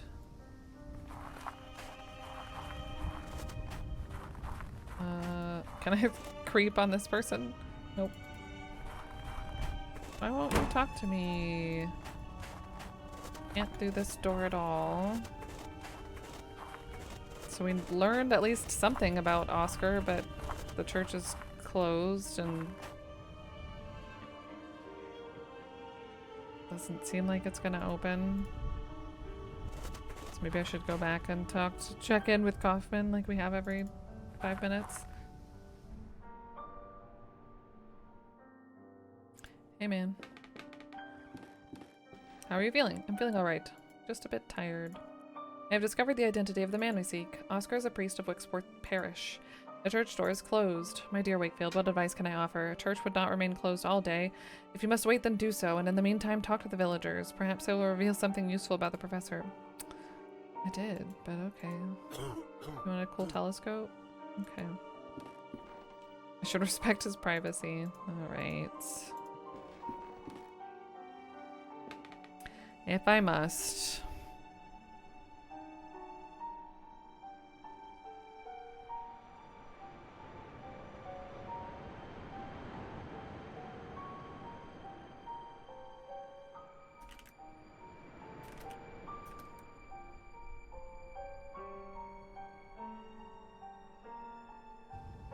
Did we not talk to everyone? I mean, there's the person in the window, but...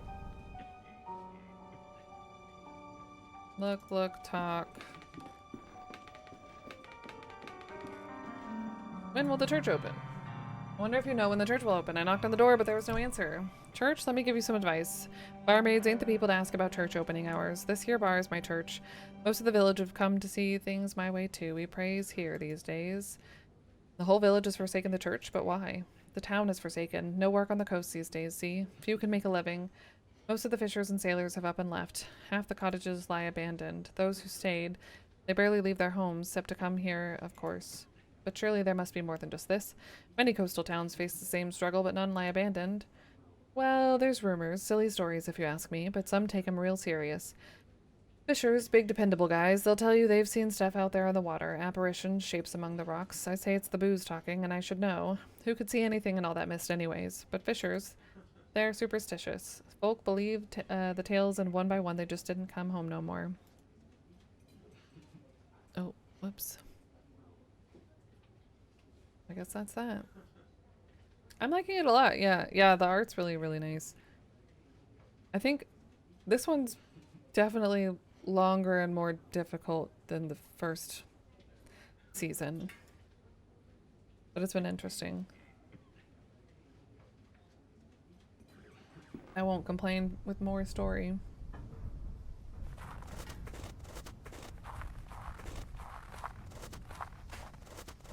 Hello. Damn.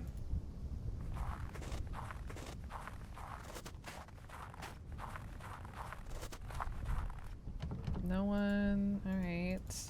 I'll go back down here one more time, but... How many part seasons are there? As far as I know, there are only 2, but I could be wrong and they might come out with more. I don't know if this is like the last season and it ends here or what. I just know that these 2 were in the bundle on Steam.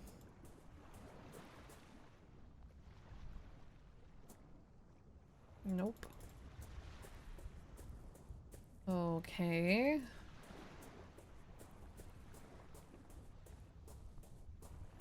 I gotta be able to talk to this person somehow.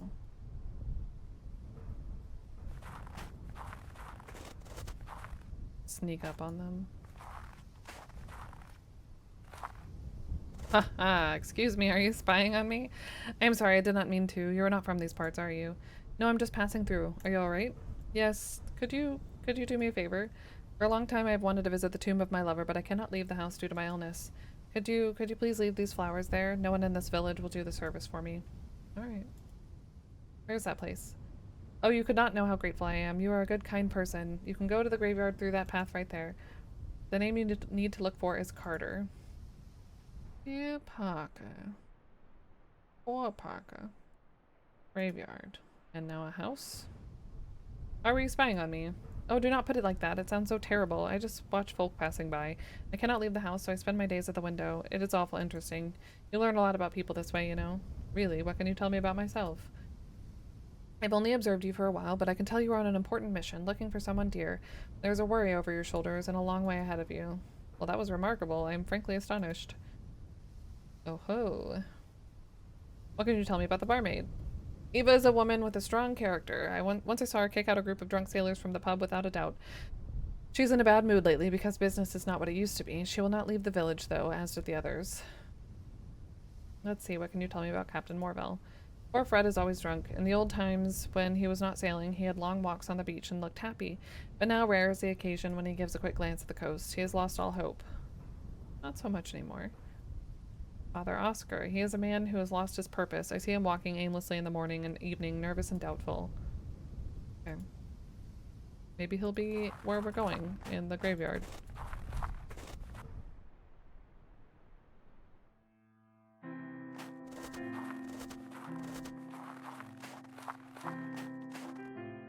Carter. Bury my body with the salted driftwood, with the green seaweeds, it's kind of hard to read, and the worn out ropes where I can feel the cold autumn breeze. Farewell to those of you that walk beside my grave. Here I lie, my name written on stone under the sun. Mary Jane Bennett. Do not bring flowers to this place, for Rome is all I crave. Now I rest under the same stars I sailed by when alive. The compass points to this grave. Oh, wait, what? Wait, but I gotta deliver some flowers.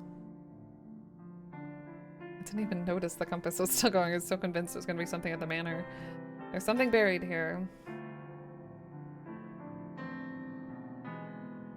Half of a statue. An engraved stone. It seems to be only one half of a larger statue. Cool. I guess I should lay the flowers down before I get too far lost.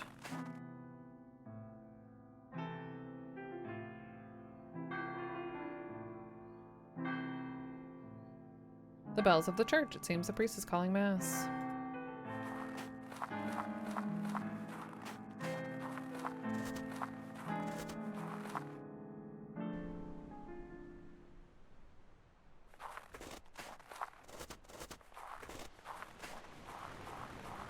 A windswept— oh, we're up here now. A windswept old gnarly tree is clinging to the cliff. With what roots remain, someday it will fall into the ocean below. Hello. Good morning, I am Dr. Wakefield. You come from the town, don't you? You need an answer, I know by your accent. Be careful around these cliffs. This is no place for tourists. It's hardly a place for anyone now. The man snorts. You best be on your way back. Strange things have been happening here. What do you mean?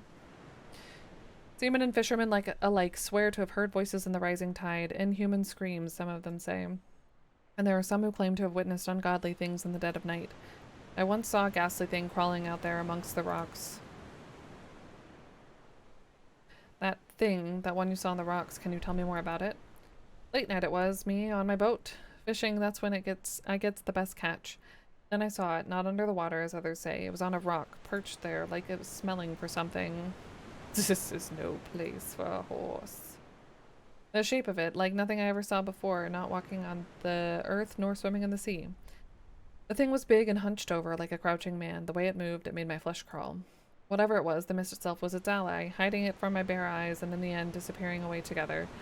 I swear I should see that horror again. Should I see that horror again, I will take my most vicious harpoon and thrust it so deep in its wretched body that they will have to bury them together. People have heard screams coming from the sea. Bloody drunks. They say the sea howls at them, as if that was something new. But what are you doing up here? I come here when I can to watch the shore, just in case that thing comes back. The mist down there is just too thick. I can see better from here, even if my eyes aren't what they used to be. Damn it, if I could somehow regain my once sharp eyesight again. Somehow? By God, I would impale that abomination for sure. Well...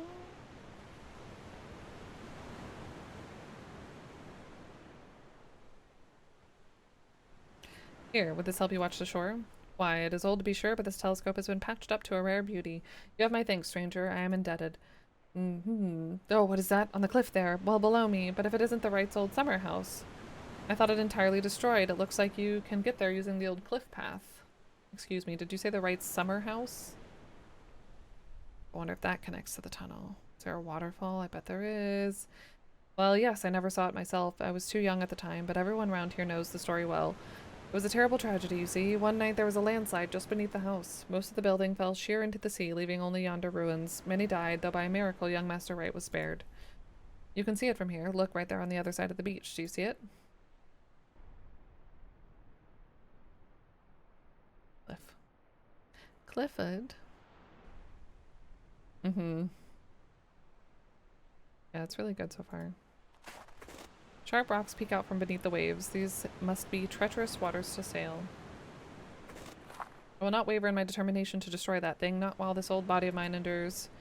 Well, I hope you have a harpoon on hand. Oh, maybe that's what that is. Alright. Let's go back.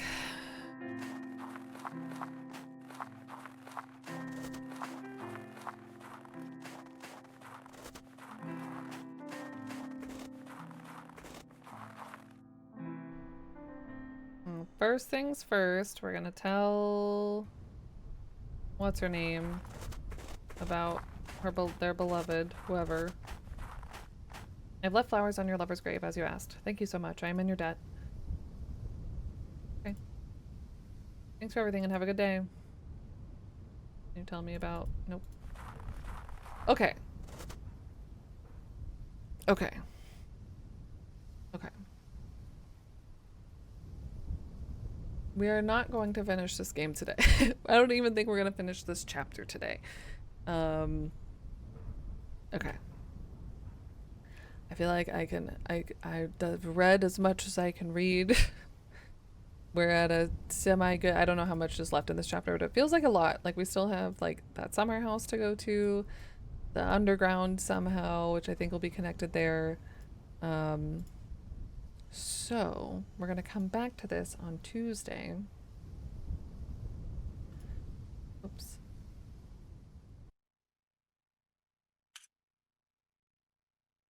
And we'll talk to Father Oscar and see what there is to learn. Just in time to forget everything.